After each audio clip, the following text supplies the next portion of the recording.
Well, hello and welcome YouTube. Mr. Robinson back here with yet another brand new exciting video, all math-based of course, and as always, it is an honor and a privilege to be serving you here today, as it is every day here in my virtual classroom. Step on inside, and I don't know if you're just enjoying to be inside here with me, as I just had come off recording a 3+ hour video on solution guide stuff for my Integrated Math 2 class. Well, this is my Integrated Math 3 class, and I don't know how much longer or shorter this one's going to be. Might be a lot longer. I have no idea. You guys already know because the video's already up and recording. and uploaded, I should say, for you. A lot of talking. Got my water bottle with me, got my calculator, my hands-on one, as well as my digital one in case I want to show you something here, and got a lot of pages for you. We are going to review. Let me show you what all the pages are, and you can download this thing as well in the description section down below. At some point, timestamps will have to come up for you guys as well, but I want to publish it before doing that. They take a while to do. Thankfully, these are in order. Unlike the Integrated Math 2 stuff, we get to work in order. So I'm going to do what we did the entire semester for my course, for my class stuff. We are going to start with simplifying exponential expressions and radical expressions that involve negative exponents and fraction exponents. And the backside, very similar-esque. It actually starts kind of like easy to hard on this page, easy to hard on this page, sort of like that. Then we're going to get to rational functions, graphing rational functions. These ones take a little moment. Now, my goal is to go with these as if you've heard it before. Otherwise, I'll be doing this for a long time, just doing the problems, hopefully. Probably with everything. Arithmetic and geometric sequences and arithmetic and geometric series going through. I know there are typos here and there I have to address, so I'm thinking about those right now, or things I might have changed. Two word problems on arithmetic geometric, boom, right there. Exponential functions graphing and coming up with equations for graphs, and then word problems and exponential models here. I know the last one requires logarithms, so I might tease it and do I might go back and do this one after I do the log stuff. After this does come logarithms, solving with some exponential equations, change of base, and then logarithms. Graphing logarithms here. Some more log stuff where you have to expand, condense, and maybe use the calculator. You know, when we get to the backside here, no change of base right there. And then some trig stuff, working out our law of sines, law of cosines, area of triangles, solving our triangles here. I don't look forward to this. Doing this stuff here, I want to try and go without a calculator, going for coterminal. And I have very little room for work to show as well. Finding trig for these things with here in radians and degrees. Oh my gosh, this is going to be more than 3 hours. You'll have to forgive me if I go through this a little faster than teaching. I've taught it before. You can find my videos and do things like that. This is a solution guide video for my kiddos. And I just did a 3-hour video. I don't know, man. It's already 4:50 in the late afternoon. I'm not going to be done until like 9. What are we doing here? Some more trig stuff, finding ratios here and there. I just got lightheaded thinking about everything I'm going to have to do. And graphing trig functions here, period functions and such. We got a word problem here. And that's it. That's it. 23 pages worth of material for which we're going to cover. And we'll see how we do. I might have to pause here and there for other reasons. Just need a break, whatever. I've had a back issue I've been running across. That's why I haven't recorded videos the last couple weeks. I wanted to do something with this last week a little bit, or at least build little bits at a time. Hey, it's just one of those things, right? The video will go on as long as it has to. But once I feel like I'm really hitting the same kind of problem, guys, I'm going to rush through it. I am. I'm going to talk through it, but I'm going to rush through it. So I'm going to go ahead and get started here. I might throw a property here and there, but once we've said the property, we're going to use it. Here we go.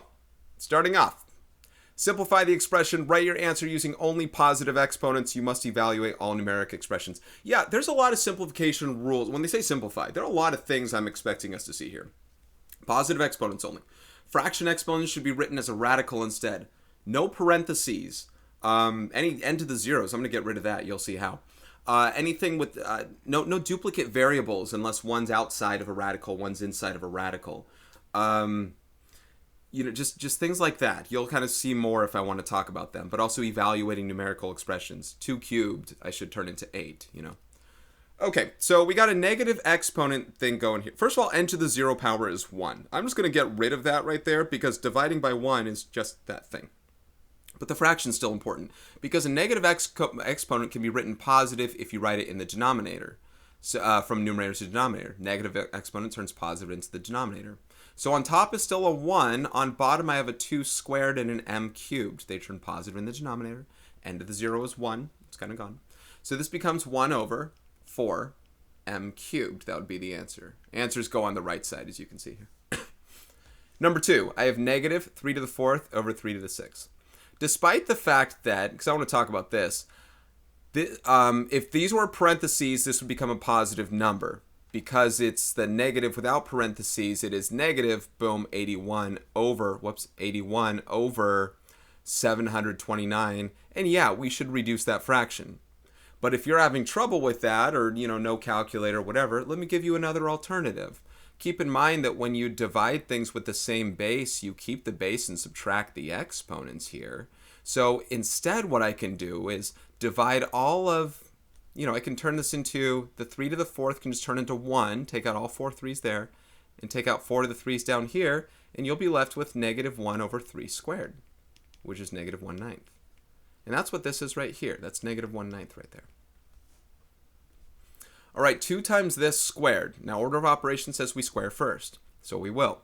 So be careful. Make sure you square the 5. People tend to ignore squaring the 5 there. We got to use 5 squared. Let's do this. 2 times 5 squared. Next time I'll do it really fast. Times x cubed squared times y squared. So 5 squared is 25. X cubed squared, we multiply the 3 and the 2. Again, assuming you've heard that before. And y squared is y squared. 2 times 25 is 50. So we're left with 50 x to the 6th times y squared. Okay, number 4. This time the negative is in parentheses and raised to the 4th power. That means that no matter what, this will just wipe out. We're going to have a positive. We're going to raise the w to the negative 1st to the 4th power. And we're going to raise the v to the 4th power. So it's going to become that over that. W to the negative 1st is w to the 4th power is w to the negative 4th. And v to the 4th is on bottom. Now, like I said, negative exponents turn positive in the denominator, so I'm going to bring it there. Some people seem to have this inkling that we should bring the v to the 4th up here. No, you're not supposed to do that. V to the 4th is positive already. I don't just move it up there for, craps and giggles. I got to make sure that I do it if it was negative. But it's positive. There's a 1 still on top. Down at the bottom, I have a v and a w, both raised to the positive 4th power. This is 1 over v to the 4th, w to the 4th. Number 5. Just like we didn't, just like you have to remember to square the 5 here because the 5 is its own thing, right? People forget to square the 5. They think it's attached to the hip with the x cubed. You also have to remember that the 3 is not attached to the hip of this f to the negative 6th power. If I'm going to move this into a denominator, right, the 3 doesn't go down with it. And if it did go down with it, then I'd raise it to the 6th power. But 3 is not raised to the 6th. This is 3 times f to the negative 6th times g times h to the negative 2nd. 3 stays up. G stays up. Down below goes f, positive. Down below goes h, positive. That's your answer. It is 3g over f to the 6th times h to the 2nd. Those don't go down with it. I mean, negative exponents means division, right? Dividing by your numbers and such. So we're only dividing the f 6 times and the h 6 times. The 3 and the g, no. Okay, number 6. Now, everything here is multiplication. I don't know if you recognize that. But this is 6 times x to the 6th times y to the 6th times 6 times x times y to the negative 6th. 6 times 6 is 36. X to the 6th times x to the 1st is x to the 7th. Y to the 6th times y to the negative 6th. You add the 6 and negative 6, you get y to the 0 power. Y to the 0 power is 1, right? If you think about, think about it like this. You can say, let's move the y to the 6 down below, and then y6 over y6 cancels out because they become 1. Right? So that becomes 1. This becomes 36x to the 7th. 36x to the 7th. By the way, there's no rhyme and reason to my color scheme. Sometimes I change them. Sometimes I don't. I'll keep them the same right now. Number 7. Let's square all of this. That means you square the 3. So that's 9. X squared is exactly that. And y cubed squared is y to the 6th. Not y to the 9th. We do multiply the exponents there. We don't square them. X gets to the 6th here, y gets to the 6th, then everything here is multiplying, no parentheses needed there. When we combine everything up, I'll write it over here. That's 9 times x to the 8th times y to the 12th. Oh, that's not, sometimes it's not registering my hits. I'm sorry. That's not me not knowing how to write. All right, 18 over 12. Be careful, that's not 6, right? Sometimes you subtract exponents, but you don't subtract numbers. 18 twelfths reduces to 3 halves. There's one portion of it. X over x squared. Let's take out this x and take out one of the x's here. And let's bring this y to the negative fourth up and turn it into y to the fourth and add the y cubed y to the fourth. So on top, I have 3y to the seventh. Y cubed times y to the fourth is y to the seventh. Over 2, and there's an x down there still. Right? X over x squared was 1 over x. Y to the negative fourth comes up. Right? I subtract a negative, becomes addition. And that's what we get. 3y to the seventh over 2x. Okay, number 9, what I want to do is probably simplify these insides before multiplying across. I mean, it's just helpful. And plus, this negative 1 means I can flip everything here, and I will flip it before I multiply. So let's do this. 8 over 2 is 4 over 1, or just 4. Well, this n goes away as well, because the n squared means, let's take out that, and there's still an m. So inside here, I have 4mn, and that's it. I mean, it's over 1, but 4mn. Right here, m cubed over m, take out that m, left with m squared, right, subtraction. Take out this n, you're left with 3 n's down here. So now you have 4m squared over n cubed. To the negative first power, let me kind of rewrite that. 4m squared over n cubed to the negative first power. Flip it. That becomes n cubed over 4m squared. And yes, both do flip because both are raised to the negative first power. That's the difference between that problem and the one I was talking about before. Okay, 4 over 4 is 1. M over m squared is 1 over m, and there's an n cubed. So I'm left with n times n cubed, that's n to the fourth, divided by, looks like just an m, n to the fourth over m. Okay, last 3 on this side, and then we have more on the other side. More of the same, really. Square roots of these. Take the square root of 100, you get 10. The root x is as such. And remember, taking the square root of something, so we have square root of y to the fourth. That does mean second root of y to the fourth, by the way. That's y to the 4 divided by 2 power. Unfortunately, 4 divided by 2 is the same thing as square root of 4, so you have to be careful. I am dividing the exponents there. So that does give me a y squared, just as a heads up. 10 root x times y squared, or 10y squared root x should be the answer there. X never escaped the radical. It just didn't. It was an odd number. It's not a perfect square. Now, just like the conversion that I just did right here, we can do the same thing here. 64 x to the negative 12 to the 1/3 power. Maybe you convert it into the cube root of 64x to the negative 12th. Maybe you like looking at it more. I personally do. I like looking at it more like this. You are taking the cube root of 64. That is 4. Oh, hold on. I'll write that in a second. That is 4. Cube root of x to the negative 12th. You do divide the negative 12 by 3. So that becomes x to the negative 4th power. Now we got to move this in the denominator, just the x to the negative 4th. So it becomes 4 over x to the positive 4th, like that. Positive exponents only. Last one, the 5th root of 32 cubed. I don't know 32 cubed. You don't know 32 cubed. And even if we do, I wouldn't know its 5th root. But you don't have to do 32 cubed first. You may do the 5th root first, and then you cube it, right? 5th root asks you what number times itself 5 times gives you 32. It is it's an integer. It's 2. And 2 cubed is 8. 2 cubed is 8. So there's that side right there. It's more of the same on the other side. It actually starts very basic for these ones here, and I'll happily go fast. Z6 times z to the 6 is z to the... I was going to say 12th, but I had 6 on my mind. It's z to the 12th right there. 6x to the negative 2nd power is it 1 over 6x squared? No, it's 6 over x squared. Part of these is to try and trick you, right? People want to put 1 over 6x squared. The 6 does not go down. This is 6 times x to the negative 2nd power. Only that goes down, right? 6 is to the 1st. W10 over w to the 5th, the way I do it is, you subtract, but I take out all 5 w's here and take out 5 from here. You're left with w to the 5th. Again, these were meant to be different sheets at the time. That's why suddenly they're so easy. P cubed to the negative 5th power is p to the negative 15th power, but as a positive exponent, it is 1 over p to the 15th. 15 over 30, remember, reduce that to 1/2. You're not subtracting those, but you are subtracting these. 1n out here, 1n out here, left with 2. That's 1 over 2n squared. And then k to the negative second power times k, all to the fourth power times k. K to the negative second power times k. Maybe let's just add those. We get k to the negative first. I know it's a negative, but we'll get to it. To the negative fourth times k, or to the fourth times k. K to the negative first to the fourth is k to the negative fourth times k. Maybe you add those, you get k to the negative third, and that gets you 1 over k cubed. So many ways to do these problems. I could have turned that negative exponent positive at any time, brought this down, worked the division, but I'm good with working with negatives if they're working with other things in the numerator. Once I have a fraction, I want to go straight to positive exponents, and right now I do as well. 6/4 is 3 halves, so there's a reduction there. Let me write this again. 6ab to the negative second over 4a to the negative fifth b cubed. I think it's worth seeing the separation here. Okay, here's 3 halves.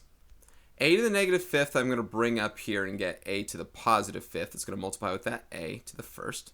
And b to the negative second I'm going to go ahead and take and bring down here b to the positive second, and that multiplies with the b cubed.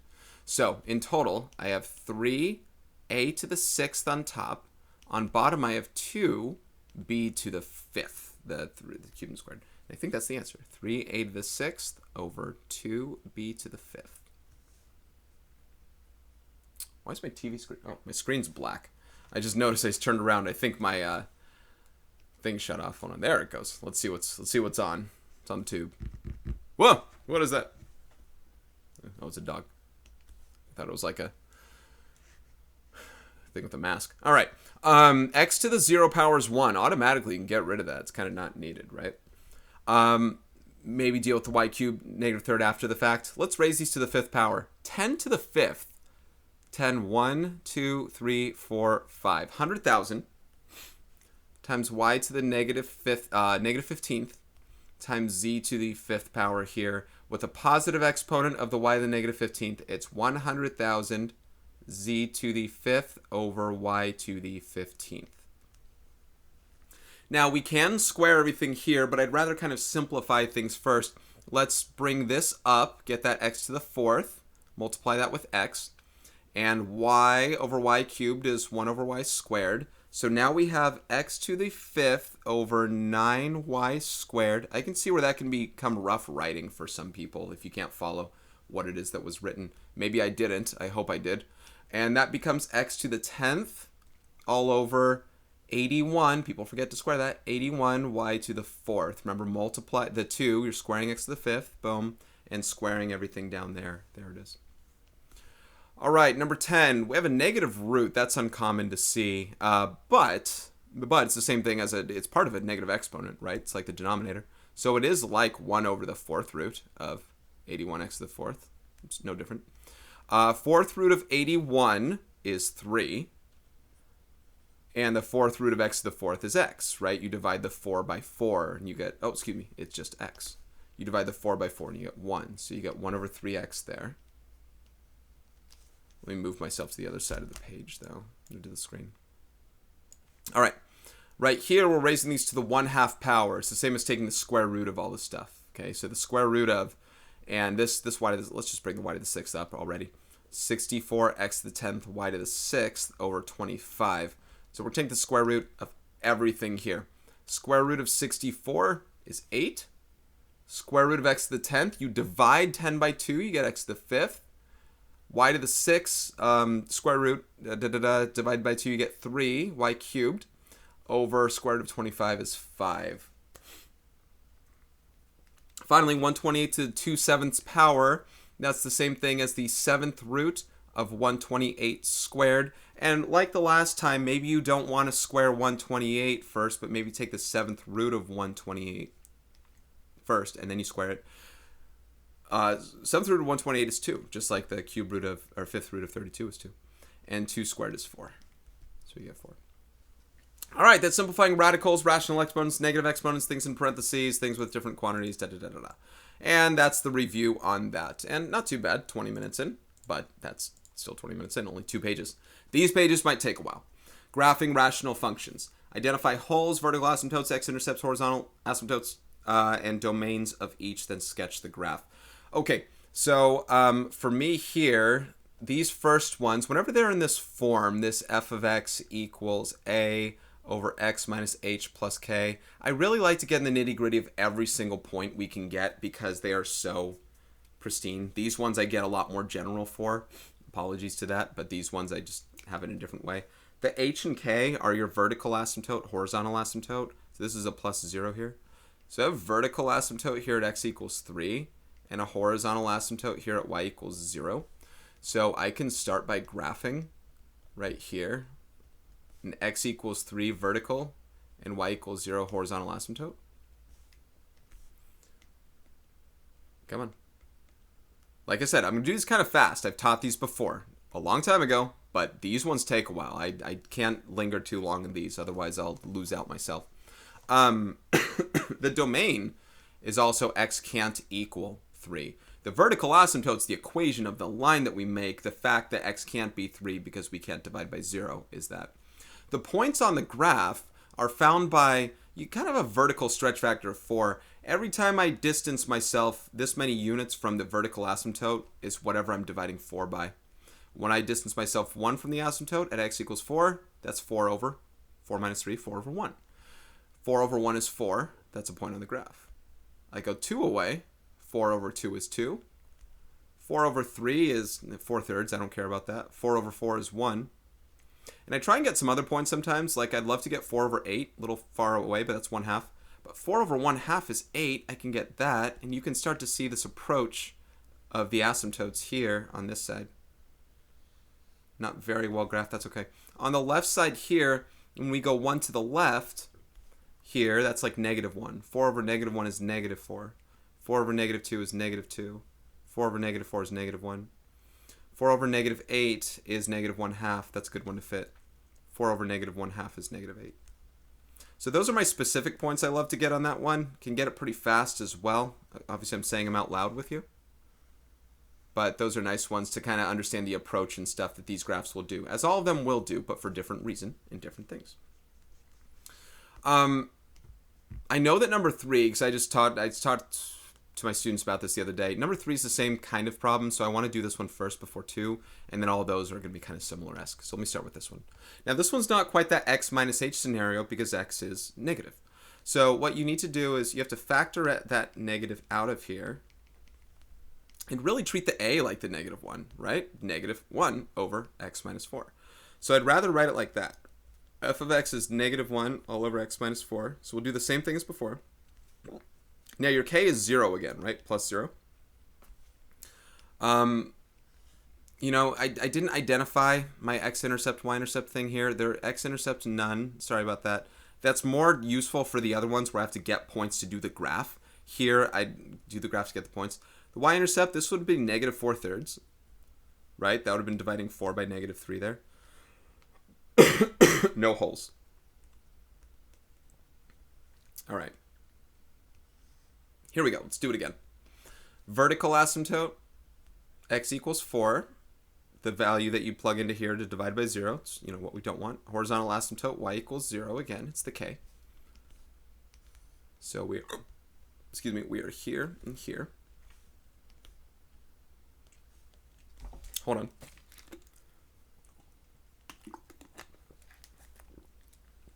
No holes again. Clearly there won't be any x-intercepts because the horizontal asymptote, well, not clearly, but also clearly. X-intercepts, none. Oh, that didn't help. There'll be a y-intercept. It's going to cross somewhere. Now, the -1, we're dividing -1 by 1 to get -1. -1 over 2 is -1/2, -1/3, -1/4. You just see, just slowly approach. -1 over -1/2 is -2. So, excuse me, over 1/2 is -2. -1 over 1/3 is -3, and -1/4, etc. So it's just a slow approach to these here with a negative. But notice how we are underneath on the bottom right this time. I have to pause to clear my hiccups. Give me 1 second here. Okay, I tried. I don't know. I'm still kind of hiccuping, but I'll let it slide. Hopefully it goes by. Okay, -1 over -1 is +1. So basically it's a reflection on this side. over negative 2 is positive there. It is positive 1/2, positive 1/3, positive 1/4. Just keeps approaching there. Divided by 1/2, you get 2, 1/3, 1/4, and there's the approach on that side. It just kind of keeps going. So at some point, you just do what you can. You approach, draw your arrows there. I might have to pause again here. Y-intercept, well, let's see. That's 1, 2, 3, 4. So 1/4 up from 0. So 0, 1/4. That can't be fun for you to listen to. Let me pause again. I'm sorry. Okay, let's try it again. Let's see. It seems like every time I stop talking, I stop hiccuping. And once I start, we'll see. Okay, did we come up vertical, horizontal holes, y-intercept, x-intercept? So domain here, x can't equal 4. Domain restriction is x can't equal anything in the vertical asymptotes or from your holes, basically. That's what it comes from. It's the x values we can't use. Okay, let's start looking at some of the other ones here, and I could talk about these things forever. I'll try and do as best as I can not to, and see how far or fast I can get teaching them right. First thing you might want to consider doing here is in terms of coming up with your asymptotes and such, specifically the vertical ones, you'd want to start factoring these as you can here. The top factors, if you're integrated math 3, you got to know the factoring. Numbers that multiply to 12 and add to 7 are 4 and 3. X plus 4 times x plus 3. On the bottom, I have to common factor this negative 2 first, and I get x squared plus x minus 6. So the negative 2 is on the outside, but x plus 3 times x minus 2 is the factoring right there. Now, there are x plus 3s that cancel, but keep in mind, canceling doesn't mean it goes away. It means it becomes 1. Now, becoming 1 is only the case if you divide a number by itself, which is what you assume is true for x plus 3. However, one second. However, if you divided, I forgot what I was going to say. If you divided 0 by 0 right here, that's not 1, right? So this is where holes get presented. Remember, this is a part of your equation, of your expression, of your function. It's a part of it. Me canceling it out to write a simplified version is, this is the same as this for every value of x that's not negative 3. But if x equals negative 3, there's a hole there. There's a hole at negative 3 comma something. We'll figure that out. There's a vertical asymptote at x equals 2, because this is where you divide non-zero by 0, and we'll talk about that. Horizontal asymptote exists, it's best to really look right here. This is all about dominance of numerator versus denominator, because they're both x squared, it's a tie. So really what you compare is just the leading coefficients. What's 1 over negative 2? And that's your horizontal asymptotes, y equals negative 1/2. That has to do with the fact when you plug in very large numbers, positive, negative, infinity, what's happening to them there. What we could do in this problem, if we wanted to, is we could do long division of this and figure out kind of what that k is, what the quotient is. I think I'm going to avoid doing those for these videos. Main reason I do that is if there was an oblique asymptote present, and I know none of the 8 problems here have oblique asymptotes. So I'm going to avoid talking about those in remainders as long as I can, if I don't have to. If I have to, I'll do it. We'll see. But there's a horizontal asymptote at y equals negative 1/2. So here's what we know so far. We know there is a vertical asymptote here. We know there's a horizontal asymptote here. And there's a hole somewhere presented at x equals negative 3. Now keep in mind, a hole means there's no defined value at that x. However, our curve does jump over that hole, so it's best to place it where it actually goes. Where does it go? Substitute negative 3 for x in this equation here. We'll do f of negative 3. And we get negative 3 plus 4 is 1 over negative 2 times negative 5. So 1/10. So negative 3 comma 1/10, which means there's a hole right, negative 3 comma 1/10 right here about. Okay. X-intercept, y-intercept. X-intercept is the value of x when... Oh, did I do y-intercept on this? Yes, I did. X-intercept is the value of x when y equals 0. It looks like there will probably be one, because we'll probably approach the asymptote there. The value of x when y equals 0, we substitute 0 for y. I would choose the simplified equation, because I just got to figure out when my numerator is 0, and I don't care about the whole portion of the numerator being 0, so I don't care about the big guy, just this guy right here. When does x plus 4 equal 0?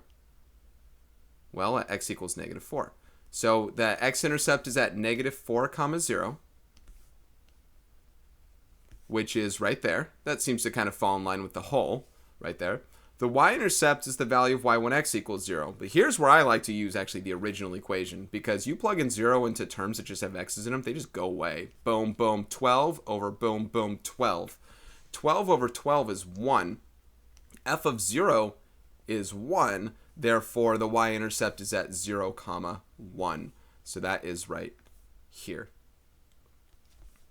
The domain of these things here, x cannot equal 2 or negative 3. X can't equal where your vertical asymptote or your whole is. Everything else is good. And I think we found everything. So now we got to graph this, and we're pretty much there. This is where long division and remainder could come in. Maybe we find out if this crosses this asymptote again. I'm going to go ahead and say it doesn't. You know, I think I do have to do long division, I think, on at least one of the problems now that I think about it.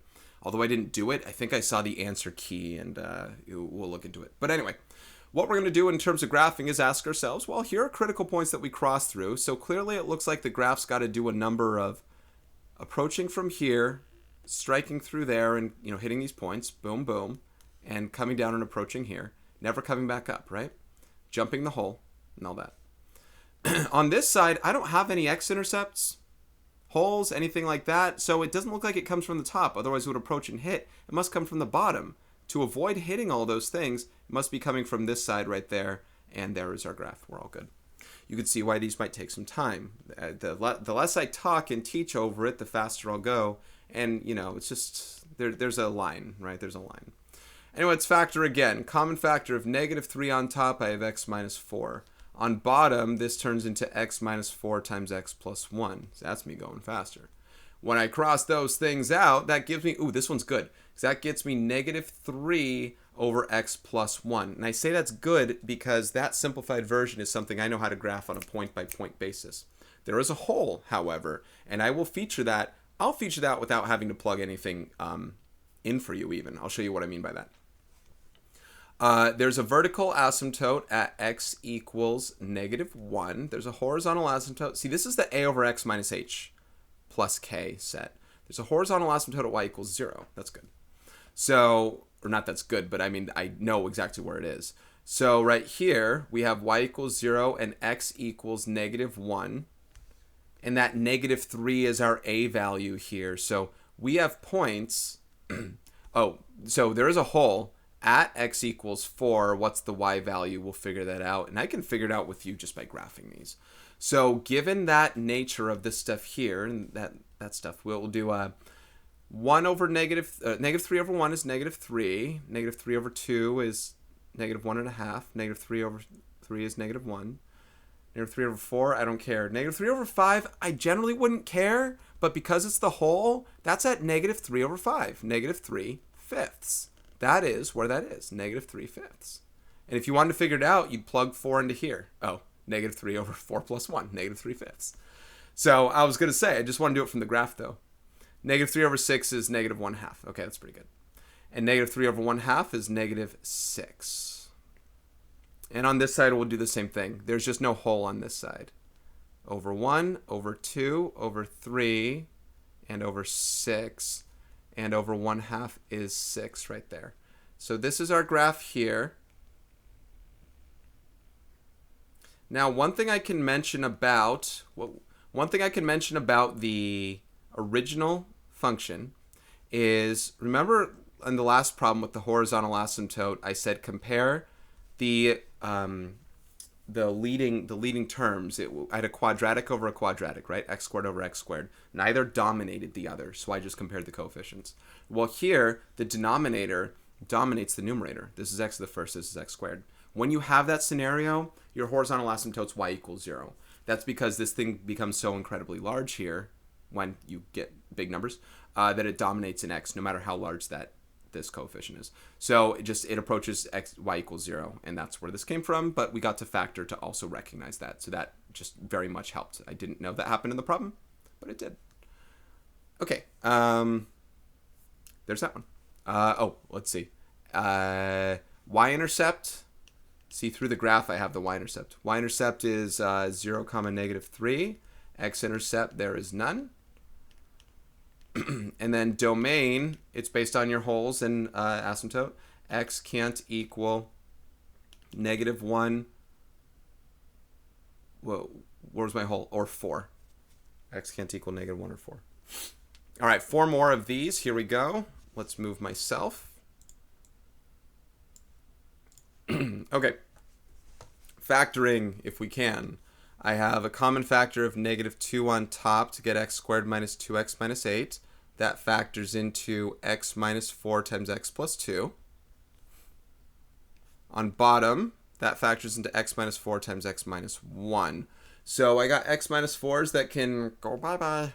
And we're left with negative 2 times x plus 2 over x minus 1 as far as dat factoring goes. So vertical asymptote at x equals 1.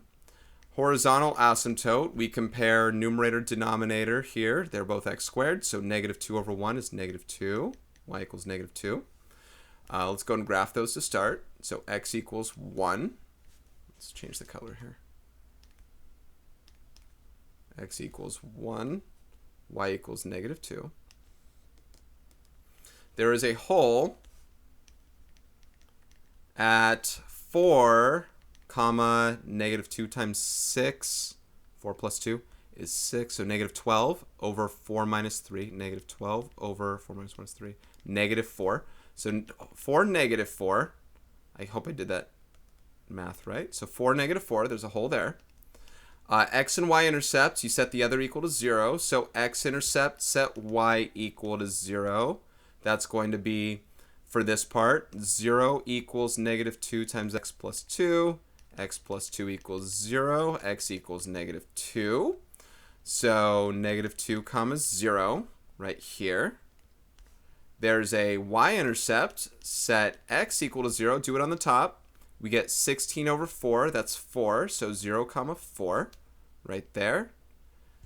I think that's pretty indicative for what this graph is going to do. Again, there's a possibility, and I forget what prompts it. Maybe there isn't a possibility, but there are some graphs that can sometimes like jump the curve and come back and do whatever. And you can seek those in long division. I'm going to avoid doing it in this case. I will once again show you a case where I might have to, depending on the nature of the problem, and I'll show you when it is.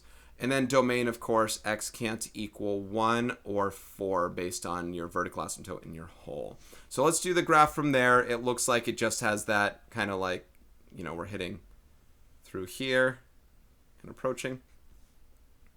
And then we're hitting through here and approaching. Right, so you follow the points that you do have. They kind of give you some critical points through there. They kind of give you the assistance. There it is. Okay, number 6. Yeah, like I said, these graphs could take a long time, and I'm going to try and make them not. I don't know if it comes at a detriment of you not learning it as much. Wait, how did you factor? That's a question I'm not answering. I'm sorry. Number 6, I have a common factor of x on top. I have x minus 3. I have a common factor of 2 right here. That's x squared plus x minus 6. I think we saw that a bit ago. And that's 2 times x plus 3 times x minus 2. Nothing cancels. Nothing cancels, right? So there's that on top, that on bottom, right? Those don't cancel either. So there is a vertical asymptote. There are 2 vertical asymptotes at x equals negative 3 and x equals 2. This might be the problem where I got to do long division to check and see where things kind of go. You'll see what I mean and why. I think they might help come up with more information on the problem. But x equals negative 3, x equals 2. There's a horizontal asymptote because of the tie in this. Notice it's at 1 over 2. It's y equals 1/2. There's a tie in the x squareds. There are no holes because nothing canceled. That means there's no 0 over 0 case. So let's at least start with this information. Negative 3 right here. 2. And then y equals 1/2 as my horizontal asymptote right here. Okay, so there's that. Let's come up with x and y intercepts. Well, let's talk about domain. Domain x can't equal negative 3 or 2. X intercepts, solve for x and y equals 0. So we look at the numerator here. When does x times x minus 3 equal 0? That's at x equals 0 and x equals 3. So there are x-intercepts at 0, 0, and 3, 0. That also means the y-intercept is 0, 0. I'll show you why that is in a second. I mean, there's only one y-intercept possible, and if it's the same as the x-intercept, well, you know, that can kind of assist you there. Yeah, the y-intercept is 0, 0 as well. If you notice, you substitute 0 for x into here, you get 0 over negative 12. So you get 0, 0 there. Excuse me, 0, 0 there. Now, my guess with this graph is this will at least cross here, or, you know, it'll go here and it'll go here. That's a guess, but I don't know what's going to happen in between. And this is where division can help. I want to know if I ever cross this asymptote. I want to know if I ever cross the asymptote. I don't know if my graph is just coming up here and back down and never touching the asymptote, or if it actually goes through here, or if it goes through here. And the way to know is through long division. Through long division of this thing, I can create another version of this problem where I get a quotient that is the 1/2. You'll see it there. And then the remainder, which I can do a test on that numerator and say, when does that numerator equal 0? So here's what I'm going to do. Do long division on this top part, x squared minus 3x. Wait, do I have to? Yes. X squared minus 3, let me do a different color just to really separate it. X squared minus 3x over 2x squared plus 2x minus 12. So 2x squared goes into x squared 1/2 times, and you multiply that, you get x squared. 2x times 1/2 is plus x. Negative 12 plus 1/2 is negative 6. And you subtract all these. X squared minus x squared is 0. Negative 3x minus x is negative 4x. 0 minus negative 6 is plus 6. And this can't go into anything anymore. So this is your quotient and your remainder. So the way that I could rewrite this equation is f of x equals 1/2 plus negative 4x plus 6 all over 2x squared plus 2x minus 12. So the idea here is this is still the same graph as this one is right here, but it's rewritten such that this is the quotient and the remainder is how much above or below the graph you go at any given moment here. What I want to do is see when is my remainder equals 0, basically. When does this get 0? Where am I crossing my horizontal asymptote? Because if this is 0, what values of x do I get 1/2 for y? So I want to know, remainder based here, when does negative 4x plus 6 equal 0? When does 4x equal 6? X equals 3 halves. 6 over 4 is 3 halves. So at 1.5, right here, 1.5, we actually cross the asymptote. Now, there is no other time that we cross the asymptote. So the only other, so this works out. So this tells me everything I need to know about this graph here. If I never cross the asymptote or x-intercept here, but I have to approach things, that means I'm coming from up here into down there and staying up above. Here, I can't have come from the top to hit here without crossing this asymptote, so I must be coming from down below. Here I go. And then in order to hit this right here, I have to come up. I can't go back down without hitting the x-axis again. So I'm coming up through there like that. I don't know if this is drawn to scale or anything, right? Not perfect. And this can't come from up here without crossing the asymptote, which I don't do. So this comes up from here to hit that point, and it's going to approach the asymptote right there really closely from right there and never go back through. So that is this graph right there. And that's where the division helps with the remainder, especially because there was this in-between portion. You can cross horizontal asymptotes. It's possible, especially because it refers to end behavior. You can even cross it in some cases here. But that division really helps dictate that for me. All right, last two. 3x plus 6 over x plus 3. Let's factor the 3 out. Doesn't look like anything will cancel there, but we get 3 times x plus 2 over x plus 3. So nothing actually cancels.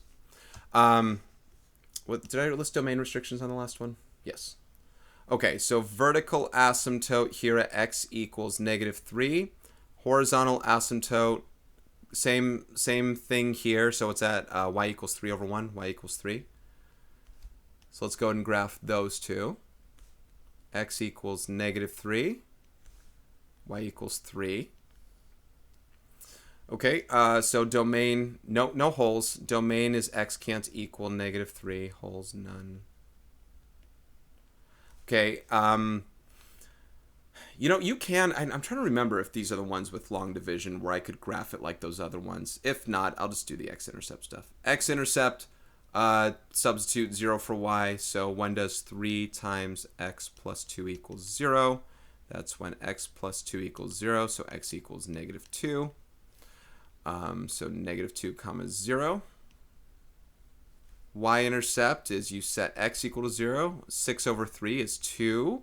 So 0 comma 2 right here. And that's all the information we kind of need here. So it looks like it's going to hit those 2 points. It's going to stay on this side right here and just approach. And like I said, you could do the long division here, get into that a over x minus h plus k kind of scenario, or synthetic division. You can do synthetic division on linear ones. If I do, this would have been 3x plus 6 divided by x minus 3. In synthetic division, if you remember this, 3x plus 6 over x minus 3. 3 times negative 3 is negative 9, and that's negative 3 here. This would have been a quotient of 3 and then minus 3 all over x plus 3, or negative 3 over x plus 3 plus 3. So does that work? Vertical asymptote of x is negative 3. Horizontal asymptote of y equals 3. Yes. And then negative 3 is the a. So that's negative 3 over 1, negative 3 over 3, and then the other side as well. I should hit that point and that point technically. But that's okay. Yeah, it all works out.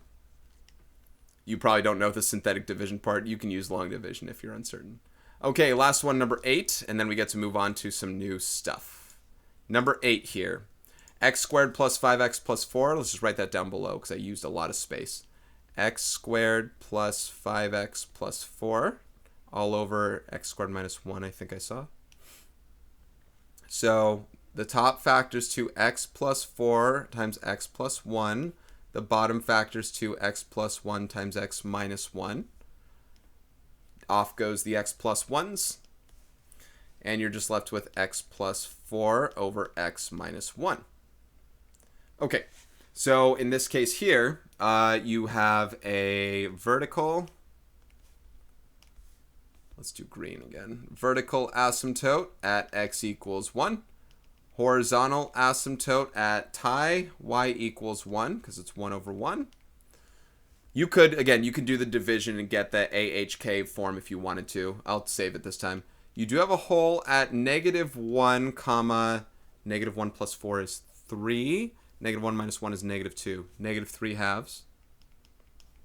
So let's get some of these, let's get some of this information in.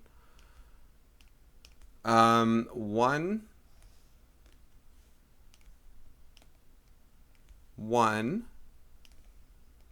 and negative 1, negative 3 halves, that's negative 1.5, so that's right here. Okay, we can get an x, oh, let's see, domain.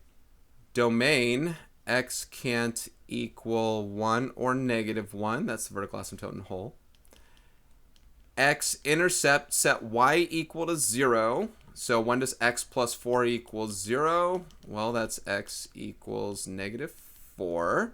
So at negative 4 comma 0. Sorry that my work's a little rough. Y-intercept, set x equal to 0. That's 4 over negative 1. So negative 4. 0, negative 4. See a little symmetry there. Negative 4, 0. 0, negative 4. And that's really all the information we can gather. So you can see this side, it does its own thing. And then this side, it does the thing where it hits all these points and it jumps the hole. Now again, there's a version of this. It looks like it would have been some sort of 5 over something right here, because that's 5 down and that's 5, 1. So it would have been 5 over something if you did the division on these things. But there it is. All right, I'm going to end the graphs on those ones right there. So 50 minutes in to be able to have done that first unit stuff. And who knows, maybe those were the longer things. Or maybe not, because we got a lot more things to go. A lot of word problems coming up. Arithmetic and geometric sequences. All right, arithmetic sequences feature a common difference. Geometric sequence feature a common ratio. The explicit rule for each of these. I'm going to go kind of fast, guys. I'm sorry. This is one of those things. Explicit rule for an arithmetic sequence is a sub n equals a sub 1 plus d times n minus 1. a sub 1 represents the value of your first term. D represents your common difference. Those are things that we try and find to write out a rule for our sequences, or you're going to see someone else write it, and then you do something with it. N represents the position of your term. A sub n represents the value of your position. Sounds like a lot of things. What we're saying is a sequence is a list of numbers, like these ones right here.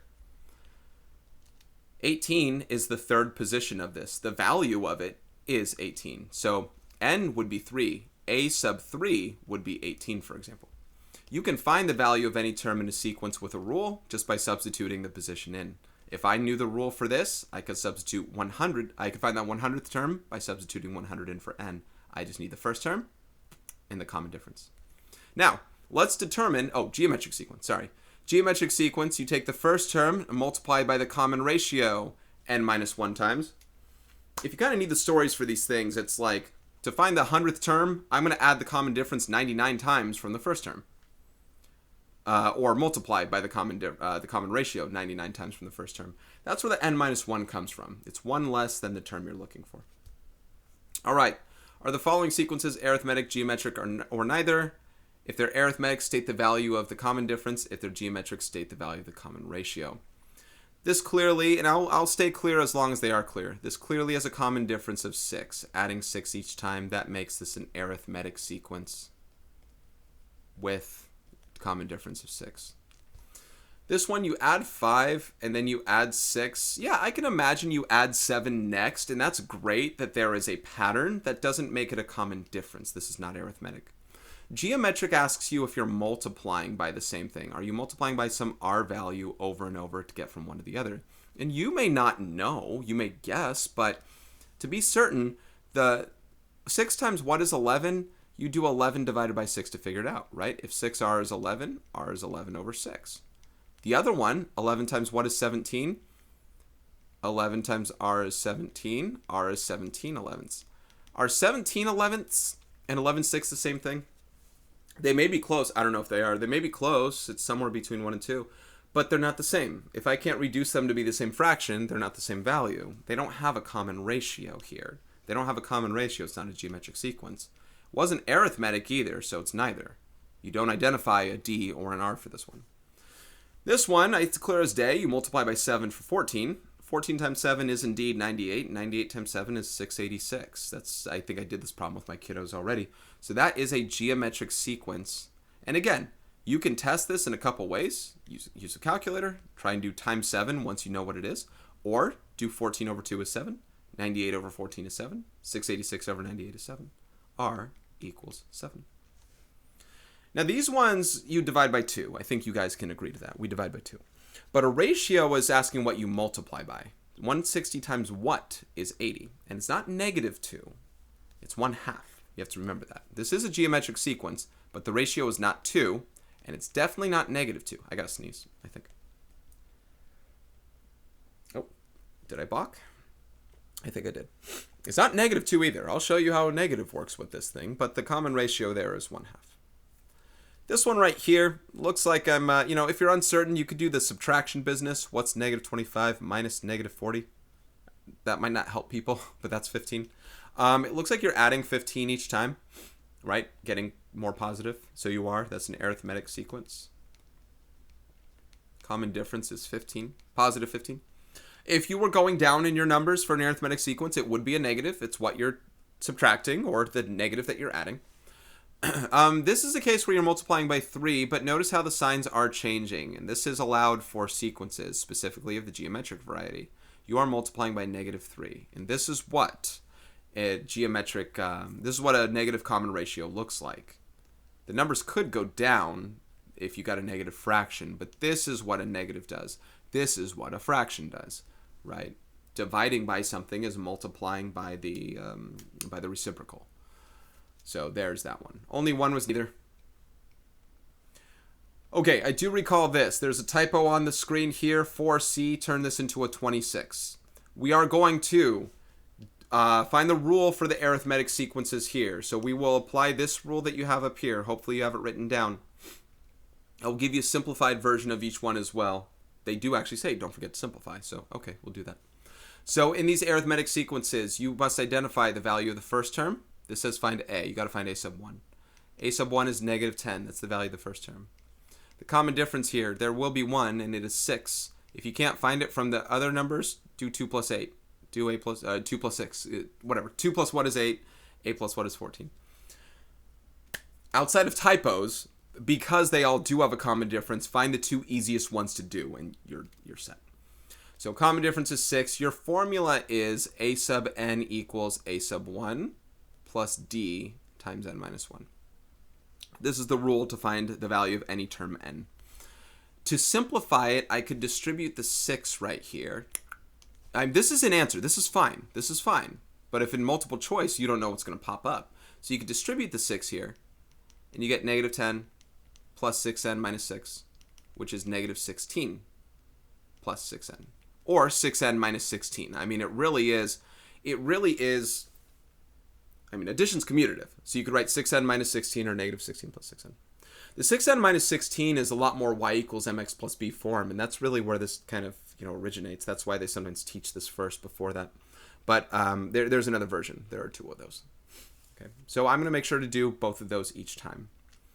All right, this has a first term of 10. And here's an example of a common difference that's negative here. This will be negative 2.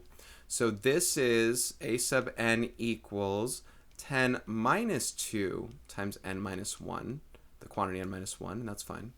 But if you distribute the negative 2 into here, you'll get 10 minus 2n plus 2, negative 2 times negative 1. And 10 plus 2 is 12, so you'll get 12 minus 2n, or negative 2n plus 12, right? So either or. There's a simplified version. And lastly, assuming that's a 26, you are subtracting 5 each time here. So besides the first term being 36 and the common difference being negative 5, your first version of this equation, unsimplified, is 36 minus 5 times the quantity n minus 1. And through distribution here, we will get, well, there's one answer, but we get 36 minus 5n plus 5, or 41 minus 5n. Now, there's another way to write out that rule that I didn't write above, and if you notice with these numbers, look at the negative 16, the 12, and the 41. Negative 16 is 6 less than negative 10. It's like it would have been the term before it if it existed. This would have been a 12 before as we subtracted 2, and this would have been a 41 before we subtracted 5. It's like the 0th term. If this was the first term, these are like the 0th term. So there is a version of this equation you could write that's like a sub n is a sub 0 plus d times n. And you can always find that a sub 0. Besides distributing, you could do it by subtracting your common difference from your first term, and you can kind of get it that way. They generally don't recommend doing it for geometric sequences, I think just because they can tend to lead to a lot more fractions, and I can see where that exists. But anyway, that's the simplified version we were kind of writing, starting from the 0th term. And for a lot of reasons, I like doing the 0th term version more. My department doesn't, necessarily do it. A lot of books don't necessarily do it, and both are accepted. But there are reasons I like it more. It's a little more like y equals mx plus b. If you swap these things, it's an easier story explanation.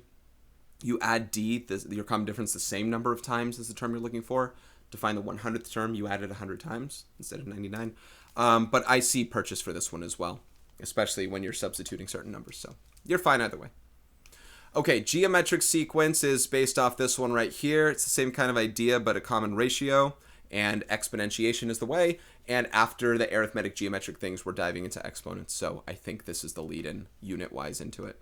So we find the first term. We find the common ratio for these. The first term here is 1.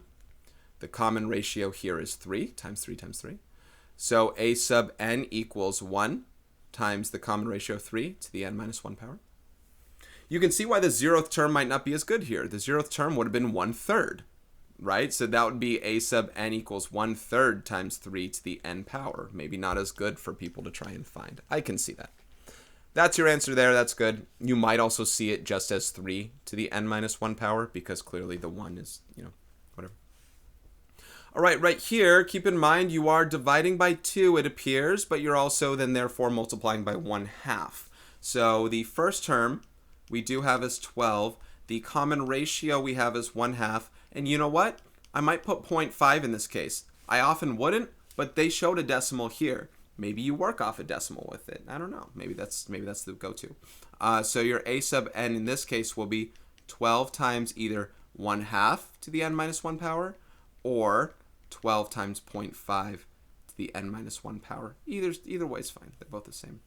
0.5, you know, I tend to do fractions, right? I'll tend to do fractions, but a word problem, I'll probably do a decimal because it has more to do, you know, the word problems we're going to see for things, depending on the problem. The word problems we're going to see for things are like percentage growth and decrease and stuff, and we tend to use decimals for that. So I generally wouldn't use it here, but there's that. By the way, you notice that I'm using parentheses here. You're not required to use parentheses, say, in this one. I could have done a sub n is 1 times 3 to the n minus 1, and I didn't have to do it for the 0.5. I did have to do it for a fraction, and I will have to do it for a negative, and I'll definitely do it for a negative fraction. There are properties involved with fractions and with negatives that require the parentheses as opposed to these things where it's the same with or without them. So it's probably best to just use them, period. Even though in my formula, I never write it. I always write a dot. As times, I never seem to use parentheses there. Okay, this one has the value of a first term that is 9. And the common ratio, you are dividing by -3. That's multiplying by -1/3. So -1/3. I definitely got to use parentheses around this r. This is a sub n equals 9 times -1/3 to the n minus 1 power. And I believe we are going to start using these. You know, I didn't ask you to find the value of certain terms here, but in some of the next problems here, we're going to be doing arithmetic and geometric series. I don't know for the series we actually got to use this, but for arithmetic series, we do have to use their formula to find the value of a certain term. Let's keep going because we're an hour in. All right, general formula for an arithmetic series is as follows. Now, people will write it differently, all depending on how they want to present it, but let me tell you my story here. First of all, that's not a 5, that's an S. S sub n, it says the series for the n number of terms, and I'm assuming we're talking about from first to last term. That's not always the case. It could be from the third to the last or whatever, but the ones we're going to do are from first to last term. For the first to last term is you pair up all the terms you have, you pair them up, and then that's how many pairs you have, n over 2, right? If I have 10 terms, pair them up, I have 5 pairs. You multiply those pairs by the equivalent of what the first and last term add up to, because all of your terms in an arithmetic sequence add up to the same amount. When you bookend the first and last terms, or the second term and second to last term, third and third to last term. With my kiddos, I always think about, let's do 1 plus 2 plus 3 all the way to 10. Let's just do this kind of out loud instead of writing it. 1 plus 10 is 11. 2 plus 9 is 11. 3 plus 8 is 11. 4 plus 7 is 11. 5 plus 6 is 11. All 5 of those pairs add to 11. Well, what's 11 plus 11 5 times? It's 11 times 5. It's 1 plus 10 times the 5 pairs that there are. And that's always my favorite example to use. That's a way to kind of keep in mind that formula. My kiddos get a note card, but there's that. That's the arithmetic, series formula. Geometric series, there's a proof to it. I know I have a couple videos that have it, some really old ones, maybe even recent ones. But there's a finite geometric series formula we have to look at. There's less of a story to tell, so I just got to give it to you. S sub n equals a sub 1 times 1 minus r to the n, all over 1 minus r. And then there's the infinite formula, which is based on the concept that some of your series converge. It depends on if your common ratio is a number less than 1 from the negative or positive end. And it's the same formula without this part. I could explain why. It's, sorry, let me write S sub infinity. The thing is, if you have an infinite number of terms and you raise a fraction to the infinite power, that turns into 0. 1 minus 0 is 1. A sub 1 times 1 is a sub 1. So we use this if you have a common ratio less than 1. That's from the negative or positive end. Now, you'll know when you have an infinite geometric series because they will call attention to the fact. They'll say, find the sum of the infinite series if it exists, or whatever. In a case like this, find the designated sum. There's no arithmetic infinite series formula, by the way, because in a geometric series, when you have a number that converges, when you have a common ratio like 1/2, you take half of a half of a half over and over, they shrink to zeroness, and adding those up doesn't end up really changing your overall sum. Whereas in an arithmetic series, you have a common difference. So your numbers do change more over time. They either get really big or really small, or they get really large, positive, large, negative. So they keep changing over time and they don't converge to a certain value. So we only look for the sum of a finite arithmetic series. But finite geometric series, you'll be able to tell, like, this is finite. Find the sum of 14 terms here. So arithmetic series, find the sum. I'd like to use the formula. No one's stopping you from ever determining the common difference right here and just keep adding more numbers like that all the way until you do them and then use the calculator and all that, right? There could be a time that won't be in this sheet. There could be a time where I ask to find S sub 4,000 though, and I don't think that you're going to want to add all those and miscount and accidentally type something in the calculator. So we want to do it this way instead. For the series, we need three things. The number of terms, which we have, 14. The value of the first term, which we have, which is 3. And the value of the 14th term, we do not have. We do not have the value of the 14th term. To get the value of the 14th term, you have the possibility, of course, you have the possibility of counting it out, right? 19, 23, 27, 31. Or you can come up with the explicit rule for this thing and then substitute 14 in for n. So a sub n equals, common difference, by the way, is 4, right? First term plus common difference times n minus 1. Here's the rule. So how do we find a sub 14? We substitute 14 in for n. 3 plus 4 times 14 minus 1. Which is 3 plus 4 times 13, which is 3 plus 52, which is 55. So a sub 14 is 55. That's not the sum of your first 14 terms. That is the last term in that sequence of 14 terms. And again, I'm over-teaching this time. I'm going to go really fast on the other ones, but I'm over-teaching here. So let's use our rule now. S sub 14, we pair off our 14 terms. We have 7 pairs, boom, times the sum of the first and the last. 3 plus 58 is the same thing as 7 plus 55. 3 plus 58 is the same thing as 7 plus 51, which is the second term, second last term, whatever. 7 times 58, that's what I was thinking of, 58, which is 406, I think. That's the part where I hope you use the calculator and you don't always trust me. You try it on your own and see what you can do. Sorry. Okay, S sub 11. We have 3 more of these to go, so here we go. S sub 11. We need, we got 11 terms. Your first term is negative 13, and your 11th term is unknown. Let's get the explicit rule first. Your common difference, by the way, is 2, positive 2. We are adding 2 to get to negative 11, all that. So plus 2 times n minus 1. So a sub 11 is negative 13 plus 2 times 11 minus 1. That's 10. Negative 13 plus 20 is 7. So the 11th term in this sequence here is 7. So we are going to find the sum. Let me change color here. I'm going to find the sum of the first 11 terms of the sequence. 11 over 2 times negative 13 plus 7. Pair those off. That's 5.5. I mean, you can use a calculator a little bit. Actually, you know what? I'll leave it as 11 over 2, because check this out. 11 over 2 times negative 6. So negative 6 over 2 is negative 3. Negative 3 times 11 is negative 33. Negative 33. I'm going to trust that and say that that's correct there. Yeah, because check this out. What happens, I'm not going to do all of them, but you do negative 13 minus 11 is negative 24, and then negative 33 right there. Negative 7 is negative 40, and then negative 45. But then it comes back because some of your terms are positive, right? Negative 7 minus 5 minus 3 minus 1 plus 1 plus 3 plus 5 plus 7. It actually comes back to negative 33. So actually that is correct. But that's kind of cool how you add those terms and that does that. All right, first 9 terms. It almost is worth it to just do, hey, 14, what, 4 terms? 5, 6, 7, 8, 9. What's that?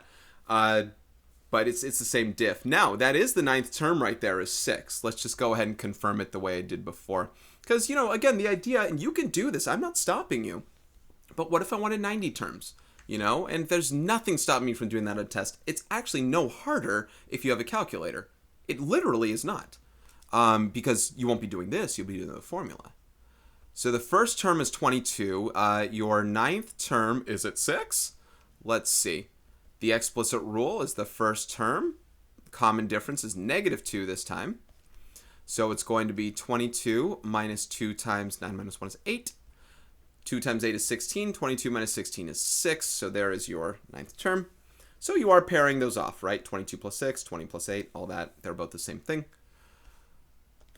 S sub 9 is 9 over 2 times 22 plus 6. I mean, look, we have it all there. I get it. We have it all there. 9 over 2 times 28. 28 over 2 is 14. 9 times 14 is 126. Okay.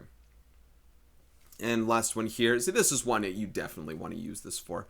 First term, number of terms is 35. First term is -2. 35th term is what we need based on our sequence rule. We take -2, and it looks like a common difference of 3. Subtract 3 to the n minus 1 power. So -2 minus 3 to the, not power, times 34. -2 minus, I should probably use a calculator, 102, which is -104. I want to make sure that's right. I think so. All right, S sub, it's kind of a gray. S sub 35, I never really use this color, is 35 over 2 times -2 plus -104. -2 minus 104. So 35 over 2 times -106. All right, -106, probably got to use a calculator now. So this is -53. -53 times 35. Let's go to the calculator there. Sorry if I messed something up. It's bound to happen. -1855. -1855. I hope it's correct. Some things I kind of do in my head, and they can screw things up. It's for the sake of my own pride. I can let pride get in the way of problems for sure. I hope it didn't affect you. You still do the work. You're just kind of hearing why things do happen, and then, write that. Determine the sum. Okay, we're still doing the sum here. The difference is we now don't know the number of terms, and instead we do know the last term, which is, it's interesting, but we still got to find the number of terms here. So the n is the unknown this time. We do have the first term, and the last term is the nth term. That's 69 here. We also know the common difference, of course, which is important for our sequence rule. We start with the first term. 7 is the common difference times n minus 1. But to get this nth term here, how many terms n here, we take that last term 69 and substitute it in for a sub n. And then we actually find n, kind of algebra, right? Not kind of, you do. Subtract 6 from both sides, you get 63. Divide both sides by 7, you get 9. Add 1, you get 10. You could, of course, add 7 several times and say, how many times? Plus 3, plus 7, until we get to 69. You're like, oh, it took 10 times, or 9 times technically, right? Because you started on the first term. But the 10th term was 69. So anyway, we found out n is 10, and now we have the information we need for our sum rule. So moving those things over here, we can now use that rule and say S sub 10 is, and this is why we needed it, right? We have to pair that off. 10 over 2 times 6 plus 69. We need to know how many pairs there are. 5 pairs times 75, which I believe is 375. Right there. So that's what those add to. And of course, you can, do which one. I mean, listen, if you're adding plus 7 until you find the one that's 69 with it anyway, then you just hit enter on your calculator. I seem to be giving you more reason to not use the formula than to use it, and that's not what I should be doing right now. All right, same stuff as before here. Let's start with the a sub 1 of 4 and the a sub n of 213. Okay, our rule is 4 plus, looks like 11's the common difference, times n minus 1. So 213 being the last term can dictate the number of terms we have here by subtracting 4, dividing both sides by 11, I think it's 19, and adding 1, we get 20 for n. So if n is 20, I want to separate the problems. If we get 20 for n, the S sub 20 is 20 over 2, oh, there it is, times 4 plus 2, 13. So 10 times 2, 17, which should be 2170 right there. So that's my sum there. 2 more in the arithmetic sequence bit. Here we go. Yeah, I plan on doing every problem, guys. Negative 13. Okay, D is negative 13. I wanted to say, yes. Okay, D is negative 13 here. Okay, A sub 1 is 5, positive 5. A sub n is negative 190. Your sequence, explicit rule is your first term. Negative 13, I think I said, was the common difference there. So negative 190 is 5 minus 13 times n minus 1. Subtract 5. By the way, you should always get a positive integer, a whole number for n. If not, you can't get sequences with like decimal number of terms or negative n's or 0 n's or whatever. So dividing by negative 13, this should be a whole number, and I think it's 15. So 15 equals n minus 1, and n is 16. So we use that, and we do, I don't know why I did that, S sub 16 equals 16 over 2 times 5 plus negative 190, 5 minus 190. And that's 8 times negative 185, which, I don't know, I can guess, but actually I'm going to guess it is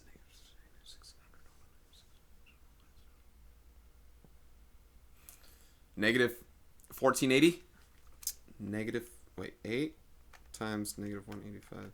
Negative 1480. All right.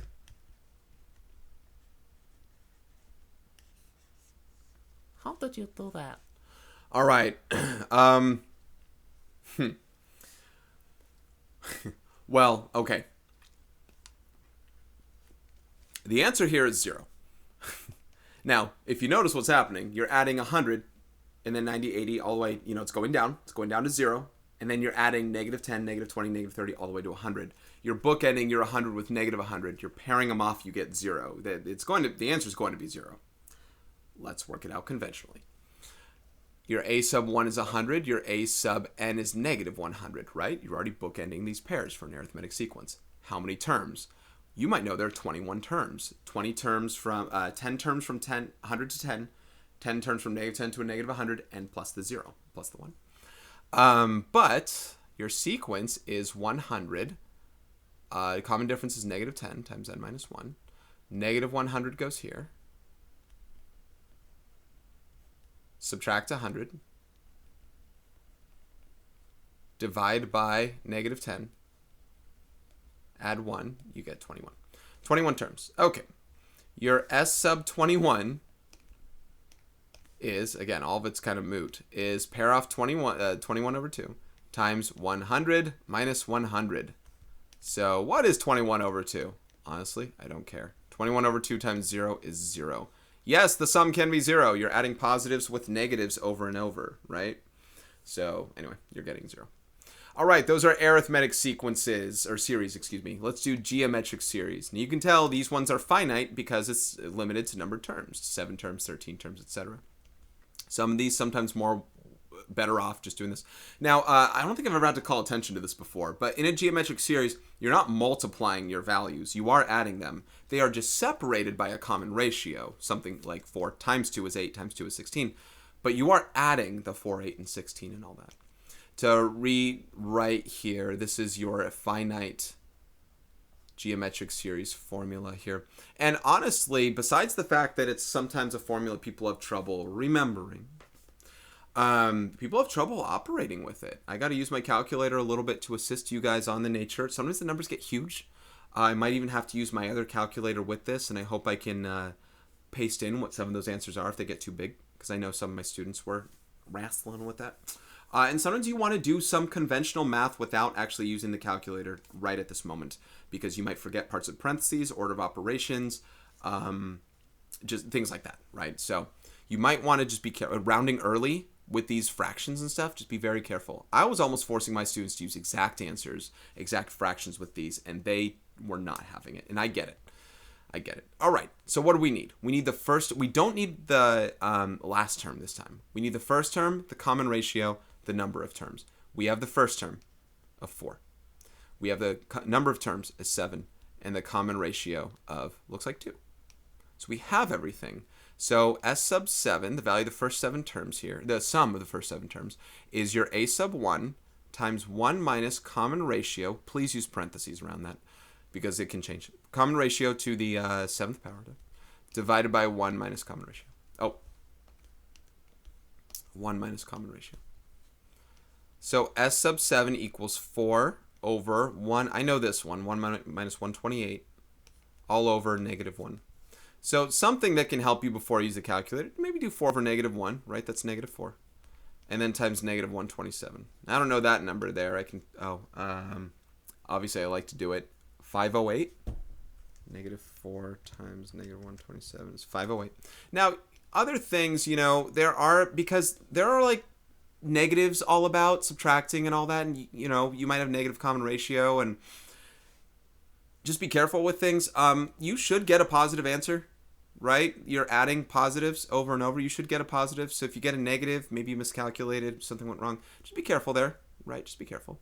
All right, S sub 13 here. 13 terms. First term is 1. Common ratio, alternating signs, that times negative 6, right? Times negative 6. 13 terms, though. So S sub 13, you start with the first term, 1. I don't know if you need to write that. Times 1 minus negative 6 raised to the 13th power all over 1 minus negative 6. Now, on the bottom, actually, the 1 might be nice to have. Actually, I don't care about it. On the top, you have 1 minus, and notice how I'm going to do negative 6 to the 13th first. Now, I'll let you know, this might be too big to actually compute.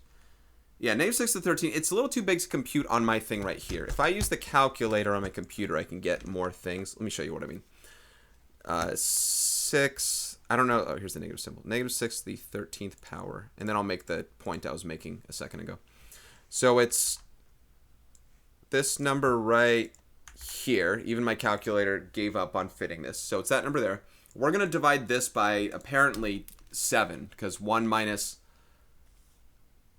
You know what? I'll write this in, but I'll show you what I'm going to do on my actual calculator. Negative 30. Oh, hold on. This is 1 minus that, right? 1 minus negative 1306069416.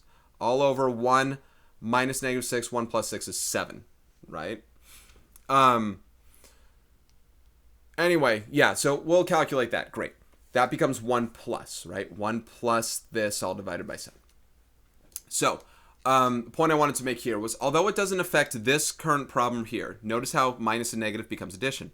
Don't turn this into addition automatically, because if you raise a negative to an even power, that'll turn this positive, and you have to subtract the positive. That's a mistake people make a lot. And you'll probably be able to tell if your answer is correct or not, because your sign is probably going to be wrong. In this case, we'll get a positive sign answer. We'll see how that goes. Let me first do it on this calculator, get the answer, and then I'll just kind of get that with you. Plus 1 divided by 7. I'm getting, still in the billions. So S sub 13, it's 1,865,813,431. Now, I know you didn't see that on a calculator here, but what I would do with the calculator is, because of that other weird number that comes up, it's probably not worth typing this part. That's why you got to know how to use your calculator pretty well in a one fell swoop kind of way. Let me use the one on my computer here. So here we go. We're going to do, I'll even put the 1 in the front. 1 times 1 minus negative 6 to the 13th power, close parenthesis, all divided by parentheses 1 minus negative 6. Now, I'll be honest. I would have preferably just put the all divided by 7 there, right? There are some things I think that you should be able to do on your own. That's among them. The real difficulty was this part right here, or sometimes if your common ratio is a fraction. I get it. But this is the number that I just got from before, and that's the one that I'm putting in. So got to know how to use the calculator. Notice I did put parentheses around the denominator and I had to close the parentheses on the numerator there. The 1 has no real effect to the problem anyway. So if you want to leave it, go ahead. But that's the answer, the sum of the first 13. Now, should have our answer been positive? To double check, because we're adding a positive with a negative, the positive, negative. 1 minus 6 is negative, plus 36 is positive, minus 216 is negative, plus the next number is positive. They seem to alternate even the sign when you add and subtract each set. Well, we have 13 terms. Our 13th term would be a positive number because our first term was positive. All the odd numbers are positive. So our last term we end up adding, I think we're going to end up positive, and that's where we get. Okay, it's definitely spending more time on this than maybe I need to, but this is the part where people can most mess up. So, all right, 17 terms. First term is 486. Common ratio. Oh, if you don't know what you're dividing by, always divide some number by the one before it. Any of them would work. If you want to work smaller and especially don't have a calculator, don't know how to reduce fractions, reduce as small as possible. Divide both these by 18 and you get 1/3. The common ratio here is indeed 1/3. It's not 3. It's not -3. It is 1/3. So S sub 17, you take the first term, you multiply by 1 minus 1/3 to the 17th power. Another thing that in the calculator will just give you a mess of a small number. This is pretty much converging toward the same thing that the infinite version of the series would be. These numbers get really small really fast when you keep dividing by 3, right? All divided by 1 minus 1/3. Now, if it helps at all and you want to do some things before you jump into the calculator, 1 minus 1/3 is 2/3. I'll still do this part. I mean, these are things, this is the kind of stuff I do. I know you can divide by 2/3, but you got to put that in parentheses and a thing and all that. Dividing by 2/3 is multiplying by 3 halves. So I can do 486 times 3 divided by 2, and that's 729. So this is 729 times this thing right here. And maybe I type this in the calculator instead. And again, got to use parentheses not only around this for syntax purposes, like properly, but you also got to do it in your calculator for your 1/3. You have to use it in your calculator that way. Otherwise, it won't raise the 1. I guess 1 is not. That's okay. You got to do it. Okay. 729 times 1 minus parentheses 1/3 to the 17th power. Okay, and that gives me my convergence of 728.99999. Now, here's the thing. That's the exact answer. I don't know if they'll let me do a fraction version. It probably won't want to. Yeah. 728.9. Well, look, 729.0, right? It's around 729.0. I'm rounding up to the nearest something, even to the nearest 100,000th. It's still the same thing. And you know what? I could have told you it was going to be that. 729 times, look, this is 1 minus, this is why this part goes away in the infinite geometric series sum. 1/3 to the 17th power? Oh my goodness. What is that? It's like 0. What's 1 minus like 0? Like 1. What's 729 times like 1? Like 729. So there's that value there. Anyway, however you choose to compute at that part, maybe you do it early on. Maybe you wouldn't have noticed it was 729, but I can on that stage. That's all I want to move on. All right. This one's almost worth doing as just its own. Oh, hold on. I'm getting a text I want to check. Give me 1 second. All right. It wasn't what I hoped the text would say. Okay. 6 terms. I mean, find out that common ratio of 5, bro, and maybe just add those 2 numbers, right? But the show must go on. Let's do it as we've been doing it. N is 6. Maybe just trust that it works. A sub 1 is 3. Common ratio looks like 5, right? 3 times 5 is 15. So here we go. Value of the first 6 terms. So a sub 1 is 3 times 1 minus 5 to the 6th power all over 1 minus 5. So we are getting 3 over that negative 4 here. And 1 minus 5 to the 6th. I don't know. I know 5 cubed, 5 to the 4, 5 to the 5. It's 15,625. 5 to the 6th. 15,625. 1 minus that. Negative. So negative 15624. Okay. I'll let the calculator play out the rest here. Times 3 divided by negative 4. 11718. Now it's an 8 because notice how I was going to say 8. All these end in 5 here on out, but the first one is a 3. So this, look, what would have the numbers been? 3 plus 15 plus 75 plus 375 plus 375 times 5 plus 375 times 25, right? Yeah, same number. I get the same answer there. Okay, cool. All right, determine the sum for each geometric series right here. This is arguably easier, I think. This A means A sub 1, by the way. First term is 6. So it's easier because you have the information now.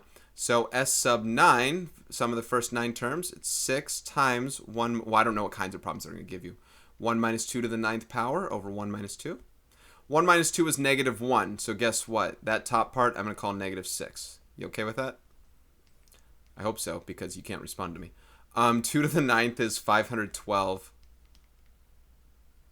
So this is negative 6 times negative 511, which is 3066. 6 times 511. 3066. 3066. I do believe. You know what? This, although these may be easier because you don't have to determine anything, I guess the only thing I had to find was common ratio before. You don't get to cheaply add up all your numbers in the sequence because you don't have them.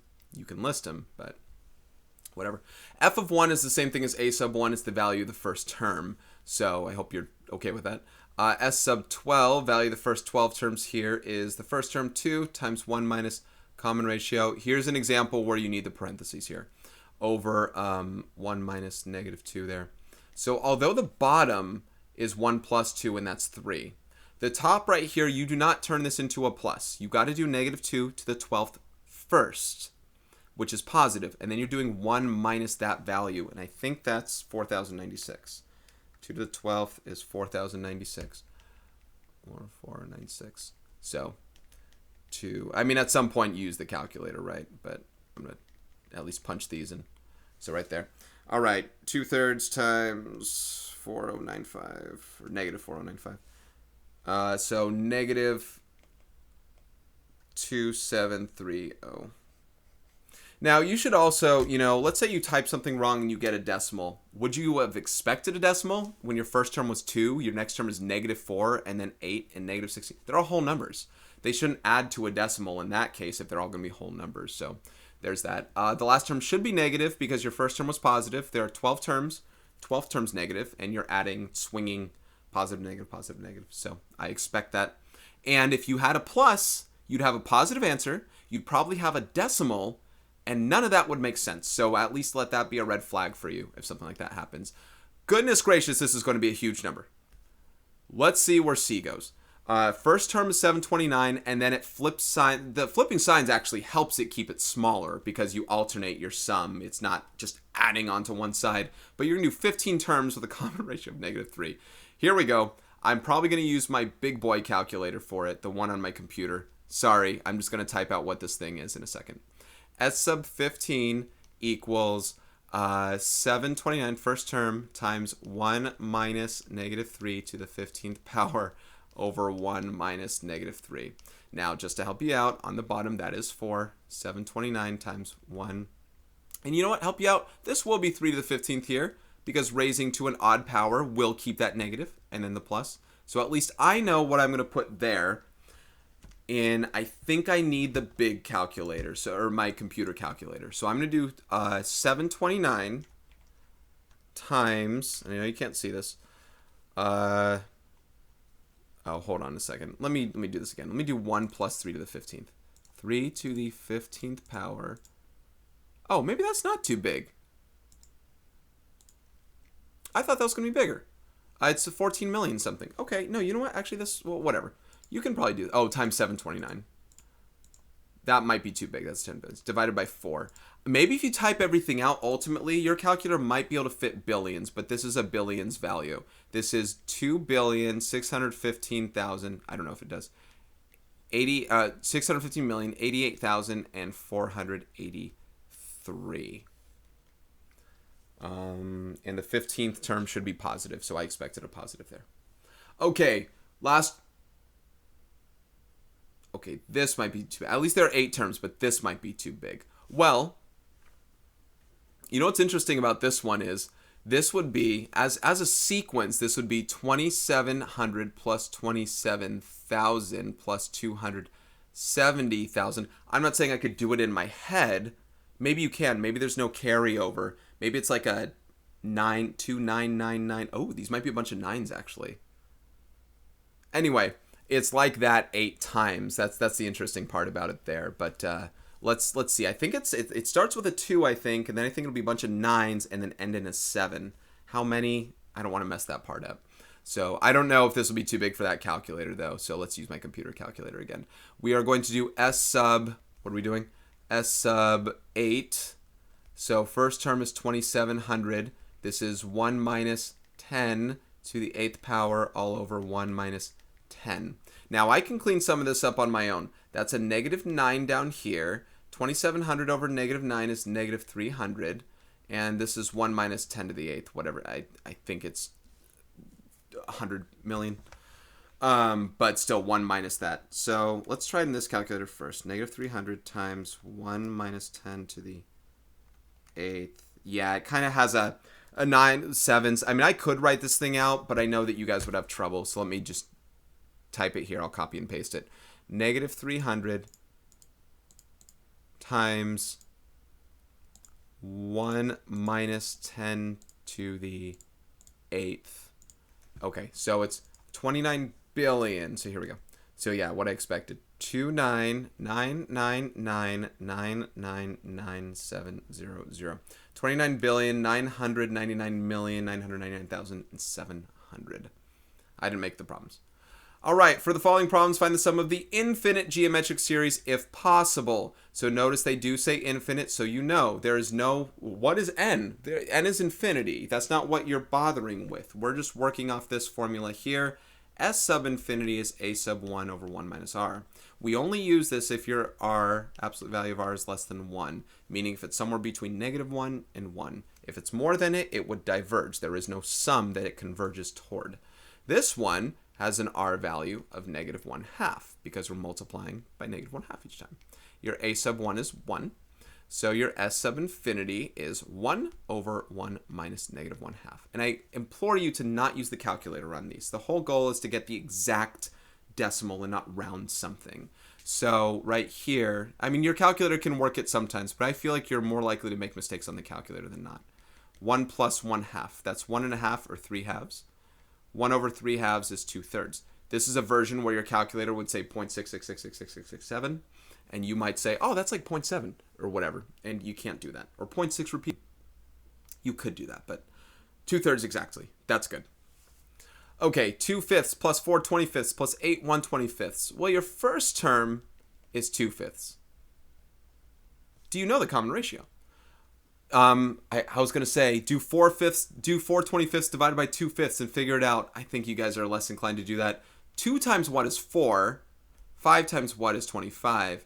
And that keeps up. 4 times 2 is 8. 25 times that. 2/5. Also, your first term was 2/5. Common ratio is 2/5. Awesome. By the way, I should have mentioned here, I used this formula. I used the formula because this thing converges. Your r value is negative 1/2. That's between negative 1 and 1. So it converges. This is 2/5. It's between negative 1 and 1. It's less than 1. So it converges. So we're going to do it again. S sub infinity equals a sub 1 over 1 minus r. So this is going to be 2/5 over 3/5. If you don't know how to divide the fraction, the 5s would cancel because they're both denominators, but if you're not sure, multiply by the other guy's reciprocal. Here's your 5 over 5, and you're left with 2/3. Again, they converge to 2/3. Who knew? I'm wondering if this converges to 2/3. Doesn't look like it. All right, this one starts at 3. You have an a sub 1 of 3. What color? Green. A sub 1 of 3. Common ratio. This, well, actually, that's not harder necessarily. This is 3 over 1. So it's negative, right? Changing sign. The 1, it stays a 3 on top. So you're multiplying by 1 on top. And it looks like you're multiplying by 2 on bottom. Negative 1/2. I'm always trying to find a way to have you divide one by the other and figure out what it is. It doesn't seem like this is the day. This is going to converge here because it's negative 1/2. Here's the thing. If r was like 3 or 7 or negative 10, those would diverge. You would not use the formula. You would say no sum or diverges, and you would just stop. But here we are using them, and I'm glad we are. We got to practice some calculations here. So this is 3 over 1 minus negative 1/2. We just saw that as 3/2 last time, right? So 3 over 3/2. So we do 3 over 1 times 2/3, which is 2. So that converges to 2 infinitely. That's what it approaches. Does it ever actually equal exactly 2? No. Same way as asymptotes, we get closer and closer to the asymptotes. Speaking of asymptotes, oh, we're not graphing yet. We will be. Speaking of asymptotes, we'll be graphing after. We got an arithmetic sequence word problem or series or something, and geometric one as well. All final solutions must use the formula. Okay, great.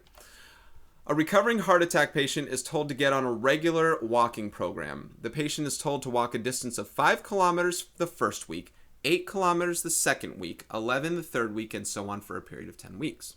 At that point, the patient is to maintain the distance walked during the 10th week. Maintain the distance walked. I don't know what that means. How far will the patient walk during the 10th week? Maintain the distance walked. Do they mean record it? Oh, they're saying keep on after that. I guess they're saying we're only really looking at something for the first 10 weeks or whatever. That's fine. Okay. Is the sequence arithmetic or geometric? There's a common difference. You're adding 3 kilometers every week for walking. This is an arithmetic. I'm explaining verbally. I'm not writing it out. You can hear me. We are adding 3 kilometers every week. That's a common difference. I'll just say D equals 3. There we go. Write out the sequence using blanks where appropriate. Okay, I don't know what that means. But I know what it means to write out the sequence. 5 kilometers, 8 kilometers, 11 kilometers. I guess they mean we don't know these yet. 4, 5, 6, 7, 8, 9, 10. That might be what they mean. Maybe they don't want you to actually fill those in. I kind of do. We're going to come up with these answers on our own. They say blanks were, I don't know. Anyway, this is recursion, what I'm doing here. Notice I didn't, by the way, ever, that's a lot of kilometers to walk, dude. Notice I didn't ever, we're not doing recursive formula for this, not for my kiddos for the final, so I hope that's okay. But this is recursion, add 3 each time to the previous number. Write an explicit formula for the sequence. And this is they kind of want you to, use the formula, must use the formula, even if you do know what the answer is for week 10. All right, write an explicit formula. You use the first term of 5. You add a common difference of 3 and minus 1 times. How far will the patient walk during the 10th week? A sub 10 is 5 plus 3 times 10 minus 1. We should get 32, right? So 5 plus 3 times 9, 5 plus 27, that is 32 kilometers. That's the work. That's the answer, but that's the work right there. Write your final answer as a sentence. I will say it out loud. No, I will write it. I will type it. The patient will walk. The patient will walk 32 kilometers. That's a lot during the 10th week of recovery. And remember, that's not total. Right? Total is actually adding those like a series. How much has he walked over 10 weeks? You would add these. And they didn't ask that. So this wasn't a series question. It was just these are just sequence questions, apparently. I should ask you guys, how much did he walk over the course of 10 weeks? And you would, use your series formula. What would it be? 5 times 37, 185 kilometers, I think. Okay. A virus reproduces by dividing into 2, and after a certain growth period, it divides into 2 again. As the virus continues to reproduce, it will continue to divide into 2. How many viruses will be in a system starting with a single virus after 10 divisions? So, all right, this is geometric. It's geometric as far as division goes. But here's the thing. It's not really division. When it divides into 2, it is growth. It splits itself into 2. There was 1 virus, now there are 2 viruses. Now there are 4 viruses as they divide into 2. So I hear division, I know what you mean, but the common ratio isn't 1/2. It is doubling. It is doubling its output. I know that that's kind of hard to hear, but we're going to use that. Write out the sequence using blanks where appropriate. Fill in the first 3 terms. Yeah, maybe this is one where they don't want you to actually fill it all out. But I do know these numbers here. 10 divisions. 1 virus after... These are just divisions. The time isn't weeks. It's not days. It's just divisions. Another division gives you 4, and then 8, and then 16, like these. 4, 5, 6, 7, 8, 9, 10. I'll write them out for you, though. This would be 8, 16, 32, 64, 128, 256, 512. So we are expecting to get 512. Oh, it says after 10 divisions. This is... Okay, hold on a second. This doesn't say... Oh, this is tough. This is more like an a sub 0. I wonder if they want another one, because this might be more of what it does. It'll divide into 200 viruses after 10 viruses. Maybe I don't count the 1. It says divides into 2 after 10 divisions. This is not a division. This is the first one here. This, I can almost treat this like my a sub 0. Let me get rid of this one. Let me get rid of this one and say this is after 1 division. This is after 10 divisions. So that's 1,024. Oh, that can be tricky. That's kind of mean. Fill in the first 3 terms. Did it say that for the last one? No. So that's probably what they meant to say. Fill in the first 3 terms. I cheated. Our answer is going to be 1,024, but we're still going to not cheat and do it the right way. Writing the explicit formula for the sequence. I'm going to let my a sub 1 be 2 because I'm going to state the value after 1 division, right? Not how many we started with, but 1 division. And we are doubling each time. This is to the n minus 1 power. So a sub 10, how many viruses after 10 divisions? Even though we started with a single virus, a sub 10 is 2 times 2 to the 10 minus 1 power to the 9th power. That's 2 times, I'll tell you what's 512. That's 1,024 viruses. This doesn't talk about what it's inside. There will be 1,024 viruses after 10 divisions. And again, divisions is doubling in this case here. And I don't think they literally split, like when they split, it's like that mitosis or whatever thing. I think they actually keep their original size, which is the scary part. I don't know if not. But they didn't ask about volume, so that doesn't matter. Or they grow, like babies grow. All right, that's an arithmetic, exponential, geometric. Now we're going to do exponential functions review. We're going to start with graphs, all graphs, and then we are going to, and writing equations based off the graphs, and then word problems on growth and decay. And then we get into logs, and then we get into trig, and then we're done. And I say that being that we're at hour 45, and trig is definitely the longest stuff, and I don't know how long the word problems will take. And logs are in between. There's a lot of stuff here. Okay, these are going to be graphed in y equals a times b to the x minus h plus k power. I'm going to play under the assumption you've heard this stuff before. If I teach it too long, it's just going to... I've been bearing too long so far. Okay, we start with... So here's the whole like x minus h plus k. We're going to start at our horizontal asymptote of y equals k, which is y equals 0. There's no horizontal shift on this thing. The value, the a in this case is how far up we go from the asymptote, and there's no shift on this. So we are going to go 3 units up from the asymptote, because when x equals 0, the exponent is 0. You get 3 times 1 is 3. 2 is your b value. 2 is what we multiply by every time x increases by 1, because x is in the exponent. When x increases by 1, multiply by another 2, 6. Over 1 times 2, 12. Over 1 times 2, 24. Somewhere way up there. Left 1 is divided by 2. Take half of it. Half of 3 is 1.5. Half of 3 halves is 3/4. Half of 3/4 is 3/8. And so on. Good old shrinkage there. So we approach the asymptote. This is positive exponential growth. Let me first start with these ones. This is positive exponential growth right here as it's above the asymptote there. And we take off, we further ourselves from the asymptote as we increase x by 1. Positive exponential growth there it is. Domain, I don't know if I'm going to say this each time. It didn't ask, but domain is all real numbers. Range is y is greater than 0. Maybe I will. That's pretty fast. This one is negative exponential decay, actually. So you'll see why here. They kind of help you. They flip it over. Notice that h and k are still 0. So we have a horizontal asymptote at y equals 0 here. The a value, we're going to be 5 units below the asymptote at an x value of 0, no shift. So 5 below right here. And multiplying by 1/2 is dividing by 2. So we are, unlike a virus, we are actually taking half the value, not doubling it. Half of 5 is 5 halves, or 2 1/2. Half of 5 halves is 5 quarters, 1 1/4. Half of 5 quarters is 5/8. And you're really just doing half the height. I don't know if that really helps in any capacity. At some point you give up and say, what am I really plotting here? But if we're dividing by 2 going to the right, we are multiplying by 2 going to the left. Dividing by 1/2 is multiplying by 2. Negative 5 times 2 is negative 10. Negative 10 times 2 is negative 20. And pretty good, pretty good. Let's start with at least these points here.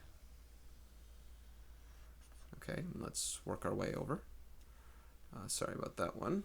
Let's curve that inward. This is called negative exponential decay. Although it's going up, it is shrinking itself toward the asymptote.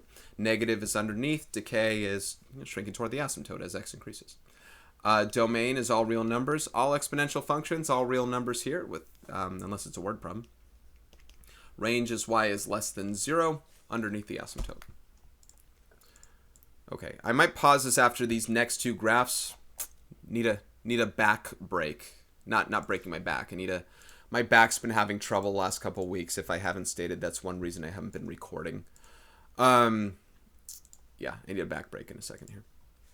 Need to break my back. Need a chiropractor, really. All right, I do have a +1 here. That is the k value. And they help us with the graph and saying, do you need this? Do you need this value, sir? Because I'll give it to you. We got to be 1 up above the asymptote there. Everything we do is in relation to the asymptote. Before they were on the x-axis, but now it's 1 up and above because we add 1 to every y value we get. So we treat it as such. No horizontal shift. We'll go 4 below the asymptote to start right there. That's not at -4 though. It's at -3 because 1 minus 4. And then we're going to double our distance away from the asymptote. Don't do -3 times 2. Do -4 times 2. -4 times 2 is -8. 8 down from the asymptote. You got to be careful. Not -8 here and not -3 times 2. It's distance from. This distance is 4. This distance is 8. Next distance will be 16. Not literally that in 16. It should be right there. But the next distance will be 16 down. So -16 plus 1. Right? That's what the +1 does. Right there. You just don't want to do -3 times 2. That's not the same thing as the point that we get. Anyway, half of 4 is 2, or -4 is -2. Then -1, -1/2, -1/4, -1/8. As we divide by 2. I am torn in two. Hold on, we're barely alive. You know what? I shouldn't sing because I'm such a good singer that I will get copyright infringement on my on my video. That's a Breaking Benjamin song though called "Torn in Two." Okay, domain all real numbers, of course. Don't know what my pen just did. My range is y is less than 1, not 0, but less than 1. That is negative exponential growth. I'm below the asymptote. All right, E. Let's move first. E is a number around 2.7. I tell my kiddos this because maybe they don't have the calculator with them or they're not really sure what to do. It's around 2.7. E squared, it's funny, it's around 7.2. If you kind of round some things, you just flip those. And 1 over E, since I might have to divide by E here and there, it's around 0.36. I tell them that, like, you know, half of 72 is 36. It's kind of a number like that. It's around a third. It's around a third. But 0.36 is that number. And I can actually fit E cubed. I remember being around 20. I don't know if it's 20.1 or whatever, but I can actually fit this around 20 value, so I will. There's no real rhyme or reason to these. I just know it's around 20. And, of course, you can use a calculator. All right. There's no A value in front of the B is E. That's your growth factor. That's what we're going to multiply by each time. But the A value is 1. Still no horizontal shift. That's on the back side of this. The -1 is k, so I will be 1. I'll be k units. I'll be y equals -1 for my asymptote. I am going to start, however, 1 above the asymptote. That is my A value, right? Not E above, but 1 above. Then I multiply this by E. 1 times E is E. It's 2.7-ish, so 2.7-ish. Remember, from the asymptote, not 2.7 like that. Then 7.2, 3, 4, 5, 6, 7. 6. 7.2-ish. And then around 20 minus 1 is around 19. So I'm just going to probably go about like right there. That's probably good. 1 over E is like 1/3. 0.36. That's good enough. And those are the points for the graph there. And is positive exponential growth, and we approximate. And I know people aren't a fan of graphing these. Here's the thing. You got a multiple choice thing on the final if you're my kiddos. And we got to know how to do natural log graphs as well. And they have to do with E. So there's actually, that's the best curve I have. Domain, all real numbers. Range, y is greater than -1. All right. Bathroom break won't matter to you. I'm just going to pause, and I'll be right back. I'm back. Did you even know I was gone? Okay. Let's move forward. 2 more graphs. These ones have horizontal shifts with everything else involved. Horizontal shift doesn't do much. People freak out over it a little bit. But just like any other minus h, it's the x minus h plus k thing. We just shift everything, in this case, 1 to the right. If you remember, it's the opposite thing, and 1 to the left.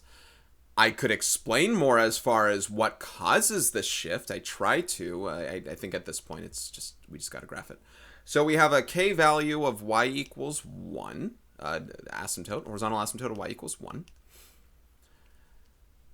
We will begin 2 above the asymptote, but not at x equals 0. This is the right shift 1.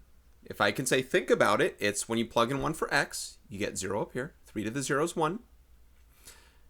And that's where you get your 2 to work out. 2 times 1 plus that. So it's, shift 1 to the right where you're 2 up from there. The 3 is your tripling effect. We triple the previous value as you increase x by 1. 2 away from asymptote times 3 is 6. 3, 4, 5, 6. Remember, it's not 6, 6. It is 6 from asymptote. Times 3 is 18. 18 up from 1 is 19. It's better to not count and really just add the 1. But you're not really plugging it in. You're just saying how far plus 1. A third of 2 is 2/3. And then 2/9, and then shrinks toward oblivion. So positive exponential growth, nonetheless. Oh my goodness. Oh yeah. There it is. Shazam. Pretty good.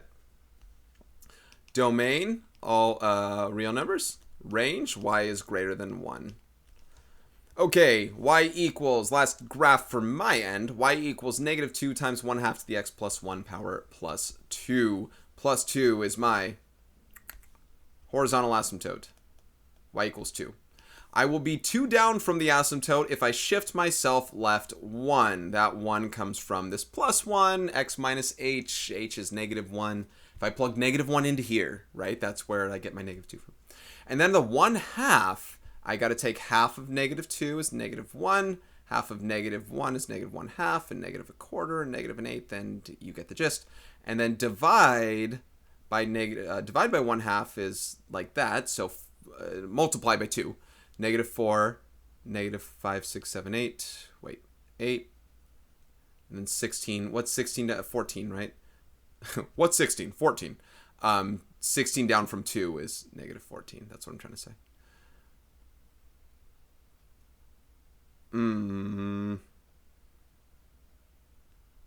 Here we go.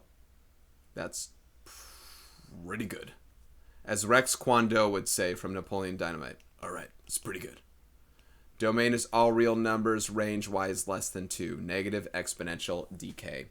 Okay, these ones, I did not provide the reference points. Let me do them this very second. Reference point, reference point.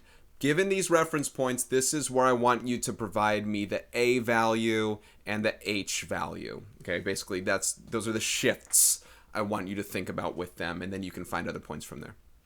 Those are the reference points. I'm going to circle out other points that exist. They are kind of useful for what we got to do for our things. I don't know if it hits that, so I can't guarantee. I I don't know where else it hits here either. So let's see. It looks like it hits here and here and here. Oh, you can't see those. We're going to get to those problems in a second. Okay, so here's what we got to do. We got to write out an equation this time. We have the graph. What's the equation? So we're going to write it in the y equals a times b to the x minus h plus k power. Do it like we graphed before. We need k. We need the asymptote. It looks like this asymptote here is at y equals 1. That makes your k value be 1. So k is 1. Everything we do is in relation to the asymptote. So the a value based on the reference point is 1, 2, 3, 4, 5. We have an a value of 5 provided that the h is 1, 2. We're shifted 2 to the right.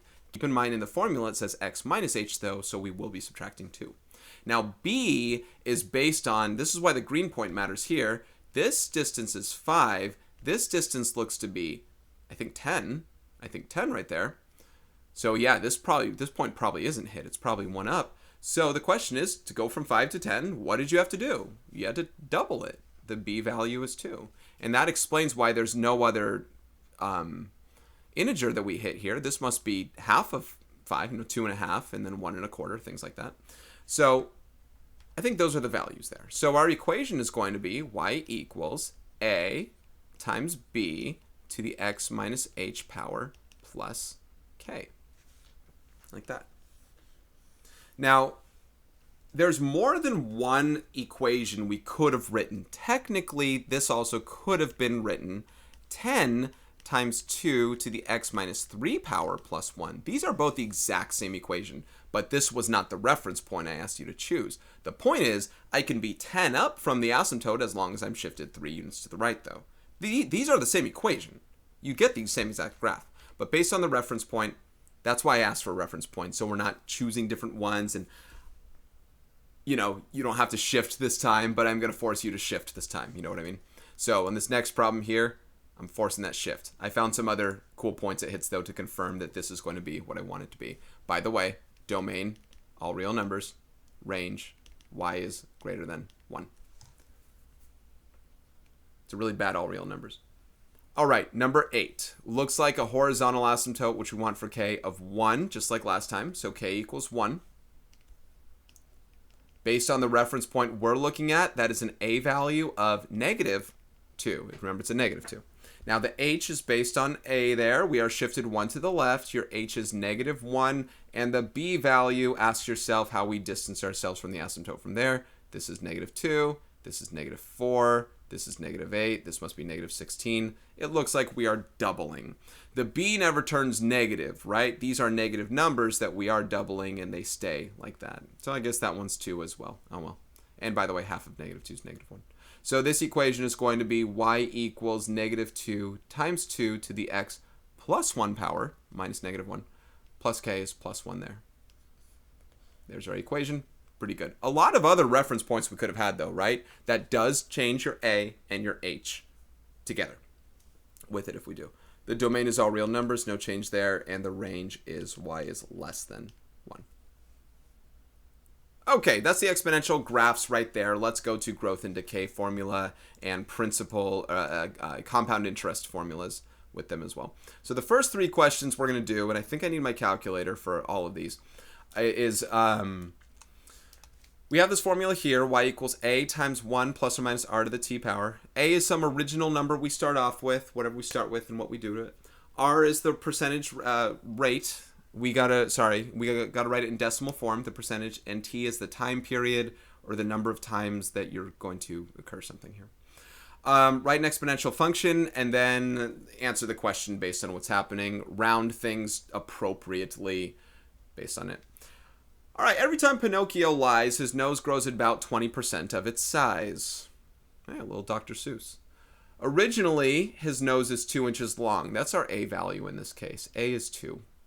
How long will his nose be after he tells 20 lies? Now, this will be time eventually. This is based on r here. That's a decimal equivalent. We got to shift the decimal 2 places to the left.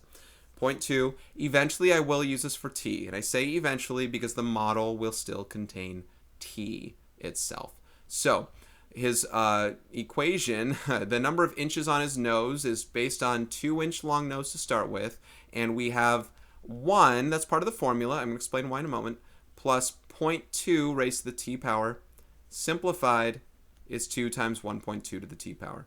Here's a model for Pinocchio's nose length based off number of lies. Now, the reason for the model here, well, I'm not going to say reason for the model, but that's how a model works. So I can determine based on any number of lies, in which case we will do for 20 in a moment on this side. But 1 plus 0.2, the idea is that we will be multiplying, we want to do a 20% increase. So we want to take the 20% of his nose inch length, and then add it to what he already has. This 1 represents 100%. So take 100% of his nose length plus an additional 20% here. And it's a plus because it's an increase. Where is it? Grows. It's an increase here. It's a plus. If it was shrinking, it would be a minus. That doesn't make it a negative though, right? 1 minus is 20% off. 20% decrease of his nose length, which would have been something else. All right, here we go. So the length here, based off 20 lies, y is 2 times 1.2 to the 20th power. And listen, just go straight to the calculator from here. I'm going to go ahead and do that. Do not do 2 times 1.2. It's 1.2 that gets multiplied 20 times, not the 2. The 2 is the original. We just talked about this with you. Look, this is y equals ab to the x power. That's what these things are, and that's why you want to simplify that. All right, so we're going to here. This is when last time I used this. 2 times 1.2 to the 20th power. It's around 76.7 inches. I don't know what's rounding appropriately for nose length. Oh, I'm 76 point. I'm a real boy. I forget what he sounds like. And he's lying about that, right? He ain't no real boy. I was doing a little more Mickey, huh? All right, 76.7 inches for his nose length after 20 lies. Stop lying, Pinocchio. That's over 6 feet, dude. All right, a Honda Accord, number 2. A Honda Accord cost $18,500 new in the year 2000. Suppose the car depreciated 8% per year. What was the value of the car in 2005? Model, don't write Accord. We're doing the equation here. So the A value is 18,500. We are depreciating value. You take the 100% of the value it is, you take off 8%. That's 0.08. Not 0.8, but 0.08. Raised to the t power. So that's going to be this times 0.92. Actually compute that. Simplify that out, right? This is your model. This is your model for any year t. Now, do I substitute 2005 in for t? No, t is the number of years since the car was made, since the year 2000. So t is 5 in this case. We will substitute 5 for t, the new value of the car in 2005, $18,500, and then 8% off every year is 92% of the previous amount every year. For 5 years, as it depreciates, that's a decay, if you will. 18,500 times 0.92. Next time I'll use my calculator to the 5th power. It's going to be 12193. Hold on. 12193.00818. I will give them that cent. So 12193.01 cents, approximately. Well, not 01 cents, but 1 cent. $12,193.01. This year, I don't know. I don't know if it actually depreciates 8% every year from that. Let's go ahead and see what that would have been for this year. 18,500 times 0.92 raised to the what? I guess 22nd power? Oh, yeah, maybe. That's like a $3,000 car. $2,954.64. So yeah, that's probably a kind of a reasonable sound of one, right? Especially if it's used or whatever. All right, as of 2018, the world population was 7.616 billion people and is growing at a rate of 1.1% per year. What is the predicted population for 2050? So for the model, again, ignore t for now. This is our initial amount. Don't actually write out a bunch of zeros. We'll just write 7.616. We know the model is using billions of people. So if our answer later is like 10 billion, which it's probably way undershooting, but if it's like 10 billion, it'll say 10. And we will write out billion in it, right? So we'll say y equals 7.616 times increasing at a rate of 1 plus 1.011. That's that 1.1%. Raise the t power. So 7.616 times 1.011 to the t power. So population. So 2050 is how many years after 2018? That's 32 years. So 32 years later, we will do 7.616 times 1.011 to the 32nd power. I shudder in fear over how many people will be on this planet at this time. Let's take a look. I should still be alive by then. Like, health-wise, right? I'll be, what, 60? Oh, that kind of scares me. I'll be 62. My dad lived to not make his 61st birthday, so I don't know. Maybe there's a family curse or something. All right. Oh, no, 10, okay, actually, okay. I'm not saying this isn't a lot, whatever. I thought it was going to be more than this, but 10 point, let's do 3 decimal places because the other one was. So 10.8084, so 10.808 billion people. Don't get me wrong, that's a lot of people. I don't know. We're going to have to shift, move some over to Mars, right? It's a lot of people. I think there's a lot of space, sort of. But finite resources. Anyway, this isn't a what you can call it, political debate. Not that I really have anything. Anyway, when I'm 62, we got some people. I'll get more YouTube subscribers. That's the way I want to think about it.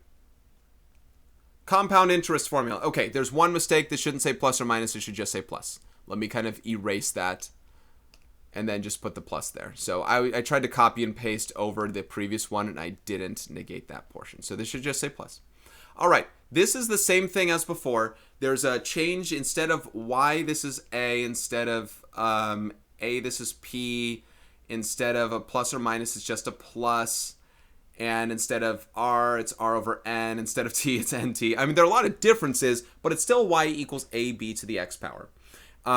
It's just, this is specifically for money. And so specifically, we talk about A as an accrued amount of dollars, P as the principal amount of dollars, just a plus because interest only makes it go up, and we can compound our interest, which means we can divvy up the amount of interest we have by a certain number, and then we do it that many times in the year, which means T is only time in years. It won't be months, it won't be days, it won't be number of lies. It will just be in years. We will multiply maybe a monthly amount by 12 perhaps here, because if you do it per month, excuse me, that's a different thing I'm talking about. But you take that n there as far as compounding goes, and that might be asked for something. Okay. Leah invests $8,333 in a savings account with a fixed annual interest rate of 8% compounded semi-annually. The semi-annually means you do this 2 times a year. That's an n value of 2. We know r is 0.08. My back's bothering me again. R is 0.08. This is our principal amount. This is how much she starts with. We'll start the model out here. Now, listen, I'm not going to always turn my models into an exact thing because I don't think it'll come out exactly. So we'll do what we can here. I don't know how much the model's going to matter as far as exact simplification. But the accrued amount is the principal times 1 plus 0.08 over 2 semi-annually raised to the 2t power. That will be, 8333 times 1 plus 0.04, so 1.04. to the 2t power. This one's a nice simplified model. Not all of them will be quite as great. I'm just going to say that right now. How much will it be after 12 years? So now you're going to plug in 12 for t. Here's where, we will go to the calculator, but I do encourage that you do some work by hand, including 2 times 12. I encourage that you get that as, 24. I'm not saying for 2 different reasons here, but if you do want to argue one of them here, this is the number of times it compounds over the 2 years. However, over the 12 years. However, your calculator. So I'm going to type this in the calculator here. I'm going to do both of those answers. I'm going to do 8333 times 1.04, which that part's correct, but raised to the, if I did 2 times 12 here, I'm going to get this value. Now, if I do the same thing here and I put in 24, I'm going to get this value. Now, why did I get 2 different numbers? Shouldn't it be the same answer? I mean, the answer is, yeah, it should be the same answer. So why did I get two different ones? Because this, I only squared 1.04. And then I took this whole result and multiplied by 12. That wasn't my intent, but that's what happened. See, in the calculator, at least in this one, you know, because I can't raise things to powers, it's a little too archaic for that. You got to do it like that in parentheses, 2 times 12 like that to get the proper number. Your answer isn't 108,000, it's 21,000, whatever. That's why I just encourage you, do things by hand that you know how to do. I mentioned the same thing in geometric sequences. I think I got to move forward a little bit faster. But that's just a conscious reminder of what to do.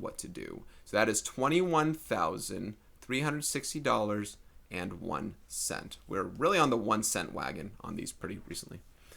Okay. I'm going to move pretty fast here because a lot of these end up being kind of the same with the difference on how we compound, and I might not be as particular on the, it depends on the stuff. So compounding quarterly right here, it doesn't matter who it is. It's Jasmine, but quarterly here, this is how much she invests in the retirement account. This is $2,658. This is 1 plus 0.09 over 4 raised to the 4t power. See, you could keep it like this. I just feel like that you can divide this part evenly out. You can let your calculator help you. I believe that's 0.025. I want to be sure. So 0.09 divided by 4. Oh, 0.0225. See, I was wrong. 1.0225 to the 4t. See, it's nice to still kind of get the number. Because then I can type that out. I don't know. It's whatever. At some point, if I have to divide a number by 23 and it doesn't come out cleanly, then I don't really know what I want to do. Okay, I'll leave it like this. Okay, balance. And plus, sometimes we will not know the principal and we'll know the accrued. So it's not really a model based on accrued anymore. So it's kind of weird. Anyway, balance after 15 years. So the accrued will be 2658 times 1.0225 to the 4 times 15. 4 times 15, right? 15 years, 60. 4 times 15. So I'm saving myself a little bit there. You can use your calculator for that part. Just be careful to not accidentally multiply something we're not supposed to. And I hope I do all these parts correct. When I'm saying make sure you like that. So the accrued amount after 15 years, you're getting some good money here. This is going to be $10,100.76. And please use units and round appropriately. So 76 cents right there. Hopefully you got the same number as you tried it. Oh, by the way, the quarterly was 4 right there. Okay. Oh, and if you wanted to know, the compounding quarterly versus not compounding at all, what if R was 1? What if N was 1? What if it was 1.09 to the 15th, after 15 years, to the 15th power here? What would be the difference between that and this? I'll tell you what, it's probably not going to be massive, but it's going to be a little bit. You're going to get a little bit more money compounding quarterly. 1.09 to the 15th power. This will be, it's enough. So this is $9,681.72. So what's that difference? It's less than $500, but it's different. Percentage-wise, it's like another 5% more. So it's pretty good, right? So compounding, the more you compound something, all other things being equal, interest rate the same, principal amount the same, and amount of time the same. All other things being equal, the more you compound something, the more money you get from it. Eventually, it diminishes returns. We talk about quarterly. We're going to do monthly, weekly, daily, hourly, continuously compounded interest. We'll get to that, but there's a whole formula for that, so we don't have to use the infinity sign. Okay, let's go faster. Maria invests $6,154 in a savings account, fixed interest rate 8%. After 10 years, weekly. So 52 weeks in a year. This is an example where if 0.08 doesn't divide by 52 cleanly, it doesn't. I'm going to leave it as like 0.08 over 52. So I'm going to say 6154 times 1 plus 0.08 over 52 raised to the 52t. So I'm just going to go ahead and leave it like that because it might be clean. I don't know, but there aren't enough. It does that for me. I'm not going to write that out, and there might be rounding. There might be more decimals there. I don't think it'll change my sense in the long run, but I can't guarantee it because the exponential thing, it might. And you don't want to leave anyone's cents off for anything. It's just, you just don't. Attend to precision. All right, 10 years. What would the account balance be after 10 years? Now, here's the thing. I could reduce the idea of this fraction. I could divide both of these like by 4 and turn it to like 0.04 over 0.02 over 13. Oh, maybe that is a repeated decimal or irrational, whatever. I could write it like that, but there's no need. If it's not going to clean up what I have, then it's useless. To the 52 times 10, 520. 10 years later, right? 52 times 10. So that's 6154. If you don't mind, I'm just going to type it or punch it in here. That's faster. 1 plus 0.08 over 52, rounded to the 520th power. And I'm getting, in money, Maria, $13,687.56. And you should always kind of look to your answers and say, does it make sense? Not like sense. But is it appropriate? I mean, 8% for 10 years. I wouldn't be able to guesstimate what it was going to be. But if you're getting like millions of dollars, something went wrong. If you're getting less money, something went wrong. Just make sure that something's kind of within some realm of, okay, I get it. All right, this problem's a little different as far as model stuff. Ryan invests a sum of money, which we don't know, principal, with a fixed annual interest rate of that, compounded monthly. That's an N of 12. R, by the way, is 0.0431. I'm going to divide that by 12, and that cannot be clean. That just won't be clean, so I'll leave it. After 10 years, the balance reaches this amount. What was the amount of the initial investment? So this time we know A, the accrued rate, $12,855.94, and we don't know P. So as far as model goes, I'm just going to leave it like this, the 1 plus 0.0431 over 12 raised to the monthly 12t power, like that, okay? After 10 years, so now I'm going to substitute 10 in for that. That'll be 120. So 12855.94 equals P times 1 plus 0.0431 over 12 raised to the 120. Now, here's the thing. This is where I don't get picky. It's where students kind of get lazy on things. You need to keep exact numbers as long as you can. Let your calculator store whatever it is you're doing. Even if you write something else out on paper, on here, keep your numbers exact. I'm going to compute whatever the heck this is. That number is multiplying by P. Let's say it turns out to be 4. I don't care. Let's say it turns out to be 4. That'll be 4P equals this, and then I divide both sides by 4 to solve. Whatever I'm going to get right here, I will divide that from this, and then I can get my P. But I want to leave it exact. I don't want to round because that can change cents on the dollar as far as the answer. So what is, let's just do this part together here. What is 1 plus... Oh, see, I already started bad. What is 1 plus 0.0431 over 12 raised to the 120th power? Something with a long decimal thing, but I can't turn it to 1.5, 1.54. I don't want to write the whole thing out. Maybe I could just round it, but the point is I'm going to divide both sides by this number. So I'm going to take $12,855.94. Now, by the way, this number is probably rounded, the 12,855, whatever. So this will be really close to whatever it is I'm trying to get for P, divided by the previous answer. See that? This basically says, notice how it rounds to the nearest cent, it rounds to 0, 0. So the idea was we wanted to get that, right? What if I took that, and so my answer is going to be $8,361 in 0 cents. What if I took 12,855, and what if I did this obscene rounding and divided it by 1.5, and I said, oh, I'm just going to round that. Let's divide by 1.5. That's not the same answer, man. I'm $209 off, plus 63 cents. I'm way off that. You cannot round early on these things. You might be able to write rounding early, but don't round early. Anyway, I'm going to say that P is about, principal is about 8,000. This is how much he invested, $8,361.00.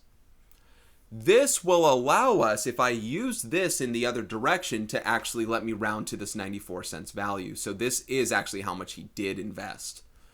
It's not about, that's how much he did invest. This is the about, technically. Okay, continuously compounded interest is APERT. A equals PE to the RT power. R is still interest rate, P is still principal, A is still accrued, T is still time in years. E is the 2.7 number. I will use E from the calculator. John invests $1,400, that's P, in a retirement account with this, that's R. Compounded continuously, it's the formula we use. What will the account be after 15 years? So A equals 1,400 times E to the R T power. That's our model. 15 years later, we will multiply. This is one where I don't know that times 15, and I can type it. Let's see, 0.0263 times 15. You might want to do it beforehand. So 1,400 times E to the, it's 0.3945. I just multiplied 15 by this number right here. So now I'm going to do 1,400 times E. There's a button on the calculator there. It is, I'm going to type it on my own thing. But E for me is right there. Oh, you can't see this. E for me is right there. I'm going to do it on my own calculator, though. So where am I? 1,400 times E. I don't know where E is on this calculator. To the 0.3945 power. That's 15 times that other thing. All right, this is about... It should go up still. This is the most, with all things being equal, continuously compounded interest is the best bang for your buck you'll get. How much better is it compared to daily? It depends on how much time and what the interest rate is. But it could just be a matter of cents, all depending. 0.09, 0.10, so 10 cents there. $2,077.10. Making money. If they invest in GameStop, you get a lot more. Stock dividend split coming up soon. All right, Anjali invests a sum of money in a retirement account with a fixed annual interest rate of this compounded. After 20 years, the balance reaches that. What was the amount of the initial investment? So this is the accrued amount A. This is $14,037.16. Your P, your principal, is what we're trying to find. Here's E to the R. Whoops. 0.679 to the RT. Now we're going to do 20 years later. 14037.16 equals P times E. Remember, this is P times all this. E to the, I'm going to do 0.06. I really should put to the 0.0679 times 20. I just want to do this times 20 first. 0.0679 times 20. So that's 1. I'm going to cross it out now. 1.358. I don't want to rewrite everything else. All right, what is E to the 1.358 power? That is, that's exact. That is 3.888408702, and it goes on forever. I'm going to divide both sides by that. And divide both sides by E to the 1.358 power. And I could have done that part in the calculator, right? That part's exact. That's what P is going to give me. This is going to give me my principal. So 14037.16 divided by previous answer. I'm getting, and this is to the nearest cent, I'm getting, or, P, not even about. This will be what it was supposed to be. $3,610.00. $3,610. And, whoever made the problem used this interest rate exactly to 0 cents, and then did this to round this number. So that is what they're expecting as an answer. Now, number 10 is the last one. I am going to say straight up that we will go back to this problem. We'll circle back to it. I'll start it off, but I'll show you why we're going to circle back to the problem, because we can't solve without logarithms, and I want to do logarithms first prior to, so we use it. But let's start it. Adam invests this much money in a retirement account, hold on. That's how much he invests. And then his balance reaches this amount. So we have $8,624.97 starting from $6,139. This is compounded continuously, so we're using E again. E to the RT after 17 years. So to the RT power. After 17 years, it reaches this. So $8,624.97 equals 6139 times E to the 17 is T. We don't know R, 17R. Now, to start this, what I would do is divide both sides by 6139. 6139. And this is one of those things, guys, where dividing those won't give a clean number as far as I'm concerned. 8624.97 divided by 6139. Yeah, no, it's just some random... Actually, you know what? That might be exact. It might be exactly this 1.4, because it doesn't look like it's carrying some other decimals. 1.404947006.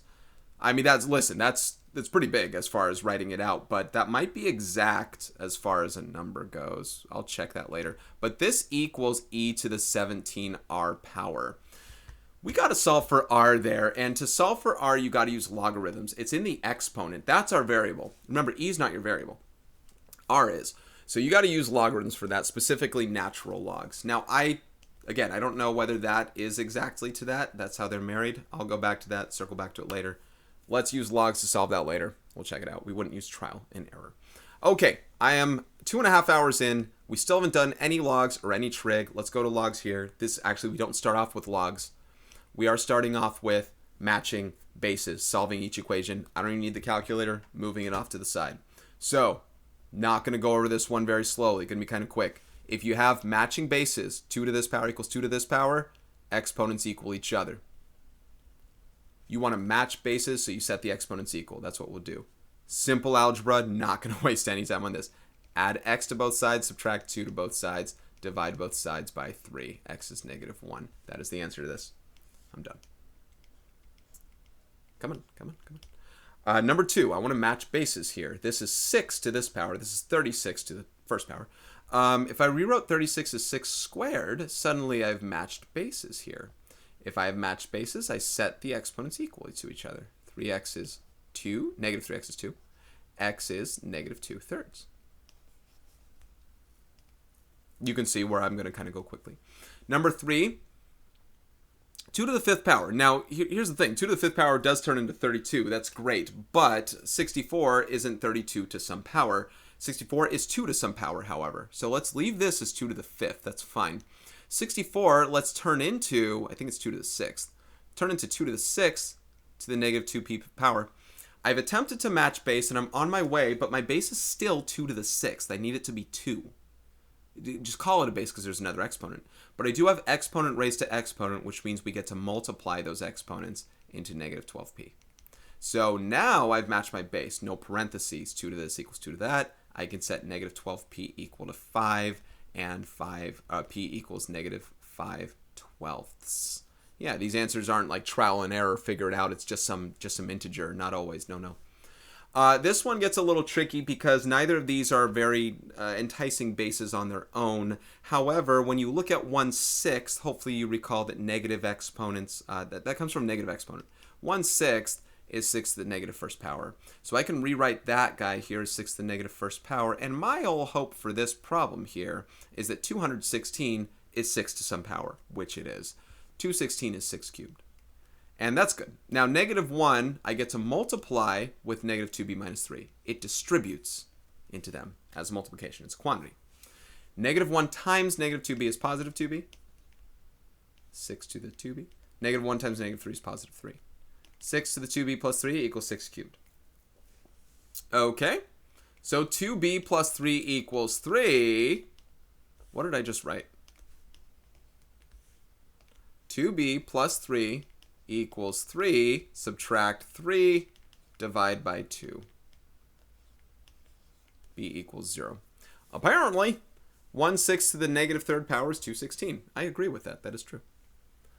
All right, this next problem, we have to change bases for both of these as well. 27 and 8 to no power to get 81. Neither is 9 to a power to get 27. Looks like 3 is what we have to strip this down to. 81 is 3 to the 4th.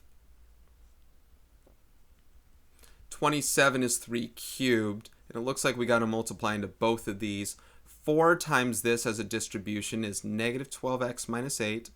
And 3 times -3x is -9x. Either way, we match bases. Let's set those parts equal. I'm going to add 12x to both sides and divide both sides by 3. And I believe I'm getting -8/3 there, yeah. Last one here. You know, I don't know if you know this, but 625 is 25 squared. So I'm going to go and use that. If you didn't, you can do 5 to the 4th power. I guess you wouldn't know that that's 5 to that power. But this is 25 squared. Ooh, I don't want to use purple next to that other purple. Let's just use black. 25 squared. And this is 25 straight up. We're good. Trying to match base. So 25 to the 4 minus 6x power when you distribute the 2, right? Distribute the 2 and 2 and 3x. 25 to the x minus 1. So therefore, 4 minus 6x equals x minus 1. Add 6x, I'll get 7x. Add 1, I get 5. And we get x equals 5, 7. So let me make sure nothing was supposed to go negative. Add 6x, 7x. Add 1 to get 5. Yeah, that should be good. All right, 5 sevenths. Okay, there we go. So I didn't use logarithms just yet, but there are problems like those where we might need to use logarithms. Just kind of keep that in mind down the line, because here we could match bases. Here we could use logarithms. It's just not to your benefit too. I want to get the exact fraction answer here. You know what I mean? Did never need a calculator for those. Maybe you do for your logging. For your exponents. Maybe you're trying to figure out, 25 squared and all that. That's it. All right, rewrite each equation in logarithmic form. So the general form thing we got to understand here is this. You raise, I think this is how I write it on other sheets here. You raise some base b to an exponent y and you get x. Then that means y is the log base b of x. Logarithms are a way to find exponential values. Just like that r value that we never solved for yet. You log something, the result is an exponent. The result of logging this is the exponent. Y is the exponent, b is the base. Log base b of x. Right there. So we are going to convert from this form here into that form right there. And all these are true statements. 9 to the 0 is 1. 6 squared is 36. I know you know that one. And all these are true statements, and the log will be a true statement. We're not solving anything. We're just writing this log form. This is going to be log base 9 of 1 equals 0. And what I like about doing these problems here is, especially if you're very, if you're very foreign with logs, if you're not feeling good with them, you can look at these and exponentials. You can look at these true statements and say, hey, look, a negative exponent gives me a fraction. A fraction exponent, like a 1/2, is a square root. 0 raised into the 0 power gives me 1. And it helps you with logs as well. The log of 1 is 0. And we're going to use that, by the way, quite a bit. Whoops, not equals. Next one, log base 6 of 36 equals 2. When we evaluate these later, we say 6 to what power is 36 to get the 2. All right, so these are kind of nice to do. I really do enjoy them. Log base 16, as far as you learning it, of 1 over 256 is negative 2. This goes to show when you take the log of a fraction less than 1, you get a negative. Kind of interesting there. And right here, log base 256 of 16 is 1/2. When you log something that's smaller than your base, then you get a fraction kind of thing, right? So they're kind of little tidbits that you learn from doing this, besides just converting. Learn from your answers, right? That kind of works. Again, we didn't solve anything. We just converted. And here we're going to convert as well into exponential form. Log base 15 of 225 is 2. 15 is your base. The result is the exponent, right? 2. 15 squared is 225. And these are ones when you convert that you can probably look at and say, yeah, that's correct. Right? If you wrote 15 to 225 equals 2, head scratcher, right? That's not true. What? So, you can probably look at some of these and say, okay, I can at least make sense of the answer that I write. And if you choose not to, you're not helping yourself. All right, this one's a little tricky because I can't see the base. If you can't see the base, that means it's base 10 for log. Natural log is log base e. My back. So this is base 10. 10 to the exponent, 3rd power, is 1,000. Very true. 20 to the negative 2nd power is 1 over 400. Is that true? Yeah, because that's 1 over 20 squared. And 20 squared is 400. And lastly, 400 as your base to the 1/2 power is 20. Well, that's the not the opposite of this, but 1 from 400 to 20, 20 to 400. The square root of 400 is 20.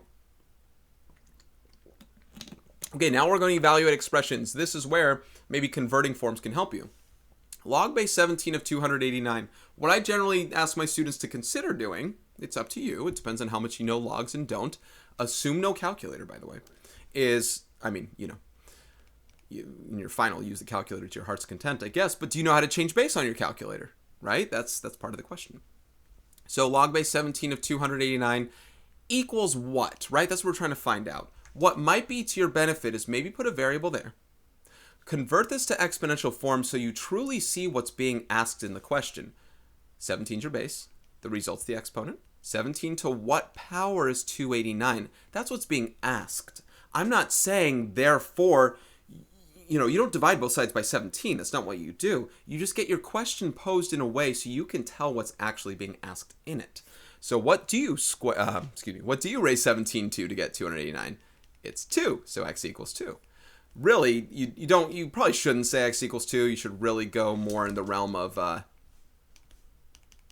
that it equals 2. It's not about what x is, it's about what log base 17 of 289 is. Anyway, 16, same kind of ish. 5 to what power is 125? It's 5 cubed, so x is 3. Right, so work that out a little bit. I'll try and say some out loud in some other cases. Well, actually, let's actually do this one here, as I did before. 64 to what power is 8? Now, if you don't know, look, I know that we take the square root, but maybe you don't know how to convert a square root to exponential. I'll tell you right now, it's 1/2. Maybe you do know that. If you don't know, what can you do? What did we do at the top of this page? Match base. 8 is to the first power. 64 is to the x power. Let's turn 64 into 8 squared to the x. And then you get 8 to the 2x equals 8 to the first. Matched base, 2x equals 1, x equals 1/2. If you don't know, match base. I'm trying to get you ones where you can match base and, work that out, right? I'm saying no calculator here. So anyway, 1/2. Log base 12 of 1. Well, the answer is 0. If you didn't know that and you're saying 12 to what power is 1, well, it's 0. any non-zero number to the 0 power is 1, and that's the goal of that one right there. Log base 216 of 6. Again, maybe one of those ones that you might want to work changing base. 216 to what power is 6? It's the same kind of thing as before. If you're doing 6 cubed here, the answer is going to be 1/3 for the same reason as you just saw before. 6 to the 3x is 6 to the first. 3x equals 1. X is 1/3. Raising to the 1/3 means taking the cube root of. 6 cubed is 216. Therefore, the cube root of 216 is 6. Therefore, 216 to the 1/3 is that. The thing you want to avoid, though, is accidentally maybe making it negative, right? You don't accidentally want a negative exponent. It's a fraction exponent that does that.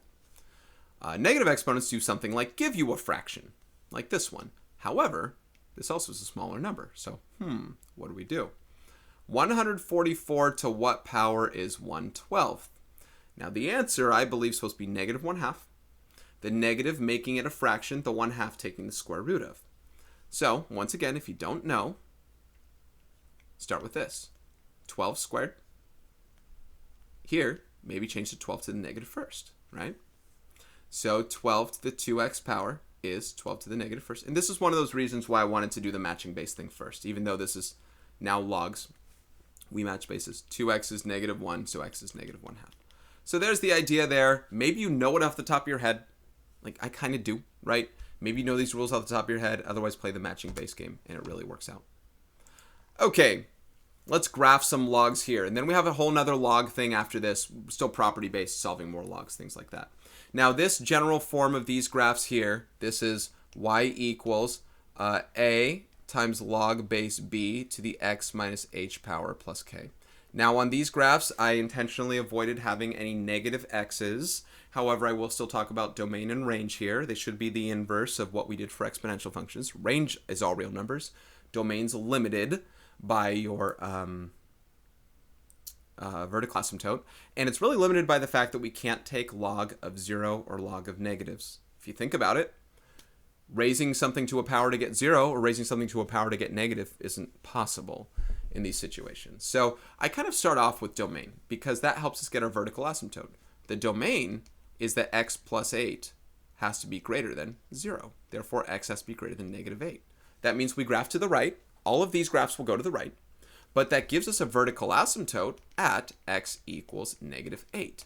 That is the place that we start to approach. We get closer and closer to, but we never actually hit.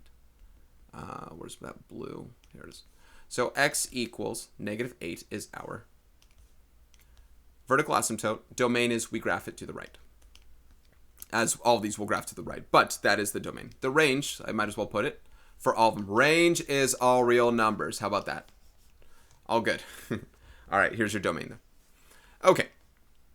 Remember when I told you the log of 1 is 0, and we're going to use that? We're going to do that right now. When you go 1 away from your vertical asymptote, you're taking the log of 1. Don't believe me? What's -7 plus 8? That's 1. What's log base 4 of 1? 0. -3, -3. When I go 1 away, I go k units up or down from here. K is -3. When I go 1 away, I go 3 down. Log graphs are like inverses of exponential functions. Before, in an exponential function, we would increase x by 1 to multiply our previous y value by b. Now we're going to increase y by 1, right? Logarithms are inverse of exponents. Now we're going to increase y by 1 to multiply our distance from asymptote by b. This is 4. When I increase y by 1, I'll be 4 times further away. 1 times 4 is 4. Increase by 1 again. 4 times 4 is 16. 16 from -8 is 8. When I decrease y by 1, I'll be dividing by 4, so a quarter, and that's kind of all she wrote. And there's the graph. See, remember, the thing that you take the log of is the thing that you, let's see, how do I say that right? Is the thing that you get from raising your base to some power. The thing you're raising to some power is your y value. So this is your exponent here as you increase y by 1. I increase y by 1, I'm doing 4 to a higher power. The result is the thing I'm taking the log of. That's why those increase this way. Okay, there's the graph. I'll go faster. All right, next one. We know the range is all real numbers. The domain, x plus 5. I mean, look, these are going to be very easy each time. X plus 5 is greater than 0. We have to make sure we have a positive number out. X is greater than -5. Therefore, the vertical asymptote. Maybe at this point you know. X is going to be greater than h. X is greater than h. This time h is -5. And your asymptote is at x equals h. Do I have to say that each time? I don't know. Kind of. See, if it was a -x, things make it go left, and I don't know. For time's sake, I mean, look, we're almost at 3 hours here, so I don't know if it's worth doing that each time. All right, x is -5 right here. It's where we're going to kind of have our asymptote. We're going to start at log of 1. Log of 1 is 0, plus 5 is 5. 1, 2, 3, 4, 5 right here. 3 is our b, so each time we increase y by 1, we'll triple. So triple. Triple 3 is 9, so that's 9 away from here is like that. That's all I can fit. Divide by 3 is 1/3. Divide by that is 1/9. And you know what? Let's go ahead and graph. Now, I said all graphs will go to the right. Not all of them will go up. I believe there is 1 or 2, maybe just 1, that I'm going to make go down and flip over. We aren't going to write any equations from logs, and there are only 6 problems here. Okay, number 23, y equals log base 2 of x plus 3 minus 2. We have a domain. Range is all real numbers. Domain x plus 3 is greater than 0. X greater than -3. So your vertical asymptote is at x equals -3. Let's go. All right, let's get some points there. Log of 1 is 0. Minus 2 is -2. That's my -2. 2 is your base here. Increase y by 1. We double our distance away. 2 away. 4 away. 8. 1, 5, 6, 7. I think 8 away right there. Half away. I always think of Anne Hathaway when I say that. Half away. Quarter away.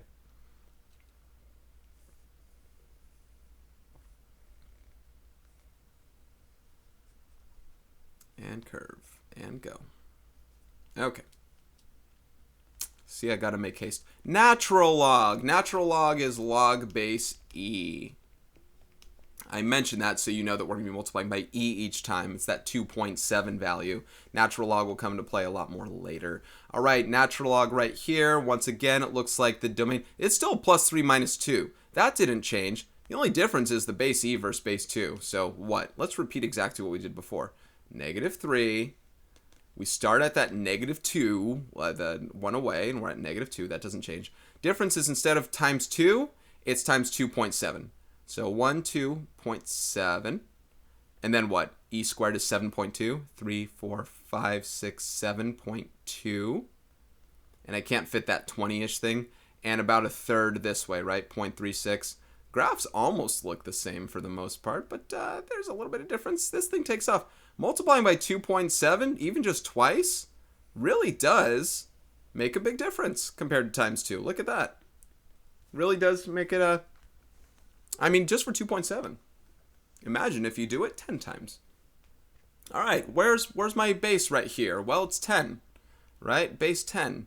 Now, range is all real numbers, but that domain is greater than 0. So x is greater than negative 4. Vertical asymptote is at x equals negative 4. So let's get that one right here. Now, base 10... hold on. Two things to this. So log of 1 is negative 4 like that. Now base 10 means I would be multiplying this by 10, and I will. But this has a vertical stretch factor. This has a vertical stretch factor of 2. So the thing I'm taking the log of, I got to do times 2, and basically that changes the y. So I'm going to go up 2 now in order to do times 10, right? It's a vertical stretch, not a horizontal stretch right there. So moving that way. By the way, I just realized this as I'm talking to you guys about this stuff here. The review stuff that I'm doing does not include conic sections. I was going to mention that because I was going to say it's not a horizontal stretch, and dividing by 10 is 1/10. These are not the only things that are going to appear on my students' final. They are also going to have conic sections on there. But we came off of that literally almost as if it was finals review. We quizzed on that, boom, and then we went straight, we went straight to final review from there. So having been the last thing learned, why review? I'm not saying why review it again, but definitely change our resources to the other stuff. So the last review that we just did for there, I'm counting for it. My point being, if you want to find video on that stuff, look on my channel, just one of the most recent videos. It's probably a conics video, and that's going to be considered our review for it because it's not on here, and especially considering we're nearing 3 hours, I ain't going to add it onto here. I'm sorry, but I'm not. Maybe, just maybe, I give them more review later, but it's not going in this video. I only see my classes one more time each for a 50-minute thing, and I don't know, we'd probably rather devote our resources to something else. I don't know. Anyway, so there's the graph there. That's a times 10 as it takes off, but there's a 2 going up and down. This has a vertical stretch as well, only this time it's negative 3. So what's going to happen here a little differently? Let's check it out. Start with the domain. X plus 1 is greater than 0, therefore x is greater than negative 1. We still graph to the right with the vertical asymptote at negative 1 for x. Boom. Log of 1 is 0 plus 4 is 4. Okay, from here, we will double our distance away in the x direction, but not as we go by 1, and not even as we go up. It's as we go down 3. Every time you down 3, you're going to double distance away. Down 3, another double distance away. Down 3, 5, 6, 7, 8, another double distance away. Up 3, half the distance away. This is a nice... This one's got a nice character. I always like to say that, how when these graphs have nice character to them, and we can really get more out of this thing here. And, I'm done drawing my log graphs. So, some people are like, oh, why don't you use a table? Well, you go ahead and do log-based, you plug in 2 for x. 2, log base 2 of 3. You tell me what that is. I don't want to work that thing out right there. And I know which points I'm supposed to get because I know that I want to take log base 2 of powers of 2. 2, 4, 8, 16, and those are the distances I'm going from my asymptote. I'm already doing that by doubling. So if you want to check and see one works, let's try one. Let's try and plug in 7 for x here. What is negative 3 times log base 2 of 7 plus 1 plus 4? This is going to be negative 3 times log base 2 of 8 plus 4. What's log base 2 of 8? 2 to what power is 8? That's 3. What's negative 3 times 3 plus 4? That's negative 9 plus 4, which is negative 5. Where's negative 5? Right there.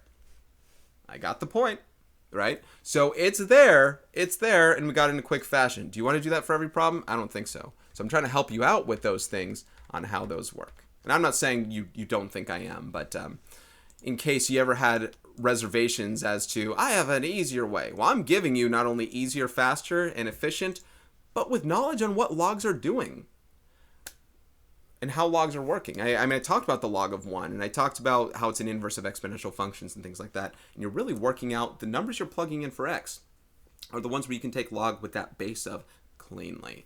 And that's what we're trying to get. Even for fractions, dividing by 2. That's fine. That's fine. Okay, let's go ahead and move forward to extra log stuff. This is the last log sheet, and the rest of the way will be trig. So, expanding logarithms means taking things out of the log stuff. I feel like I got to write these properties. Log base b of x times y is log base b of x times or plus log base b of y. Basically, keep that same base, and you're going to add these. Remember, the result of a log is exponents. Adding two exponents up, it's like if you have this in the product, it's kind of like an exponential function property. If you have it as division right here, x over y, that's the same thing as log base b of x minus log base b of y. And then there are a couple more things we got to put into play. The last one I'll mention right here is log base b of x to the a power is a times log base b of x. So when it comes to expansion, everything you see going this way is considered expansion. Anything we're doing the other way is considered condensing, because we're going to condense later. They do have their actual benefits. Here we're not going to make use of them other than just do them. They have their actual benefits when it comes to numbers, in both forms, depending on what kinds of numbers you're doing something with, especially without a calculator. But expanding means taking everything out of logs as much as you possibly can. Things with exponents, products, fractions, and sometimes we have to convert square roots into fractional exponents. And yeah, that's it. All right. So log base 3 of a to the 5th, and I don't like that they don't put parentheses around it, but that's what they did.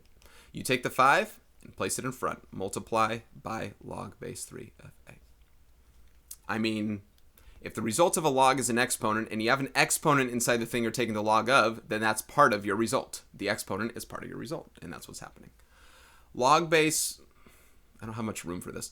Log base 4 of a cubed over b. Two things have to happen. You do have to subtract log base 4 of a cubed with log base 4 of b.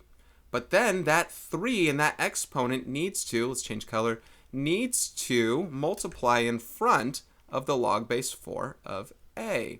Notice how b does not have a 3 in front of it. B was not cubed. Only a was. Therefore, its log is the only one that gets the 3 multiplied for it. That being said, this one, and it's the only time I'm going to do two ways to do this problem here, you could either change this into log base 2 of a to the 6th over b to the 6th first before you move forward, because both of them are raised to the 6th power, and then move into it. So that will give you log base 2 of a to the 6th minus log base 2 of b to the 6th, which means they both get a 6 multiplied in front of them.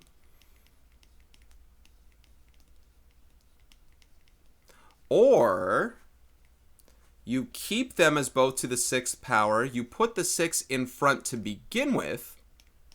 So over here, or you put the 6 in front to begin with, log base 2 of a over b, and then you subtract those, but you have to distribute the 6 into both of them.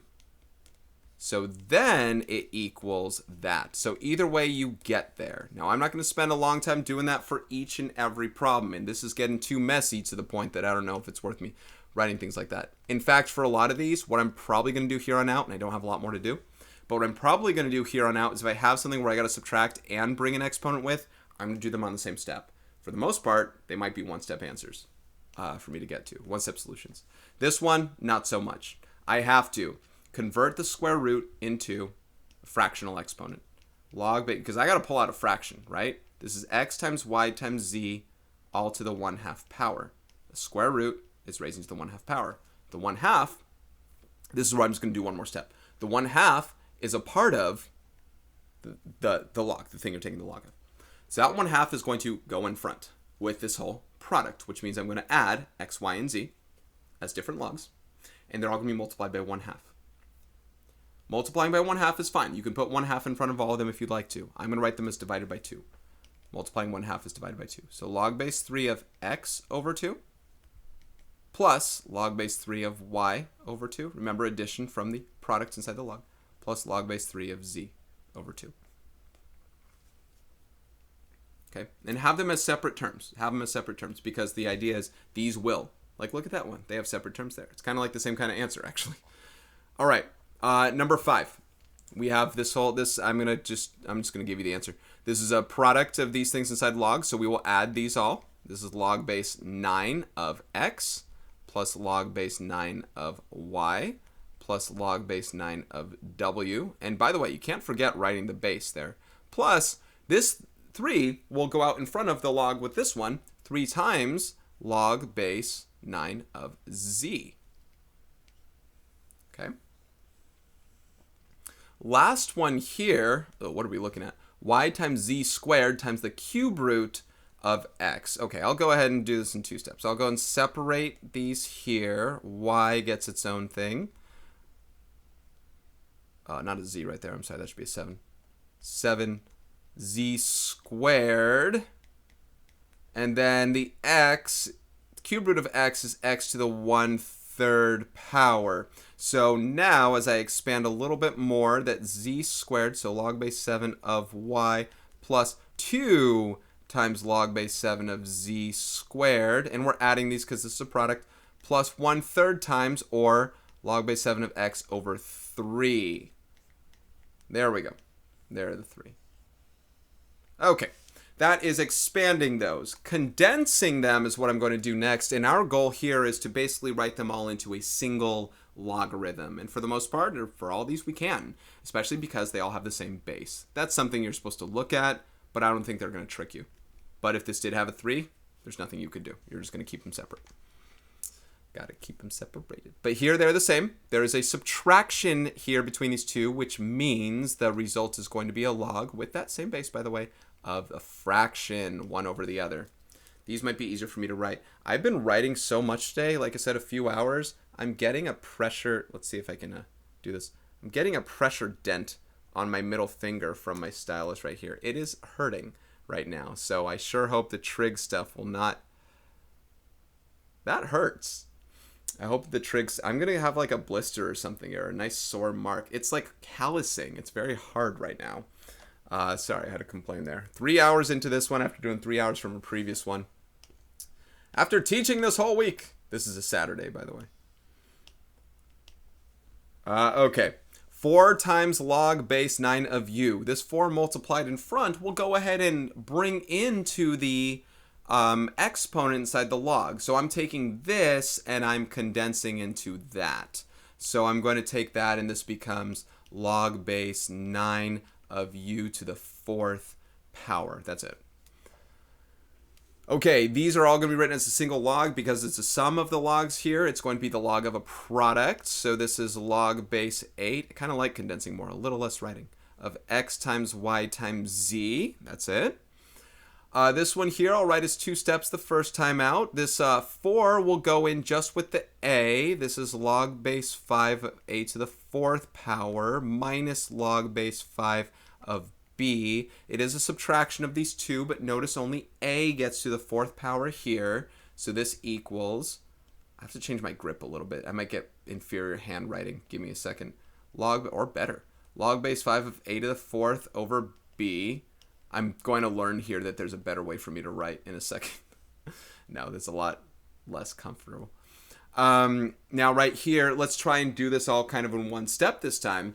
This x will be to the 5th power. This y will be to the 5th power. The z is just the z. And there is an addition of these here. So this will be log base 7 of x to the 5th times y to the 5th times z. And that's a fine answer. Now, what could happen is if you were asked to expand this from something, you may have actually had that x to the 5th and y to the 5th all inside a together, set of parentheses like that times z. It may have looked like that, so just kind of know what it means to have one or the other. So either or really is fine for me there. I just want to make sure you know what it looks like. And what's funny is a lot of my students actually, maybe not for a product, but for a fraction, they might have actually done something like that without even me mentioning it. I'm like, yeah, that's actually, it's nice. I'm glad that you saw that. Anyway, something I'm going to mention with these here is keep in mind that over 2 means 1/2 as well. So this is 1/2 times these. Now I'm going to write them all as a single product right now. 1/2 times log base 6 of u times v times w. That 1/2 multiplied in front is also going to be what we're going to raise these as a power to. But what happens when you raise something to the 1/2 power? You take its square root. And I want you to write that like that. Times the square root of u, v, w. Like that. And that's the answer. Now, I personally put parentheses around all these all the time. I'm never going to stop doing that. But you can see how they're set up. Books should really change it. But notice how I always wrap around parentheses to make it happen. It's really, you should. You really should. Okay, let's solve some equations with logarithms here. So, log base 3, this is kind of like, the way it starts, it's kind of like the matching base thing. They have the same base. These are logs that are isolated. Log base 3 of this equals log base 3 of that. Well, how else are they going to be the same equals thing unless these were the same, right? These have to be the same. 5r minus 10 has to be the same as 6 minus r. If they're not, then they couldn't be equal. So as long as you have logs of the same base set equal to each other like this, then you set the insides of what you're taking the log of equal to each other. Let's solve. Add r to both sides, add 10 to both sides, divide both sides. You get 16 over 6, which is 8/3. Make sure I did that correctly. Okay, so there's the answer to that one. It's an exact answer. And something I should be doing is double checking to make sure there are no extraneous solutions, meaning you cannot take logs of negatives or 0. So I'm not going to do that right here necessarily unless I run into a quadratic. I believe all these to be genuinely correct and good answers and not no solution. But that's something to check for extraneous solutions on another day. If you're the wandering eye student or if it calls attention to me, I'll let you know. Log, they're both base 10. That doesn't matter. It just matters they're the same base here. So therefore we set these parts equal to each other. 3b minus 2 equals 2b plus 5. Subtract 2b, add 2, you get b equals 7. That looks like an easier answer than the previous one. And that definitely gets positive logs. All right, log base 6 of n equals 4. I know sometimes students will suddenly, after we did a lot of other things, including graphing logs, you're like, well, what do I do? Well, you go to what logs are all about, right? The result's an exponent, and this is your base. 6 to what power, or excuse me, 6 to the 4th power gives you what? That's actually what you're doing there. So don't ask what you do here. You do 6 to the 4th. If you're asking what 6 to the 4th is, that's a different story. Use a calculator. I believe it's 1296, and that should be the answer. Oh, whoa. There it is. And that's what we're doing here. So some of these next problems, several of them here, what we're going to do is get the log portion by itself. Make it log base, whatever. Set it equal to what's on the other side, and then convert it into exponential form because our variable is inside the log this time. It's not the exponent itself. Our variable is now inside the log. So we want to write it that way. Like here, 8 times log base 11 of m. I mean, you could do the condensed thing. You could do m to the 8th power and all that. I'm not really seeing benefit to that. I'd rather isolate the log, divide both sides by 8, like that. And you get log base 11 of m, I like parentheses, of m equals negative 2. How do you solve for m? The 11's your base. 11 to the negative 2nd power equals m. That's what this is. And then you evaluate that part. M is 1 over 11 squared, which is 1 over 121. That's your answer. Exactly. Number 17, you're trying to isolate your log thing here. There's a 1 in front, which we'll subtract over. Minus 1, we get log base 9 of p equals 2. Therefore, 9 squared equals p. That's your exponential conversion, and p is 81. We're really working out that conversion process for us. We got a two-step portion to isolate logs right here. 5 times log base x minus 6. The minus 6 is not a part of the log. That's one of the non-parentheses bits I don't like. They would use parentheses if they meant it was inside. I just don't like that ambiguity. I'm going to first add 6 to both sides. 5 times log of x equals, my little stylus thing is, my pen tip's messing up. I might have to change it. Equals, what did I do? Add 6 equals 15. Divide both sides by 5. Log of x equals 3.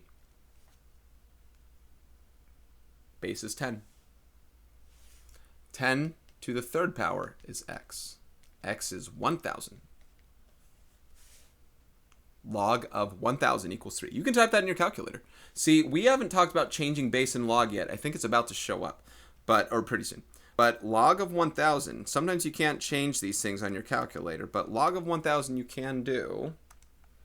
Yes, can do. And log of 1,000 is 3. And that's, x was the 1,000 portion of that. Changing bases, some calculators can, I believe. I don't have any that do. Okay. Moving forward, it's more of the same. Now there's more stuff inside the log, which means there's just another step or two afterward. But 7k is inside the log itself, and your log is already isolated. So we will start with 3 to the 4th equals 7k. Base, exponent, the other thing. 3 to the 4th, is 81. So 7k equals 81. Whoa, I've never written an 8 in that direction. So k is 81 over 7, which that's not clean. We're just going to leave it like that. 81 over 7. Don't round. Don't do anything like that. We're good.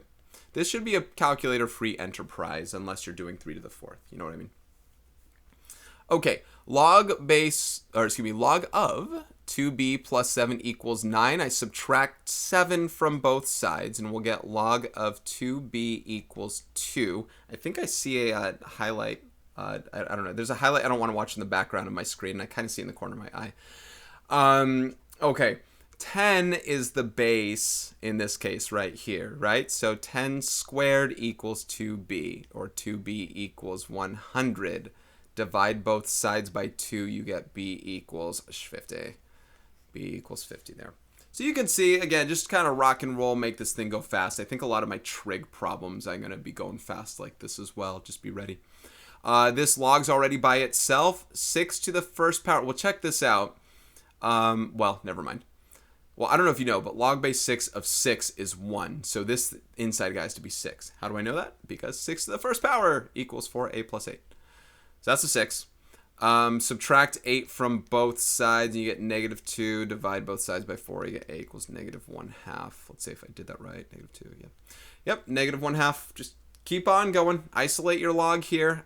Don't do 7 minus 6. That's 7 minus 6 times. So I subtract 7 first. Negative 6 times log base 4 of 3v minus 5 equals, I said subtract 7 is negative 24. Divide by negative 6, you get log base 4 of 3v minus 5 equals positive 4. Convert to exponential form. 4 to the 4th power equals 3v minus 5. 4 to the 4th power, I was going to say 16. That's not true. 64, 256. 3v minus 5 is 256. 3v equals 261. V equals 87. 87. Getting there.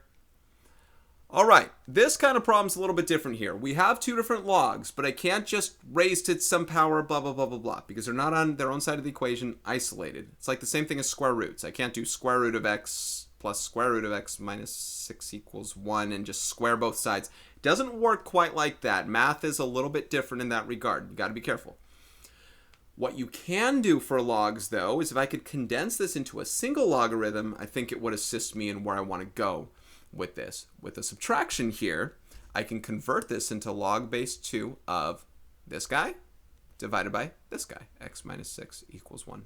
Because, see, it's not true subtraction anymore. See, now it's kind of a division, if you will, and that's different.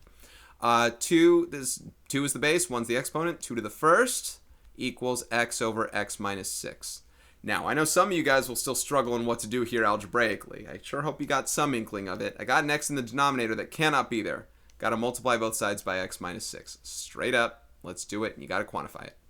2 to the first is 2, and we got to distribute the 2 into these guys. That's gone. I have 2x minus 12 now equals x. Subtract x from both sides, add 12 to both sides, x equals 12. Let's see if that works. 12 divided by 12 minus 6, so 12 divided by 6 is 2. Log base 2 of 2 is 1. That works. Whoop. Oh, come on now. Come now. What kind of thing is this? Okay. 24. Once again, another condensed. It's really very much the same as the last kind of problem. In fact, I should have given you a quadratic. I should have done a plus, done a quadratic, that kind of thing, but I didn't. Sorry. I kind of created this assignment. Log base 6 of x over x plus 1. I generated the problems and chose the ones until I felt like they were ones I wanted to do. I didn't make them up, though. Here we go. That's 6 squared this time. 6 squared equals x over x plus 1. Yes, we multiply both sides by x plus 1, as you kind of just saw from the previous one. X plus 1. Whoa. X plus 1. Distribute the 36, right? So now we're going to have 36x plus 36 equals x. Subtract x from both sides. 35x subtract 36, negative 36. X is negative 36 over 35. I dare not double check that. Sure, that's good. If I trust my algebra, then we're good. All right, last one's to do. Solve each equation here before we hit trig. Solve each equation here, round to the nearest 10,000th, 4 decimal places. What they're telling you here is we can't match bases this time. I can't raise 11 to some power to get 77, integer-wise. Obviously, we can raise it to some power. That's what we're going to do, solving using logs. And that's exactly what we're going to do. Our goal, like last time, our goal was to get the log by itself to convert to exponential form. Now we are going to get the exponent by itself to convert to log form. And it sounds weird that I'm going to rewrite what I'm saying here. I like to kind of a little more so use a property right here, though. You're going to see what I mean. If I converted this straight to log form right now, what would it be? Log base 11 of 77 equals x. And look, there's no problem with this. In fact, this is the answer. But rounded, you got to use your calculator. And calculator, changing base isn't quite something that's here. There's a change of base formula, but I'm going to kind of not work off that one. I think people tend to exercise this property a little more. I think it's just kind of a nicer play. Let's just log both sides straight up. And I say log respective to no particular base. I literally, actually respective to base 10, but I'm not going to do it of base 11 and whatever. I want to do base 10 because my calculator can do base 10. I could have natural logged both sides as well. In fact, I think a lot of people write that, probably because it's one less letter to write. As long as you do logs at the same base, you're good. And as long as you do one that your calculator can do, you're good. So log base 10 or log base e, natural log. Now, why did we do this? Why did we log both sides? Because the property of expansion puts x out in front. X times log base 11 equals, log of 11 equals log of 77. Why does that help? Because we're multiplying by some number. Log of 11 is a number. It's 1 point something. I don't know what it is. But it's a number. If I divide both sides by log of 11, I get my answer for x. Log of 11.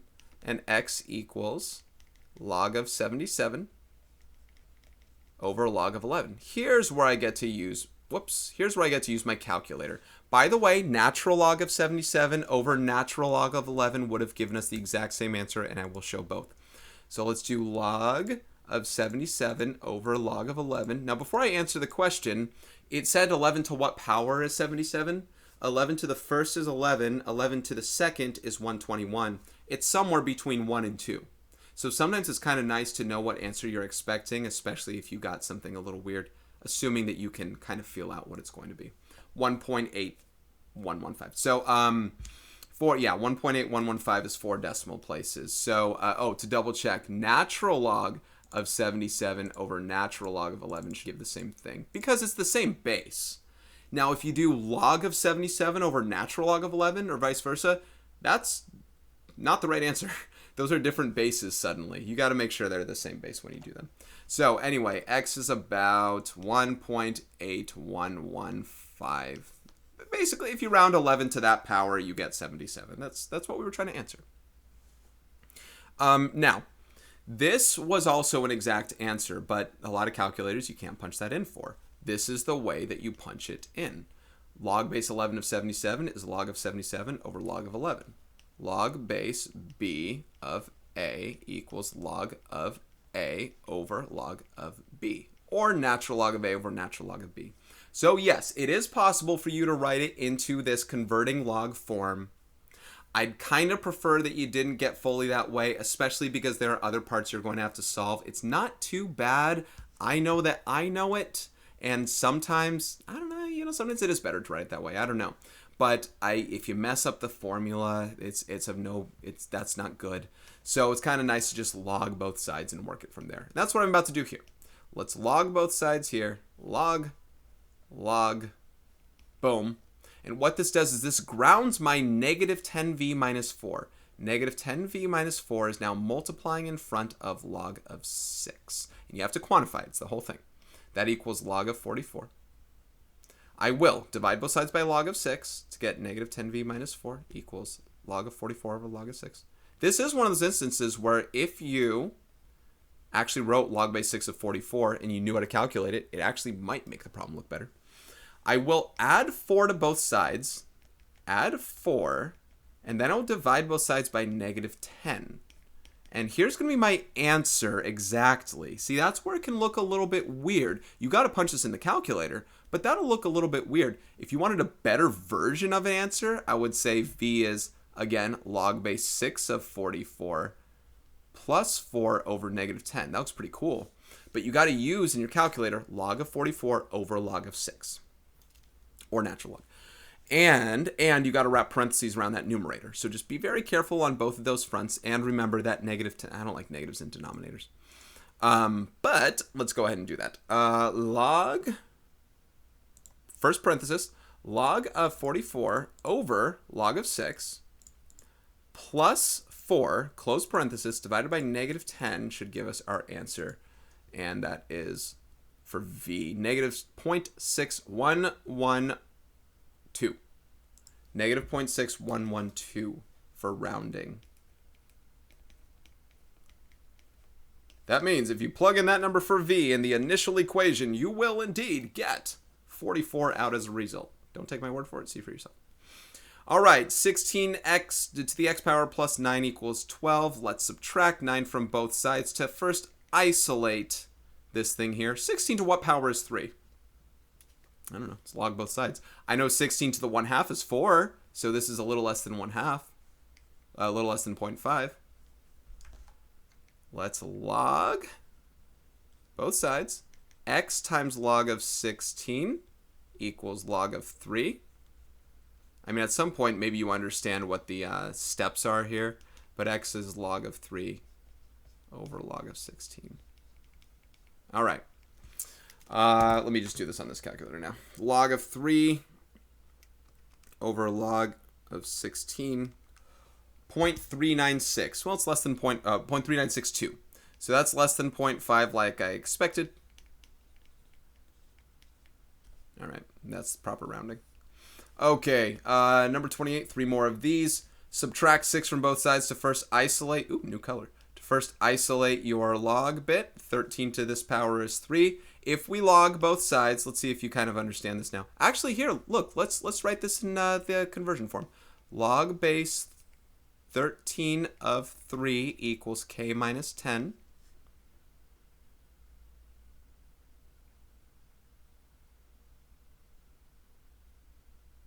Sorry, I was thinking I did that wrong. I'm sitting here frozen thinking, did I do that wrong? And like, no. Okay, we're good. And add 10 to both sides. I'm sorry about that. Log base 13 of 3 plus 10. Okay, now when I do log base 13 of 3 on my calculator, I'm going to do log of 13 over log of, excuse me, I just said it wrong. Log of 3 over log of 13. That's why you might not want to do that. Or natural log of 3 over natural log of 13. And then plus 10 is 10.4283. 10.4283. And that makes sense to me because that number minus 10 is 0.4283, and it needs to be smaller than 1 to make that number smaller than 13. I get that one. I feel it. All right, 2 more on logs. I got to isolate this before I do any log bits. So I got to add 9 to both sides, this one. By the way, don't do negative 9 times 10, please. That has an exponent there. That would be wrong. Add 9 to both sides, and then divide both sides by negative 9 right here. We got 10 to the x plus 4 power equals 7. So here's the log bit. Now, the interesting thing here is when we log, this will be, see, it's x plus 4 times log of 10. Log of 10 is 1. 10 to what, right? It's log base 10 of 10. 10 to the first power is 10. So that's just x plus 4. I just log both sides. Straight up, I'm good. So that's log of 7 on this side. You can write the log of 10 thing, but log of 10 is 1. So when you divide by it, it doesn't change anything. So subtract 4x's log of 7 minus 4. Now, I prefer to, you can't do log or natural log this time right here unless you have natural log of 10 in your answer. Because log of 10 is 1, I actually have that not in this answer on purpose. So you actually have to do log of 7 this time. Minus 4, and that's going to be negative 3.1549. It's almost like pi, negative pi. Okay, one more here. 10 times e to that equals 70. Let's divide both sides by 10, and we get e to the 7 minus 5n equals 7. Here's where you could log both sides kind of thing, but if you want to cancel out that e, like we canceled out the 10 here, log base 10 of 10 is 1, so log base e of e is also 1. How do you log base e? Natural log. I'd like to natural log this time, please. Thank you. And that grounds my 7 minus 5n, and that leaves me with, there's natural log of e is 1. That's gone. That leaves me with natural log of 7. And so we'll subtract 7 and divide by negative 5. So negative 5n equals, you know what? I don't like that look. I'm going to add 5n to both sides and subtract natural log of 7 to both sides. There we go. I prefer that look. I say that and I kept it on this side. And we got n equals 7 minus natural log of 7 all over 5. There's an exact. Use parentheses around that 7 minus natural log of 7 in your calculator. You have to use natural log here if you intended on wiping out that e. And this is 1.0108. Okay, now before I move on to trig, there was a word problem we were looking at that actually had the e to some power. Let's go back to that one, and it relates directly to this problem right here. We had something multiplied in front of e. I divided it out, and then we're left with e to some power with their variable in the denominator. How do we solve? Natural log both sides. So let's go and find that word problem. Right down here. Here's where we were. Now, I don't know if these are exactly the same. I'm going to assume that they are for now. That's okay. I have e to this power equals this. How do I ground my r? I natural log both sides here. Natural log, natural log. Natural log of e is 1, and I'm left with 17r. Hold on a second. I'm left with 17r. So 17r is natural log of that. And yeah, you need exact. Assuming this is exact, I hope it is. And r is that number over 17. Over 17. So this is the interest rate as a decimal, and we'll get the percentage from it in a second. So let's see if that actually comes. If it turns into something clean, then I'm going to trust that that's the exact number. Looking clean, right? Because they have to do a little bit of rounding. Yeah, it's pretty clean. I'll show you what this is. Here, it's this. 0.0. Hold on. Oh, great. I don't want to type it in my calculator here in a second. Oh, I'm sorry. There's my face. I need to hide my face. 0.01999999. Really, see, it wanted to be 0.02. It wanted to be 0.02, right? That's kind of what that means. So 0.02. And that's what they're intending for. That's R. What was this all about? Interest rate. 2%. 0.02 is 2%. And listen, I don't know if there was any little rounding thing there. That still obviously gets to 0.02. But it looks like that was the exact number. Natural log both sides to ground that one. There's the word problem. Interest rate is 2%. Okay, we're at, oh Jesus, 3.5 hours. Here we go. We're at 3.5 hours here. I'm going to do some trig. Let me take another quick back break right now, and then I'll jump right back into it. Okay, I have returned, and the back is bugging me. It is bothering me right now. I hope I can get through this pretty well. I can, but I feel like I'm injuring it. Trig. Now, triangle trig review here. I got right triangles right here. So it's straight up SOHCAHTOA planning. So SOHCAHTOA, sine is opposite over hypotenuse, cosine is adjacent over hypotenuse, tangent is opposite over adjacent. I have a 45-degree angle here. There are other ways we could solve this with the 1-to-1 to root 2 relationship. But we're going to round to the nearest tenth. So 45-degree angle right here. X is opposite. 3 is the hypotenuse. Opposite and hypotenuse uses sine. If we take the sine of 45, we get x over 3. Multiply both sides by 3. X is 3 times the sine of 45. Now, if you were a other kind, because we're going to talk about these later, the 1-to-1 to root 2 relationship, this is also the same thing as 3 divided by root 2, because if you divide this by root 2, you get that value. Similar triangles, that's more of an IM2 thing.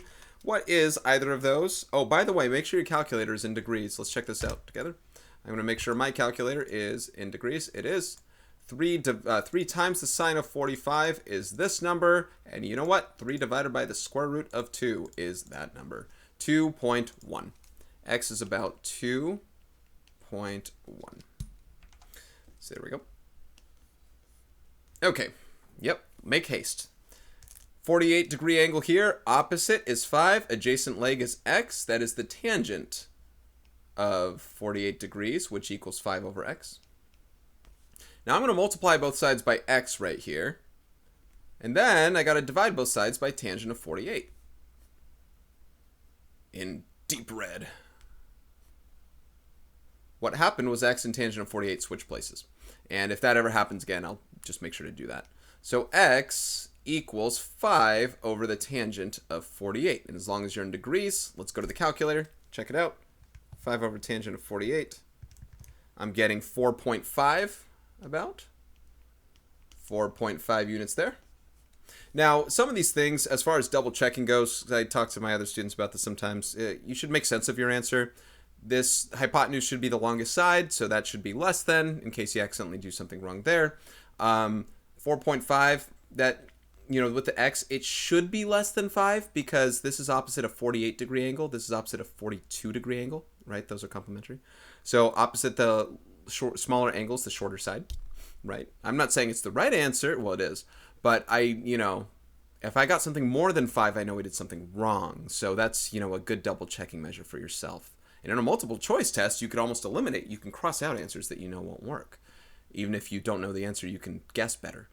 So right here, we got to find theta. We got to find the measure of the angle. We have the opposite and the adjacent. We want to use tangent here. Tangent of theta is 30 over 10, which is 3, by the way. You could write that out as 3, and I will. Tangent of theta is 3. The ratio, I take the tangent of some angle, and I'm getting 3. What is that angle? I got to take the inverse tangent of both sides to figure it out. Inverse tangent, like so. And the inverse tangent of 3, same as 30 over 10, is my angle measure. So inverse tangent of 3, I'm writing a lot of steps for something I don't really need to write. So that's about, I don't know. I do know it's going to be more than 45 because it's opposite the other angle. A lot more than 45. 71.5, 71.6. 71.6 degrees. Right there. Find each measurement. Okay, and right here, this one, I have the adjacent leg and the hypotenuse. Here I'd love to use cosine. Cosine of theta is 7 over 16. So theta will be the inverse cosine of 7/16. Remember, this is an angle. You take the inverse cosine of a ratio to get an angle, and I'm getting 64.05 or 64.1 degrees. All right, that's right triangle trig, basic stuff for you guys there. But then we get into non-right triangle trig, and this is where we use things such as the law of sines and the law of cosines to find missing things. The law of sines is sine of A over A equals sine of B over B equals sine of C over C. And because these fractions are all in proportion with one another like so, you could totally flip these and have A over sine of A equals B over sine of B equals C over sine of C. Why would we demean ourselves to such large atrocities? And remember, you only set two equal to each other, but the idea is in a triangle ABC with side lengths ABC and stuff like this, they all fall in the same proportion. That's the idea. But if I want to find a missing length, not that this is not a law of sines problem. If I wanted to find, well, I don't see one. If I wanted to find a missing length, oh, like this one. If I wanted to find a missing length right here, this B, I would probably use this version of the formula. But if I wanted to find a missing angle like this one right here, I'd probably use this version of the formula. Reason being, I like my variable in the numerator. It causes you to not have issues like this. Little hassles. It's easier to just multiply both sides by your value. Okay, that's law of sines. Law of cosines comes in two different forms as well. This is really the same thing and just flipped, but law of cosines is if you're trying to find a side opposite some angle, which is what we're going to do right here, knowing the other two sides, we use a Pythagorean theorem startup, and then minus 2ab times cosine of that angle C. That is the angle, by the way. I'm sorry. It's not a capital. It should look capital. A rewrite of this equation is if you want to find the measure of some angle, you have a squared plus b squared minus c squared all over 2ab. It's the same formula rewritten, just like this is the same formula rewritten. So we have law of cosines down here, law of sines up here, and stuff. Okay, find the length of AB. The length of AB is this guy. It's also that little lowercase c, which is opposite this angle. So I literally get to use these letters here. You don't always literally get to use the letters. Notice you don't over here. But c squared equals, and if you want to be literal with your a squared and b squared, we can. I'll call a 17. A squared plus b squared minus 2ab times cosine of c. Make sure you're in degrees when you work this stuff out. I'm going to do some of this in my head. 289 plus 100 is 389. Minus 34 times 6, excuse me, I don't know why I said 34. Oh, I did. 34 times 10 is 340 times cosine of 79. I'll do that in my calculator. No, I'll take it back. I'll do the square root of that in my calculator. Take the square root of both sides. Like that. And then we can approximate what it is. What are we rounding to? I guess nearest 10th, even for these. So square root of 389 minus 340 times the cosine of 79 in degrees. I'm getting 18.00, so 18. These generally tend to do that, and that's feet. These generally tend to do that. They tend to try and get a whole number for you, which is nice. Or at least the way I think I set up the provisions for the problem, the parameters. All right, this one. Now, how did I know to use law of cosines? Because law of sines needs to be used, like I said, in only just two parts, like the A, B, B, something like that. An angle opposite a side. Now, I don't have angles opposite either of these sides, and I don't have the side opposite this angle. I don't have information on the first problem to use law of sines. Law of cosines is specifically set up for that scenario where you're trying to find a side opposite an angle that you know, and you know the other two sides that are making the angle. This one's a different story. I know an angle opposite a side, and I know another side where I can find the angle opposite, and that's specifically what I'm trying to find here, measure of angle k. That's good. This is very law of sinesy, like this one right here. This one, now it's not A, B, and C, but it's the same idea.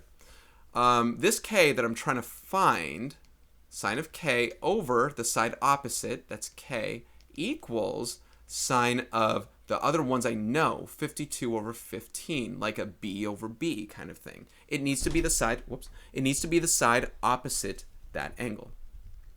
Now, there's still two steps involved. I have to multiply both sides by 13, and then it would take the inverse sine of both sides to get k. So I'm going to write both right now to save me from writing a lot of things. And I didn't write it. Inverse sine, k is the inverse sine of 13 times the sine of 52 all over 15. You got to use your calculator for that one. Got to be in degrees. So the inverse sine, it's probably going to be close to a whole number. That's one way you know that you're probably doing it right. 13 times sine of 52 all over 15. Oh, well, I guess not. 43.1 degrees. I make sure. I think I did it right. But 43.1 degrees. I mean, I trust the answer. Another look at this. And by the way, can we trust it on this one as well? 18. Let me look at this one again. 18. I don't know if they're supposed to be drawn to scale or not, but that looks like the longest side here a little bit. And that works to still make a triangle. It's not unreasonable, like, 200. And it wasn't like 2 either. In this case right here, 43 degrees is opposite the 13. 52 is opposite the 15. Well, it was supposed to be less, right? So it's one of those things that I like looking back at that and making sense of my answer. And it makes sense. I hope I typed my numbers right. I think I did. I just was expecting a whole number. That's all. Okay. Find the length of AC.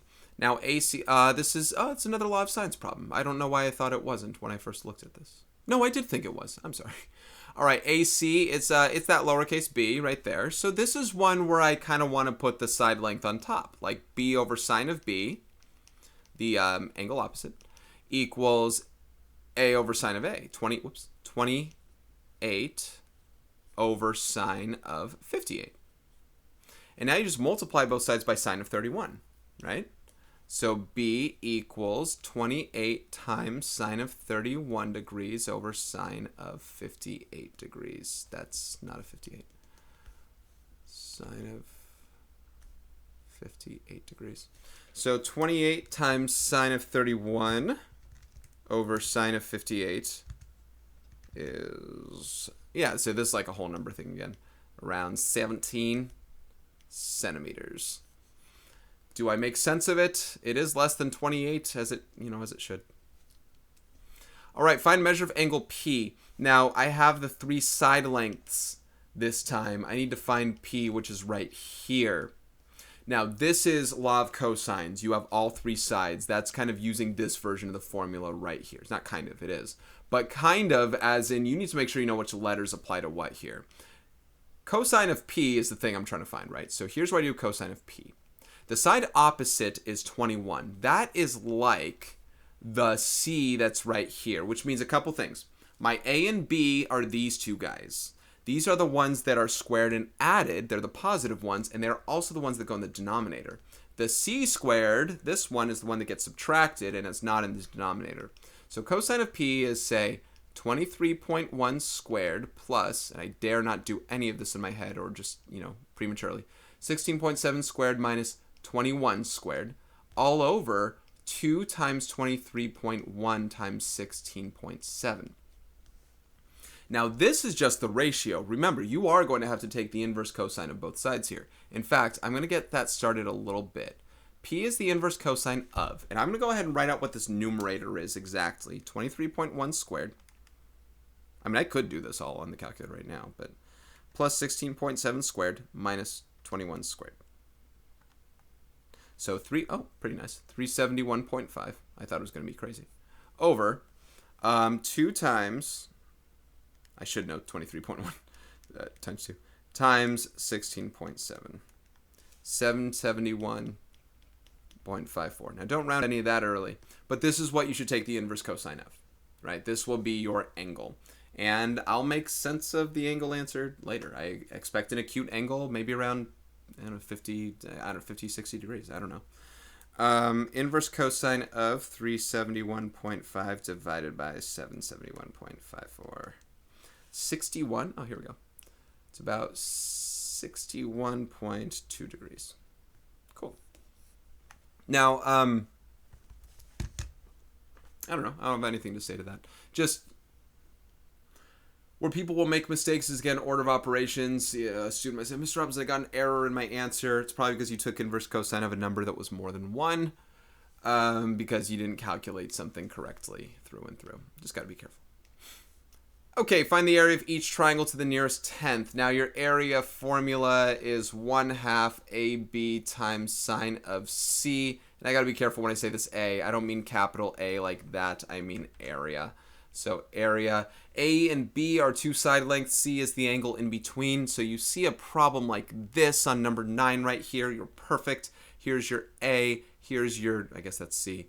But B is your, whatever. It's the angle in between. It's the included angle. You are set up to do the formula right here, right now. There are versions of working out this formula in a 1/2 base times height scenario. If you don't have this known, I'm not going to work that out right now. We're at 3 hours with 45 minutes. I'm not going to do that. So A is 1/2. I have videos that do it. 1/2 A B times sine of C. And not literally the A, B, and C, but it is the ones that I need to use here.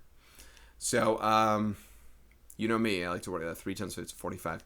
45 times sine of 98. That's what I'm going to type in. And I'm getting 44 points to the nearest tenth. 44.6 square yards. It's area, so square yards here. It's 0.56, so 0.6 square yards.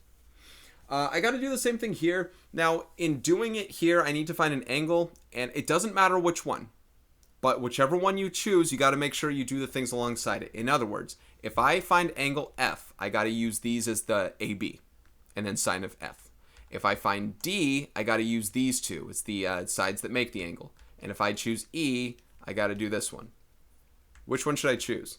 I literally asked it as if someone was going to respond. Kind of an idiot. I'm not going to do all three.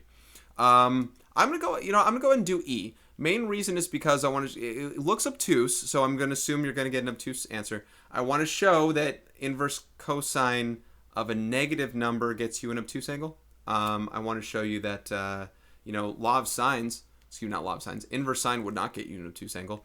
Whenever you're doing inverse cosine, if I had to solve this triangle and find all 3 angle measures, I would find E first, because inverse cosine could give me the obtuse angle measure, whereas if I wanted to use law of sines after, it would not give me an obtuse angle measure. So I'm going to solve for E. Good justification. I could have spent a long time doing all the others.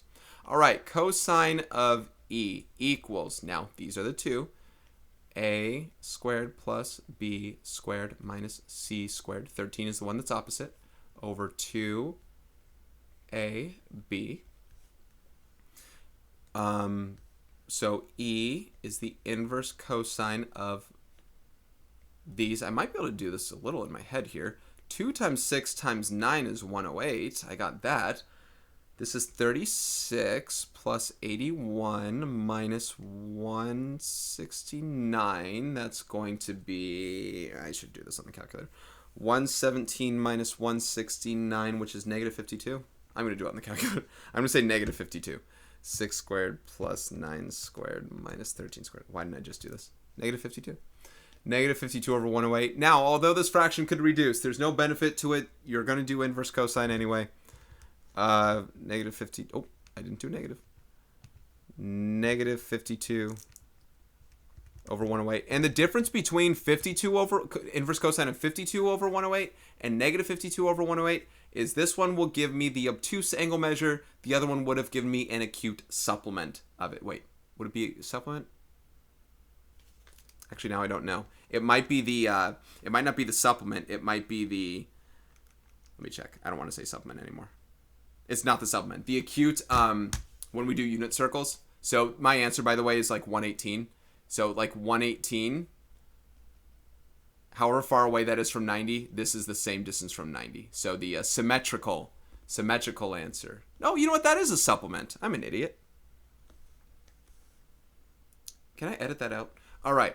118 point. Now here's the thing. I want my exact number, but 118.8 degrees about. 118.8. I'm going to use my 118.7822047 answer, the one that I just have in here, and I'm going to use that because this isn't the answer. I got to find the area still, right? So the area is 1/2. Now I got to use this as my A and B, right? 1/2 A B times sine, not cosine, of 118.8. Again, I have my number in here. So 3 times 27, so 27 Okay, 27 times sine of that previous value, 23.66. So 23.7 square inches. And no matter which angle I got, I should have gotten the same exact answer. Not going to do all three, but I should get that answer. I'm trusting it's right. I don't know. But 23.7 square inches.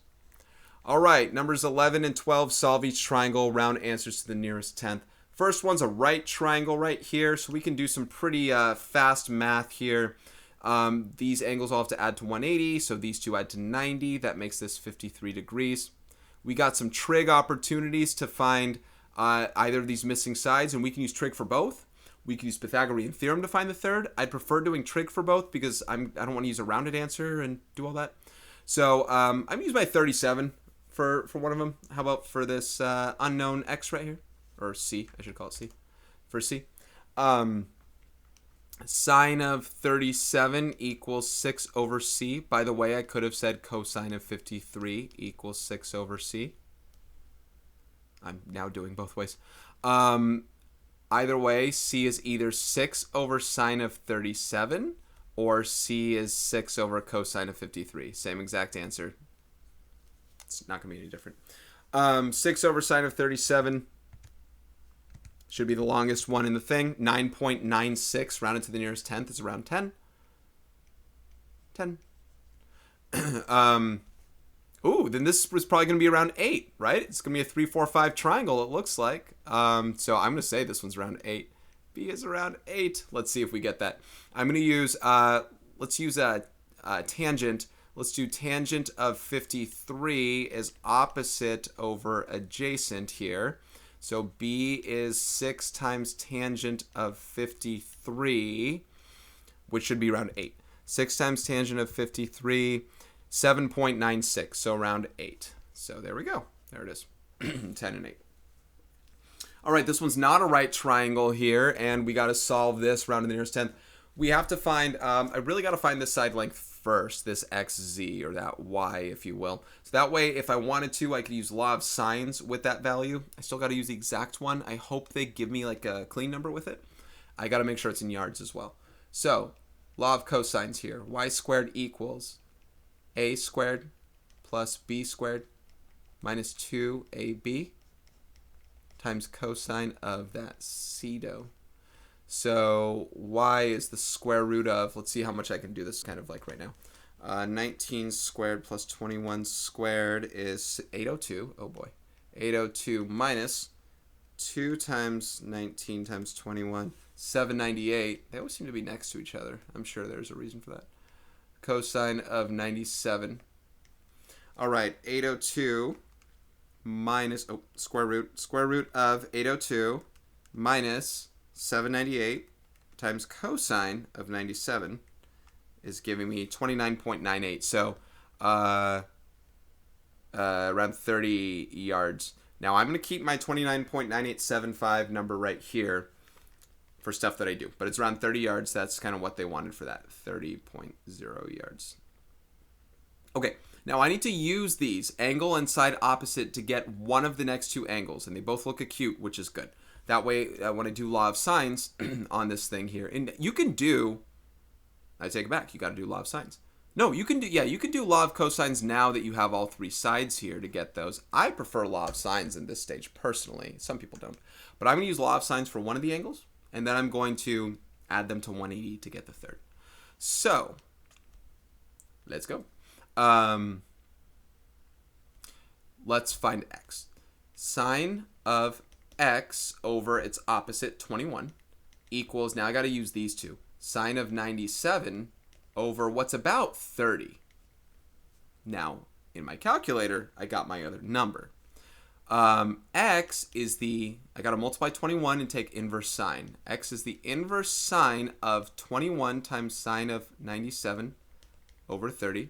And normally I would reduce that fraction, but that's not really 30. 29.98. So inverse sine, still in degrees, of 21 times sine of 97, all divided by that previous 30 answer. That's 44.03, so around 44.0 degrees for x right there. Now, I'm fine with just using 44 degrees for this one because I'm adding with the whole number and subtracting from 180 to get this. So z is going to be, oh boy, my picture's in the way. Z is going to be 180 minus the sum of 97 with 44, at least one rounded to the nearest tenth. So I'll put it as a 0.0 with it. So 180 minus the sum of 97 plus 44. I don't trust my addition math as much as anything else. So 39.0 degrees there. And that's the solution to the triangle. We got all three missing parts. You could have used log cosines for all three and law of sines for the last one, but once you get two angles, get the third with 180. And there you go. Okay. There's the calculator trig stuff. Now we got to use a bunch of these. And I got a bunch of problems to drill and kill right here. And I'll tell you what, I can go faster than I'll be talking about. I'm wondering how many times I'll do the visuals. I kind of, in a way, just want to give answers. But I feel like I can't. I got to see how fast I can go with these with you guys. Here we go. We're at almost 4 hours. Tangent of 2 pi. 2 pi is the same thing as 0, right? Now we're talking radians. Let's see how much you know about things. Pi is 180. 2 pi is 360. If you do 360, you do a full circle, you're back to where you started. We're doing the same thing as tangent of 0. Now, 0 degrees, this is the way I talk about these triangles. If you're new to this with me, this might be weird to you. I apologize. 0 degrees is like taking a triangle and squishing it to nothingness. When you do tangent, you do opposite over adjacent. If I squished my opposite to nothing, and my adjacent is now the same length as my unit circle radius of 1, I'm doing 0 over 1. That's 0. Tangent of 2 pi is the tangent of 0, which is 0. And I know that may be weird, maybe a little different. Number 2, cosine of negative 35 pi over 6. So that is the same thing. If you think of your pi over 6s, if you think of this as a form of 2 pi, 2 pi is 12 pi over 6. And I mention that because we need to revolve this a couple times. This is negative, so we're going clockwise. Here's negative 12 pi over 6. That's negative 2 pi. Here's negative 24 pi over 6. And here's negative 36 pi over 36. Now I need negative 35 pi over 36, so I'm going to do 1 pi over 6 less than that. I'm going pi over 6 up from that. That is 30 degrees. This is coterminal with the cosine of pi over 6 or cosine of 30. They're the same thing. Now, one thing in your right triangles you're going to have to know with me here is that in a 30, 60, 90 triangle, I should probably leave these up somehow. In a 30, 60, 90 triangle, your ratio relationship is 1 to 2 to root 3. And in a 45, 45, 90 right triangle, I just mentioned this a little bit ago, that's 1 to 1 to root 2. And I don't know how many times I have to draw this. We're only on the second one right here, but this is your 1 to 2 to root 3, and we got to do cosine of this. This is going to be adjacent over hypotenuse. This is root 3 over 2. Positive. You're in the first quadrant there. A lot of these are coterminal. This is the part that's going to take the longest. Sine of 675. What's the equivalent inside just a between 0 and 360? So 360, 720. That's more than 675. How far back is 720 from 675?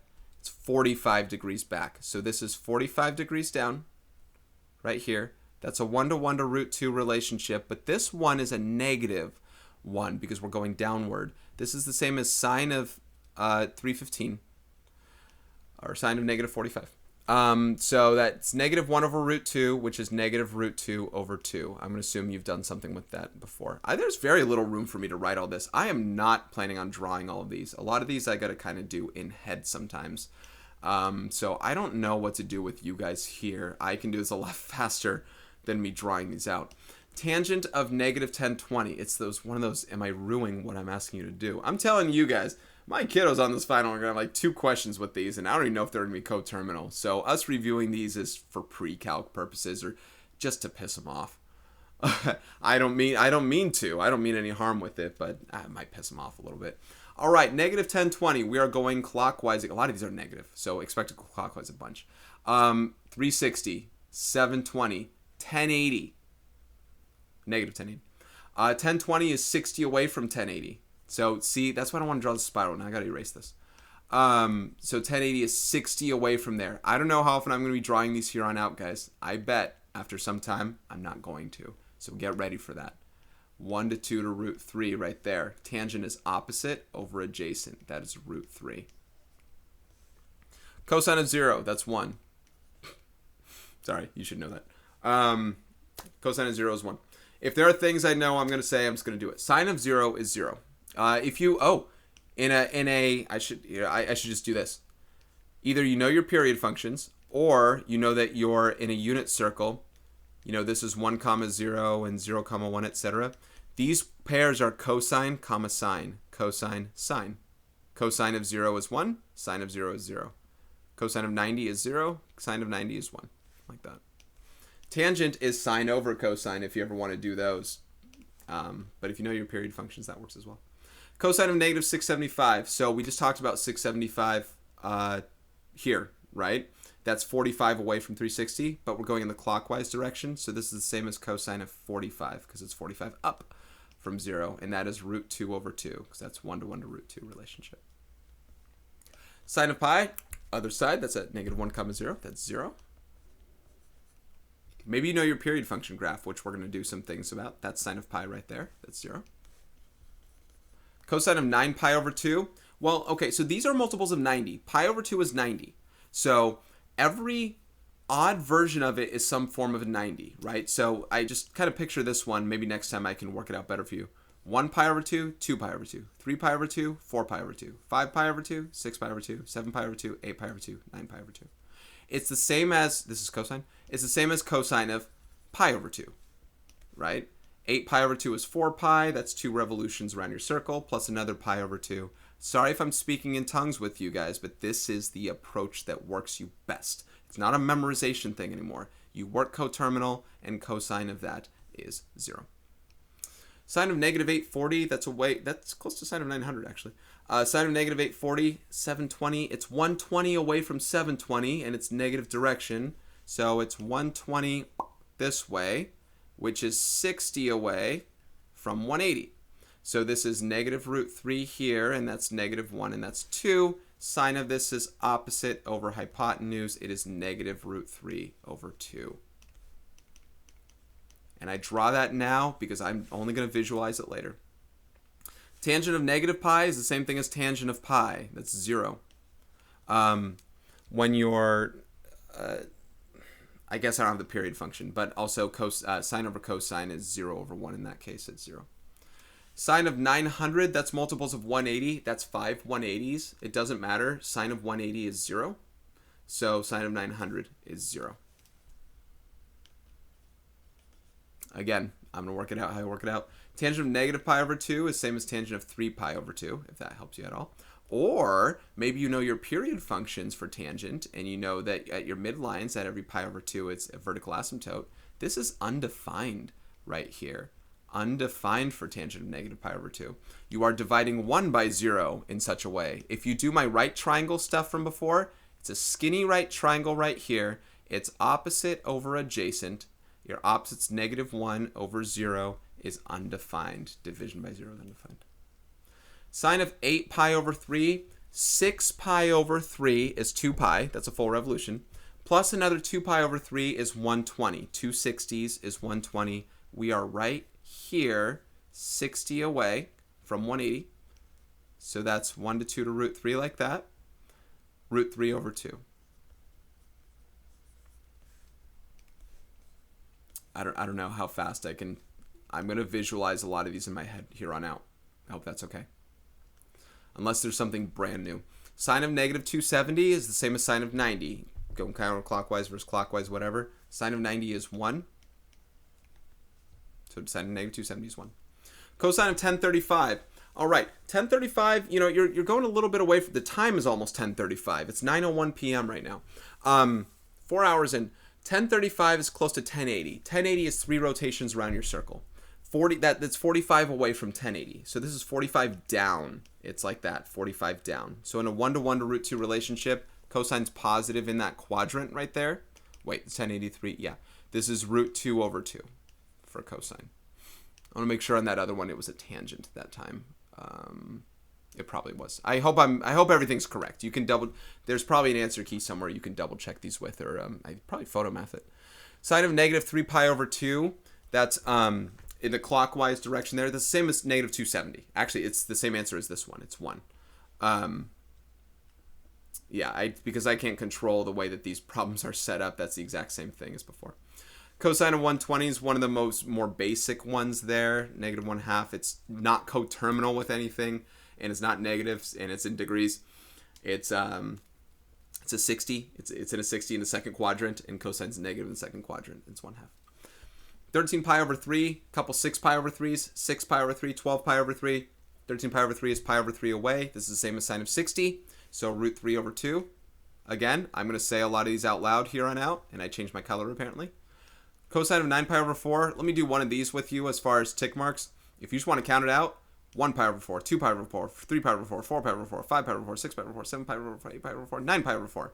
You're back to, right, it's 8 pi over 4, 2 pi, plus another pi there. You can count those rotations. That's root 2 over 2, because you're a 45-degree reference angle.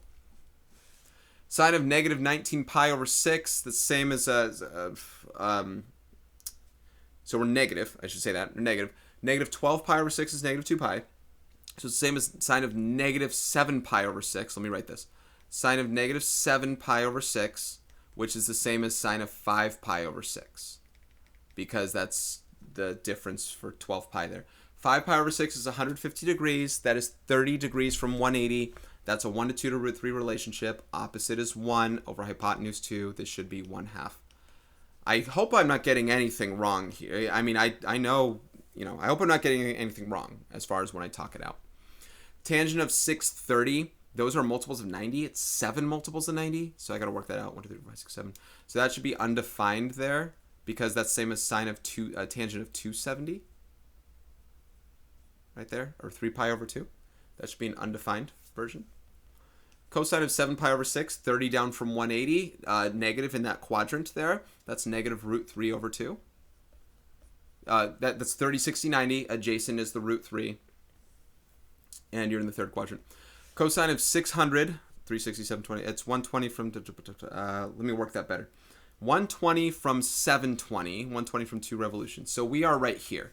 So check this out. 600 is, so we got our 360, 720, we overshot by a lot. So we go back 120 over there. So we're in a 60-degree portion right there. So that's negative 1/2 right there. Negative 1/2. Okay. Little bit of an overshot. At the 540, I'm going to stop talking. Cosine of 480, 360 plus a 120. So now we're in this quadrant right here with the negative 1 over 2 going on there. 360 plus 120. So it's once again negative 1/2. It's just a different quadrant. But they do get you the same relationship. Tangent of negative 13 pi over 3, 6 pi over 3, 12 pi over 3, another pi over 3. But negative, we're down pi over 3, down 60 right there. That's a negative root 3 over positive 1, excuse me. Negative root 3 over 1, so negative root 3 as that answer there.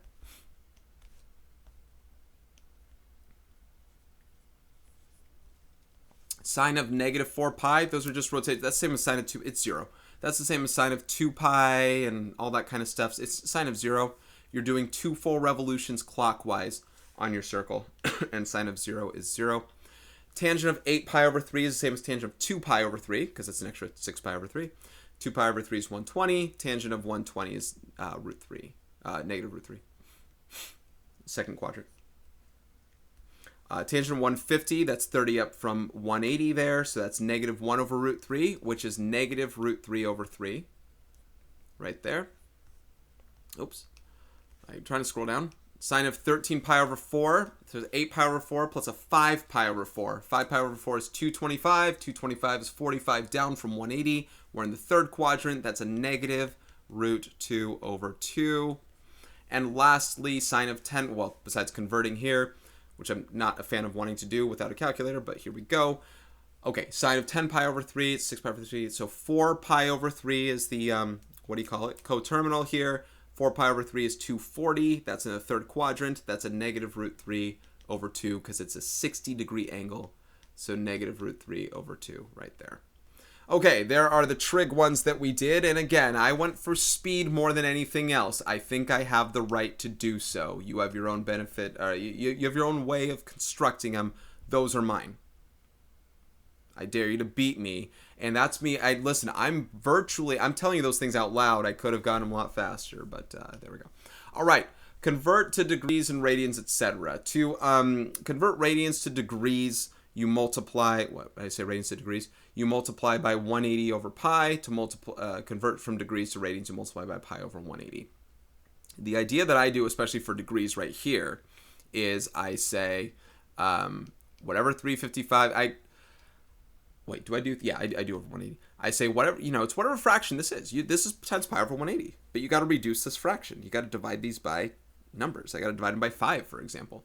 So that's 71 over 36 pi. Not my favorite. 590, so pi over 180, right? Divide by 10, negative 59 over 18. I think that's it. Negative 59 over 18's pi. You can't really... My TV turn off again. You can't really... 59's a prime number, right? So you can't really do anything with that there. 209 pi over... There's not much room. 209 pi over 36. Ew.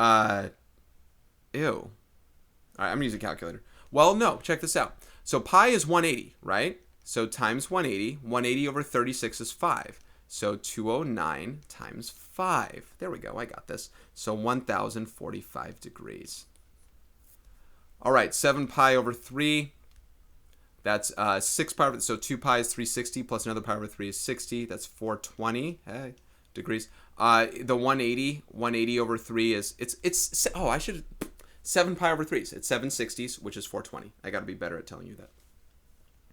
315 times pi over 180 there. That's multiple of 45. Oh, I mean, I shouldn't be doing all that, right? This is a special triangle. This is 7 pi over 4. It's a multiple of 45. If it's a special angle, let me check off special angles. Here's one, here's one, here's one, here's one. Good, we're well off. That's a special. Yeah. Okay, pi is 180. 180 over 12 is 15. Negative 43 times 15. I have no idea, but I know that 15 squared is 225. Times 3 is 675. Minus 30. What did I say? 645. So negative 645, I think. Let's see. Negative 43 times 15. Negative 645, yes, and that is degrees. Last ones, and these are all special angles, so hopefully you should know these. This is negative pi over 4. This is negative 7 pi over 6. This is negative 7 pi over 4. We just saw that was 7 pi over 4. And 5 pi over 3 is 5/60 is 300 degrees. Okay. Done with those ones there. Special angles, if you find them, like that was a special angle, that was a special angle. All right, if you find them, you're better off because you know what your pi over 3s, pi over 4s, things like that are. Okay. Given the following information, determine the quadrant in which the angle resides. You're just figuring out quadrant. So here's our idea. All students take calculus. Tells us that all trig functions are positive in the first quadrant. Only sine, and I'm going to write this out because I got reciprocal functions here. They don't apply to my classes, but someone else might look into this and say, I want to know what to do. Sine, cosecant, CSC, cosecant is sine's reciprocal. When you take the cosecant of an angle, that is 1 over sine of that angle. It's a reciprocal function. That means if sine is positive in it, so is cosecant.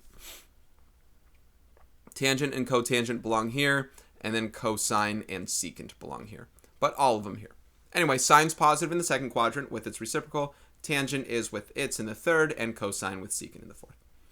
When cosine is positive and sine is negative, that's the fourth quadrant. When tangent's positive and cosine's negative, that's the third. If only one of the trig functions is positive and the other's negative, then you find it in its thing. Sine, like here, sine's positive, tangent's negative, that's in quadrant 2. Tangent and cosine both negative, that must mean sine's positive, that's the second quadrant. Now secant is like cosine, so I'm going to write this. Secant's like cosine, cosecant's like sine. They're both positive. That's the first quadrant. Cotangents like your tangent, secants like your cosine, both positive. That's your first quadrant. Cosecants of sine, reciprocal of sine, and cosine's negative. Both negative. That's tangent positive. That's third quadrant. Cotangent's your tangent, secant's your cosine. Where tangent's positive, cosine's negative. That's your third quadrant.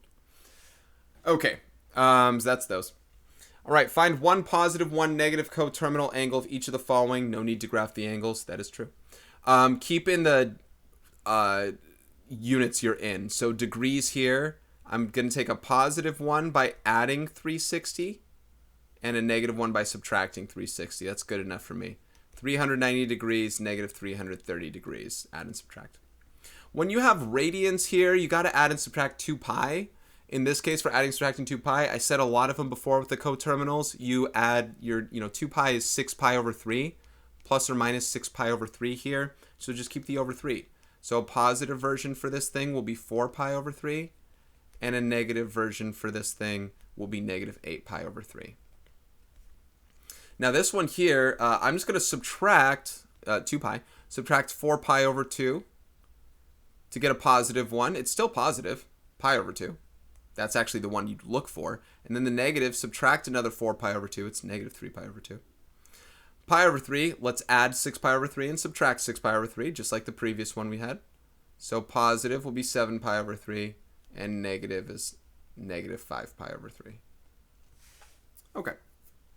For each of the following, find the reference angle theta. So the reference angle means, and I've said a lot of them, 60 down from 180, 30 up from 0, 45 down from 360. It's what that angle is, that 30, that 60, that 45. And by the way, it's best to probably just say it in degrees.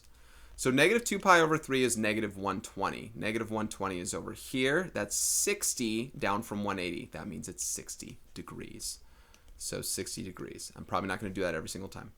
Well, some of them I might have to kind of, because these aren't all special angles.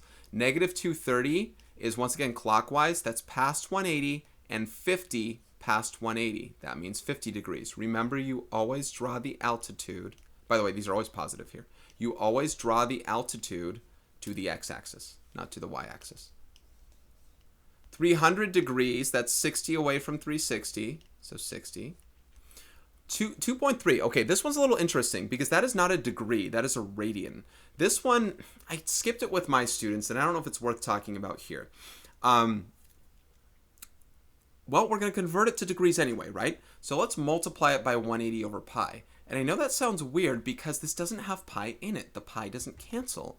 It's just a part of, I'm going to round whatever this is. 2.3 times 180 over pi here will give me the degree version of this. It's around 131.8 degrees. Now 131.8 would have been over here, right? 131.8. How far away is it from 180, right? You do 180 minus that number, and that's going to be 48.2. So it's around 48.2 degrees. You haven't really seen radians that way, but if you think about it, pi is like 3.14. So 2.3 is that much of the way over from 3.14. It's that fraction of that rotation. But that's the reference angle. 48.2 is like that thing right there. All right, 57 degrees is 57 degrees from 0, so I'm going to do that. Remember, think about the quadrant you're in. You never go to the 90s and the 270s. I'm in the first quadrant there, and I do that. 113, on the other hand, is in the second quadrant, right? 113 is how far away from 180. That's 67 degrees from 180, so you go and say that. 7 pi over 6 is 210 degrees. That is 30 degrees from 180. And 5 pi over 3 is the same thing as 300. That is 60 degrees away from 360. And that's that. Okay, find the exact values of the 6 trig functions of theta. Now, again, I'll do these happily with other people who want to listen in, but regardless, to do this, you need to find the third side using Pythagorean theorem. So, if this is x, 6 squared plus x squared equals 18 squared. 36 plus x squared equals, I think that's 324. Let me check that. 18 squared. 324. X squared equals, I don't know that one now. 288 minus 36 is 288. So x squared, yeah, it probably is, because the square root of this is root 144 times root 2, or 12 root 2. So we have 12 root 2 as an exact value for x. They do say exact. All right, we're not doing like a trig. We're not like finding the angle and then doing a trig thing like that. We want this. So sine is opposite of hypotenuse. 6/18 is 1/3. Cosine is 12 root 2 over 18. That's 2/3 right there. 2 root 3 or 2 root 2 over 3. Tangent is opposite over adjacent. That's 6 over 12 root 2. Reduce that. That's the 1/2. That's 1 over 2 root 2. And you got to then rationalize your denominator. So that becomes root 2 over 2 times 2, which is root 2 over 4. Yes, I'm working that quickly with something that you're expected to be able to do in that moderate period. Now, the cosecant, secant, and cotangent just takes these and flips them. So I shouldn't have erased what I just said for this, but you can see it one of two ways. You can either flip this outright. 1 over 3 flips to 3 over 1, so that's 3. But so here's how it works. Instead of opposite over hypotenuse, it's hypotenuse over opposite. 18 over 6 is 3. And I bring that up because this next one, adjacent over hypotenuse, if I flip it, I got to rationalize I got to do it anyway. So I have 3 over 2 root 2 here. By rationalizing this, I multiply by root 2 over root 2, and I get 3 root 2 over 4. So 3 root 2 over 4. That is the flip of that. It's just rationalized. But this one, if I flip it, I have to re-rationalize. So I'd rather just do adjacent over opposite. 12 root 2 over 6 is 2 root 2 for a cotangent. So see how that can kind of work in your favor and not so much? Like, I don't want to flip that and then re-rationalize when I can just get that the way that it was. All right, this one, same thing here. Exact same thing, in fact. Not exact same answer, but exact same approach. Pythagorean theorem to get the missing side. And we are going to do... Do I have 2 sheets left? Or yeah, I have the graphing one, and then... Wait. I have sides, just the graph... kind of almost done. All right. Oh, I forgot. Oh, this is a new sheet, huh? That other one was just a one-sided sheet because I didn't do the unit circle. You guys avoided looking at a unit circle thing where maybe I should have given it to you. All right, x squared plus 12 squared equals 14 squared. X squared plus 144 equals 196. Subtract that, x squared equals 52. Take the square root, x is 2 root 13. I think it's root 4 times root 13, so 2 root 13. So I'm going to get 2 root 13 for this guy right here. All right, let's do sine of our angle, opposite over hypotenuse. 2 over 14 is 1/7, so that's root 13 over 7. Cosine, 12 over 14, that's 6 over 7.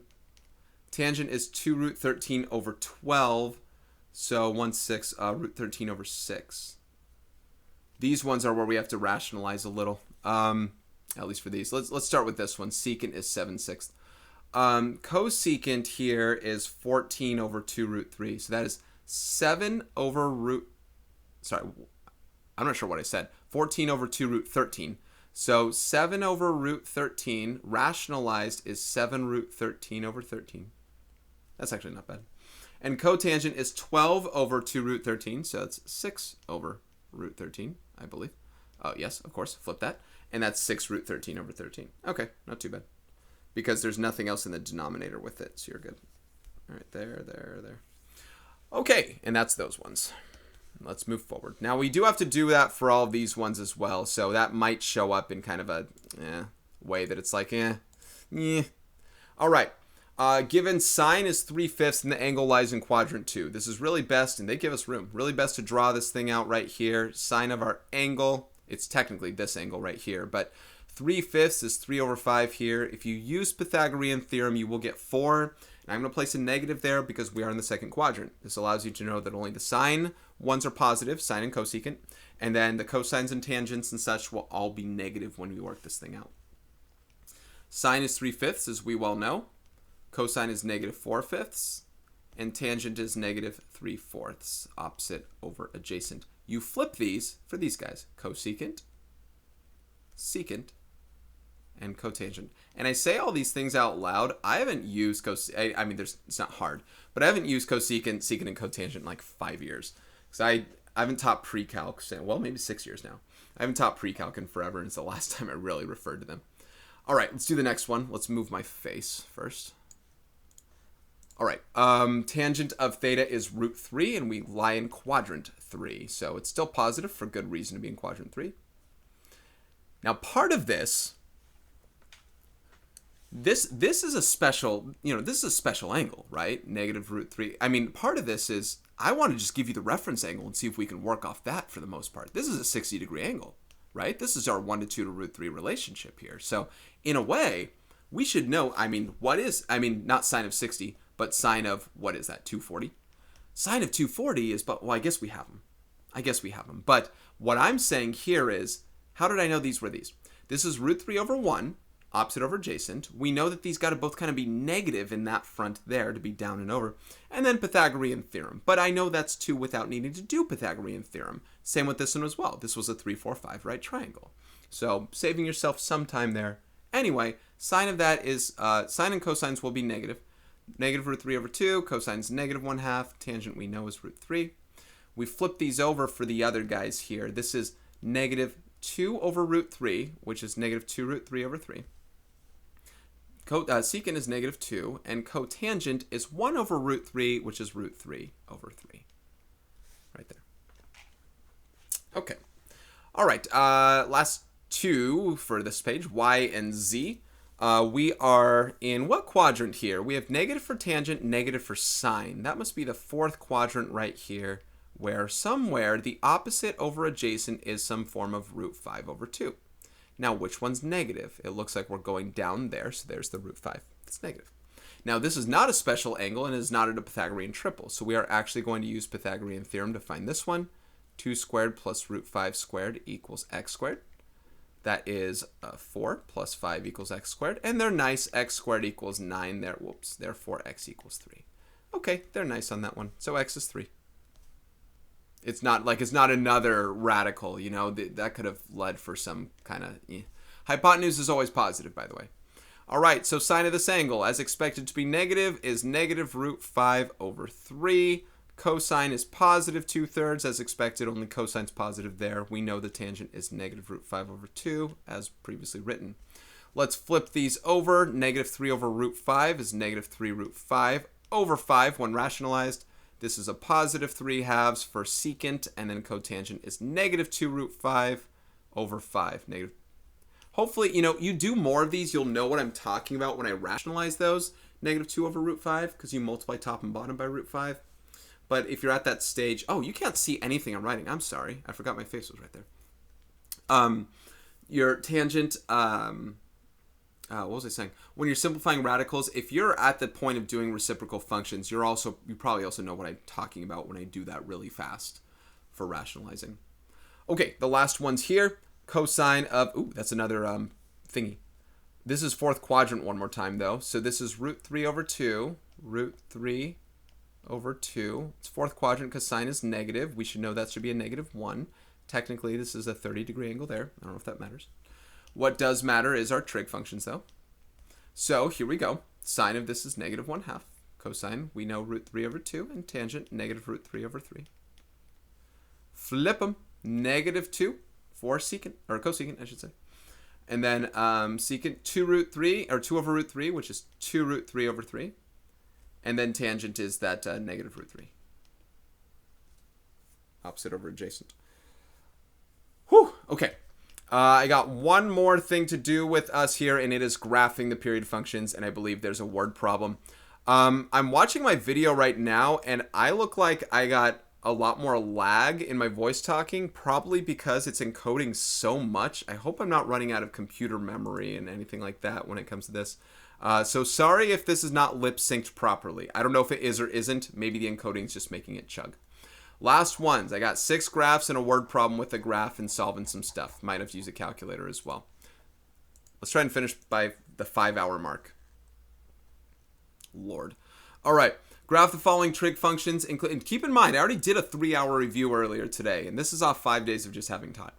Graph the following trig functions, include midlines, and plot points within the entire window. All right, well, these things come in some sort of form where it's like y equals a times sine or cosine or tangent of b times x minus h plus k, like this. A is your amplitude or vertical stretch factor, depending on whether we're doing any tangents. B is your frequency, for which we can get period. Period is 2 pi over b for sine and cosine. Period is pi over b for tangent. Tangent versus sine, cosine. H is your horizontal translation. K is your vertical translation. You got to factor that b out sometimes. Not in this case. All right, a sine graph. Sine starts on midline. Your k, your midline. I'm saying this out of order. Your y, you start at your midline. Y equals 0 because there's no plus k. We are going to take the sine. There's no horizontal translation, so we start on the midline for a sine graph. The negative 3 is your amplitude, so we will be going down 3 and up 3 over and over as we complete a period of our graph. Your period is 2 pi over b, 2 pi over 2, which is pi. It's going to take pi, and that's a pi right there. Oh, you can't. I'm sorry about this. I got to move my face. I wish I could redo that. I'm very sorry, guys. Your period is pi.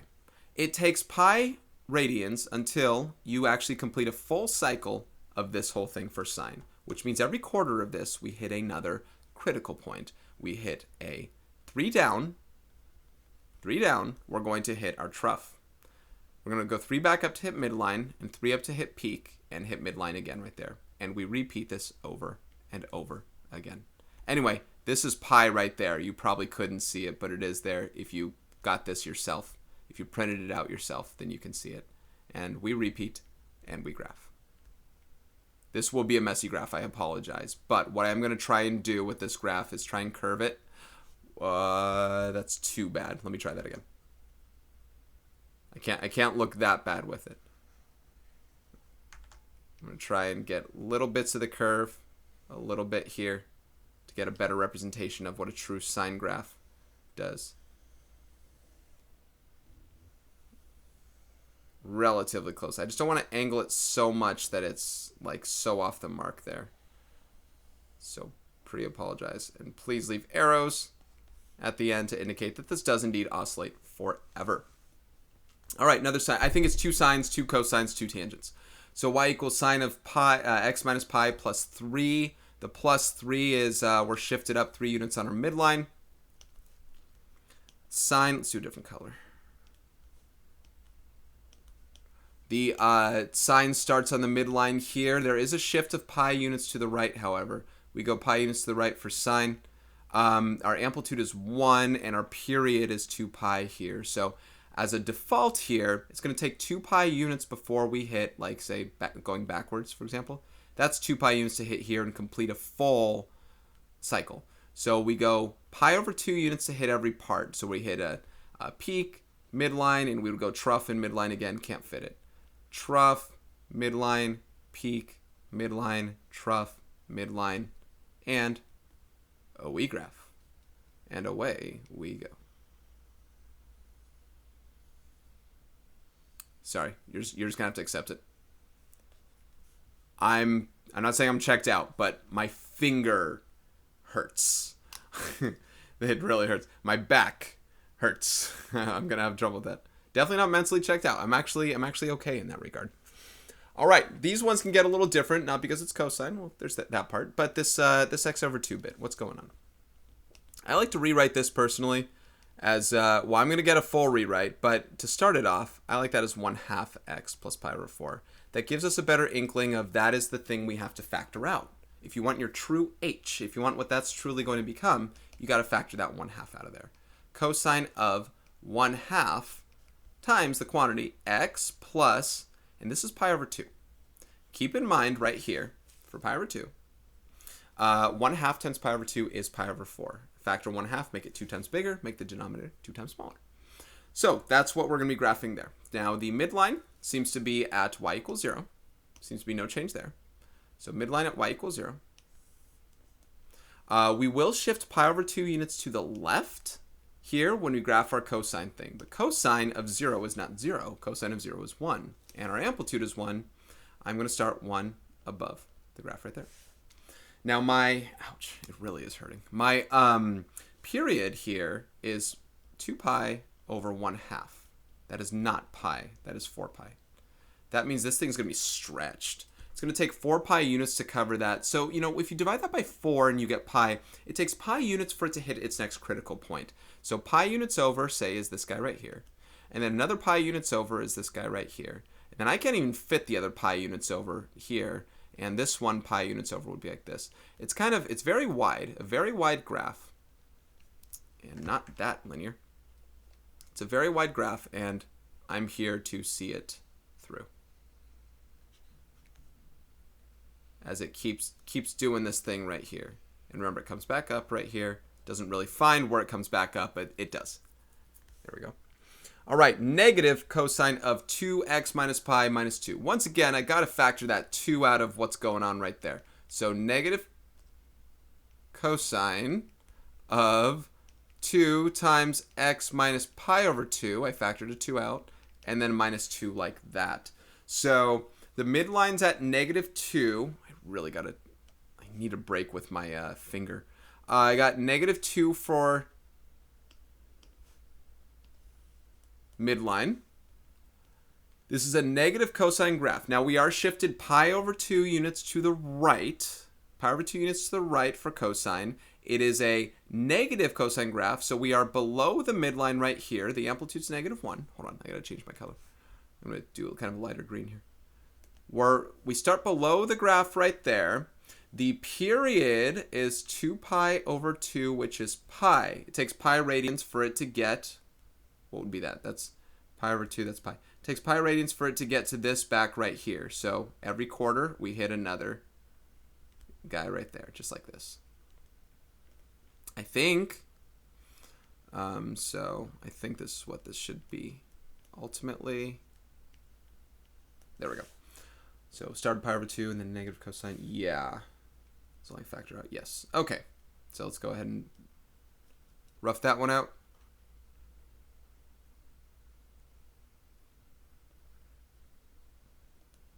Feeling accomplished that I'm almost done. I was hoping I could get this done in 3 hours. Yeah, huh? I bet even by myself, well, I bet by myself I could get this done in 2 hours. The entire thing. Not talking, not changing screens, not pausing. Ooh, this thing is not registering my, there we go. Not doing any of that. On paper, right? On actual paper. I do a lot of things that I don't know. All right, tangent. Tangent graphs are weird. Ouch. Oh, man. Oh, boy. Oh, boy. Oh, my back. Oh, boy. Okay. I better finish soon. Okay. I'm sorry. Here we go. Tangent graphs. Midline. It's not a true midline, but I do graph it because I plot points on it. Because there's no midline for tangent because it's a infinite range. I did something to my back. Shift negative pi. Tangent of 0 is 0, so we're going to shift pi units to the left right here. This has a period, it has a default period of pi, and it works that out. So every pi units, we are going to be hitting another one of these. In between these, we do hit asymptotes. Now, my students, I got to keep reminding, my students are doing a multiple choice final. So when it comes to any of these things, I mean, you're not plotting all these as I am, but you do need to seek these as I do. Asymptotes are immediately between any of these guys right here, right? This is where you have undefined stuff. And then the negative 2 means that this, normally the graphs are going to do that, but negative means it's going to flip over, right? Negative means it's going to flip over. And then the 2 means, because normally tangent of pi over 4 is 1, but now we double it, and then we flip it over like that. So we're going to flip, flip, flip, flip like that, and we're going to plot these points here. And then we are going to approach those asymptotes. This is going to be a little more rough sketch. I did something with my neck and my back and stuff, and I think I got to keep it still. I think I got to see a chiropractor on Memorial Day. They're gonna have a holiday. Uh-oh, I gotta ice. I gotta shower. I gotta ice. I need arrows. There we go. Okay. Now I know I changed this problem, so please ignore what's here. This is positive, and this isn't here. There we go. Is that okay? Y equals tangent of x over 2. So y equals tangent of 1/2 x. And I say that so you know that your frequency is 1/2. Frequency is 1/2. Period is pi over 1/2, which is 2 pi. Now there's no shift. Midline is at, 0, 0. Or midline's at y equals 0. Right here. No horizontal or vertical shift. Tangent of 0 is also 0 right here. So that hasn't changed. The only thing that changes here is the period. So the period, generally, we would say period is pi. Well, now it's 2 pi. It takes 2 pi before we hit this and that. The points in between, or the asymptotes are in between, or right in between like this and this. Now, the tangent of pi over 4s, if you will, equals 1, is right in between those, way over here. So it gets a little wide. Gets a little wide like that. And this should be our representation of our graph like this. So we're going to be approaching a little more like that here on each of these. I'll get back to that in a second. Oh boy. Okay. So right there, and there, and there, and there. Okay. Those are our graphs here. Last thing is a word problem. An average seated adult breathes in and out every 4 seconds. I'm no longer an average seated adult. The average minimum amount of air in the lungs is 0.08 liters, and the average maximum amount of air in the lungs is 0.82 liters. Suppose the lungs have a minimum amount of air at t equals 0, where t is the time in seconds. Sketch a graph showing the amount of air in an adult's lungs at time t for 3 full breaths. So the way that when I read this stuff, because this is like scientific, whatever, the way when I read this stuff is breathes in and out every 4 seconds means it takes in and out. That's a full 4 seconds. So you're back to where you were 4 seconds later. That's your period. Period equals 4 seconds. We can get frequency and stuff from that when we need to. Suppose they have a minimum amount of air at t equals 0. That's when you are breathed out and you don't have any air in your lungs. So 0.08 liters, that is like right here-ish. I'm going to be kind of, because these go by quarters instead of fifths, so it's not perfects there. So it's kind of, we start down there. That means 4 seconds later, we are there again. I'm feeling a tingling sensation in my fingers. I'm doing something very unhealthy today. I really should be using another break, but I'm almost done. Home stretch, baby. Let's get through this. It's hitting minima. It's hitting mins there all the time. Now, this is time, t. This is air in the lungs, a.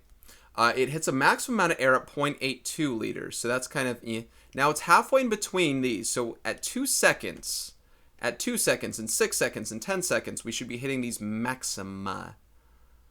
0.82 and 4 seconds later, we hit another one. That's 6 seconds in, and 4 seconds later, at 10 seconds in, we hit another one, 0.82. Now, I want to draw the midline as well, right? This is right in between these. The midline, the k, should be averaging these. 0.82 plus 0.08 divided by 2, which is 0.45 exactly. 0.45 is 0.37 between those two, so that can help me with my a value later. But 0.45 is my midline. That's going to be this thing right here. That's nice. And I want those because these points hit the midline at the quarter intervals right here. So that also helps me get part of this graph. Or not get the part of this graph. This is the graph. So in terms of sketching this graph here, I'm going to be breathing in, breathing out. I'm losing air. Whoa. Not losing air, but you know what I mean. Air is escaping my lungs. And breathe in. This is not going to be a good graph. And breathe out. And breathe in. And breathe out. And you know what? I kind of need to make it a good graph because I'm going to be approximating values pretty soon with this graph. So, it's easier with pencil instead of on this screen here. I'm going to do my best to just kind of rough this thing out here. And breathe out. That looks a little better. Okay, I'll take that. Create sine and cosine equations for this graph. Okay. Now, I'm going to do the one right here and the one right here. And I'll do the one right here. For cosine, I'll do two different ones. Equations. I'm going to start with the sine equation, 1. And then I'm going to do equations 2 and 3 for cosine. Because it depends on which ones you kind of like here. The sine equation I'm going to do has a horizontal shift of 1. So that's when h equals 1. The midline's always the same. So hold on. What do we know? We know that the amplitude, I think I said is 0.37, right? Difference between 0.45 and 0.82. That's 0.37. Your period, your B is 2 pi over P. So that's 2 pi over 4, which is pi over 2, because the period is 4 seconds. So B is pi over 2. The H, it all depends on which thing you're using. Am I shifting? Am I not? Depending on sine or cosine. But the K value is 0.45. So, sine equation. We can say y equals 0.37 times sine of pi over 2 times, not y, this is a. I'm sorry. A sub t. A sub t. So, times t minus 1 second in, plus 0.45. All right, that's equation number 1. Equation number 2 is this negative cosine equation, and that's going to be a sub t. Now my wrist. Oh my gosh, I am actually hurting. I'm injured. Wrist, finger, back, neck. Oh. You guys are lucky. I'm so nice. Negative 0.37 times cosine. There's no shift this time. So pi over 2 times t plus 0.45. I like that one. And then this one right here, 3. This shift is at 2. H is 2, and it's a positive cosine. So this one is a of t equals 0.37 times positive cosine of, here's my shift, pi over 2 times t minus 2 plus 0.45. 3 different versions of the equations. We could do others, but I'm not. I'm done. I'm done here. Okay. You approximate using the graph and then calculate using the equation the amount of air in the lungs at 5.5 seconds. Now my graph might not be great here, but 5.5 seconds, I'm approximating. Let me get a better version of that. Oh, that's not even the side I care about. This part's okay. 5.5 seconds, I'm approximating around 0.71, 0.71, what is it, liters? Liters of air in the lungs. So around 0.71. Let's find out. You can use any equation you'd like. I'll use this one. Less things to type in. So a sub 5.5 equals negative 0.37 times the cosine of pi over 2 times 5.5 plus 0.45. Let's go to the calculator and check out what that will be.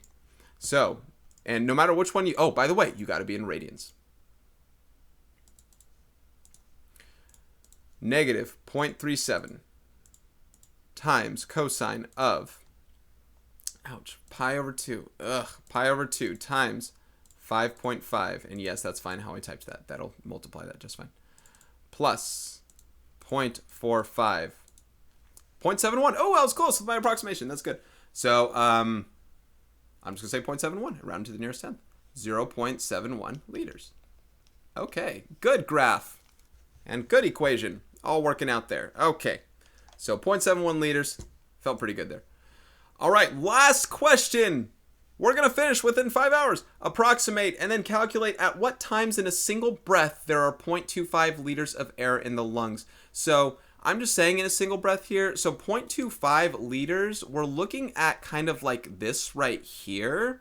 We're trying to see where that's about. And I'll say these aren't really symmetric. So I'm going to get the in between the symmetry, because this is closer to half a second. And this is closer to 3 and like a quarter of the way over. So I'm going to do the in between. What's in between half and a quarter? 0.37.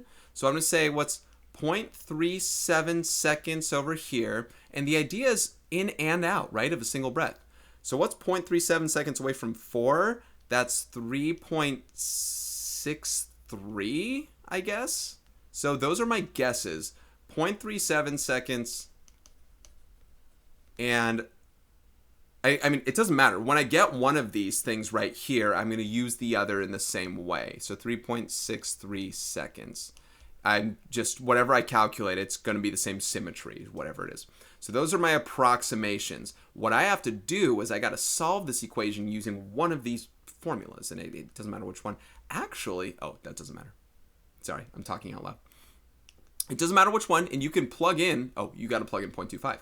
So I'm going to plug 0.25 into here, into, let's just use this equation. We were working that before. So 0.25 goes for a sub t. This is negative 0.37 times the cosine of pi over 2 times t, the unknown, plus 0.45. Whoops, I do not need a parenthesis there. We subtract 0.45 from both sides. 0.25 minus 0.45 is negative 0.2. And that's negative 0.37 times the cosine of pi over 2 times t. I divide both sides by 0.37. 0.2 over 0.37, now it's positive, equals cosine of pi over 2 times t. You can inverse cosine both sides, and you get pi over 2 times t equals the inverse cosine of 0.2 over 0.37. I really want to finish. Multiply both sides by 2 over pi to cancel, times 2 over pi. So now we have t, oh, here's the exacts, t equals 2 times the inverse cosine of 0.2 times 0.37 over pi. See, if I use either of the other equations, then I got to add that 1 or add that 2 at the very end, and I don't really want to. All right, what's this going to give me? I'm going to use this calculator. 2 times the inverse cosine, be in radians, of 0.2 over 0.37 divided by pi. And I'm getting 36. Oh, wait, hold on a second. Did I say something wrong on this before? I might have messed something up. Hold on a second. 0.2 divided by pi. 36.46. Oh, wait, no? 36. Okay, well, hold on. Let me pause this for 1 second. I don't know what I just did. Okay, unpause. I know what I did. This calculator I didn't use yet. This calculator, I used this one before. I thought I was in radians from it. This calculator is still in degrees. So let's do that again. Radians. All right, I'm sorry. I said, what's going on? 2 seconds later, I was like, I'm still in degrees. 0.2 over 0.37 divided by pi. Yeah, make sure you're in degrees. See, I knew I was wrong. So this is 0.636, so 0.64, what, liters, I think? Or no, seconds, excuse me. Seconds. So what were, oh, and I put points, oh, wait. Oh, then I might be way off. But 0.636, so yeah, you know what, I'm way off. That's okay, my graph is just bad. So 0.636 means I should have been, oh, that's not 0.37. Oh, I was wrong with my numbers anyway. I shouldn't be halfway between, I said halfway between half and a quarter, halfway between 0.5 and, okay, never mind. Okay, so this will put me closer. Halfway between 0.5 and 0.75 and 3/4. So 0.62, 0.63 would have been my closer number. So 0.63, I'm just going to go ahead and say that because that's the, yeah, 63. Okay, I was there. I'm good. So I got to figure out if that number's right. But 0.63, okay, so I was close. Cool. So 0.64 seconds. Okay, 0.64 is the number though. Okay. Now, what does this mean, though, for me? That's if I add 0.64 to here or subtract 0.64 from there, what's 4 minus 0.64? Which I would have done 4 minus 0.63 for mine. So I had my numbers crossed on here. And that's going to be 3.36. So 0.64 seconds and 3.36 seconds. I'm not going to do anything else with that. Okay, guys, that ought to do it for me here. This is Mr. Robinson. Thank you so much for watching, and I hope this review really covered a lot of things. You know what it didn't cover was determining the number of possible triangles given some information on your angle side cases. I'm not going to do that right now.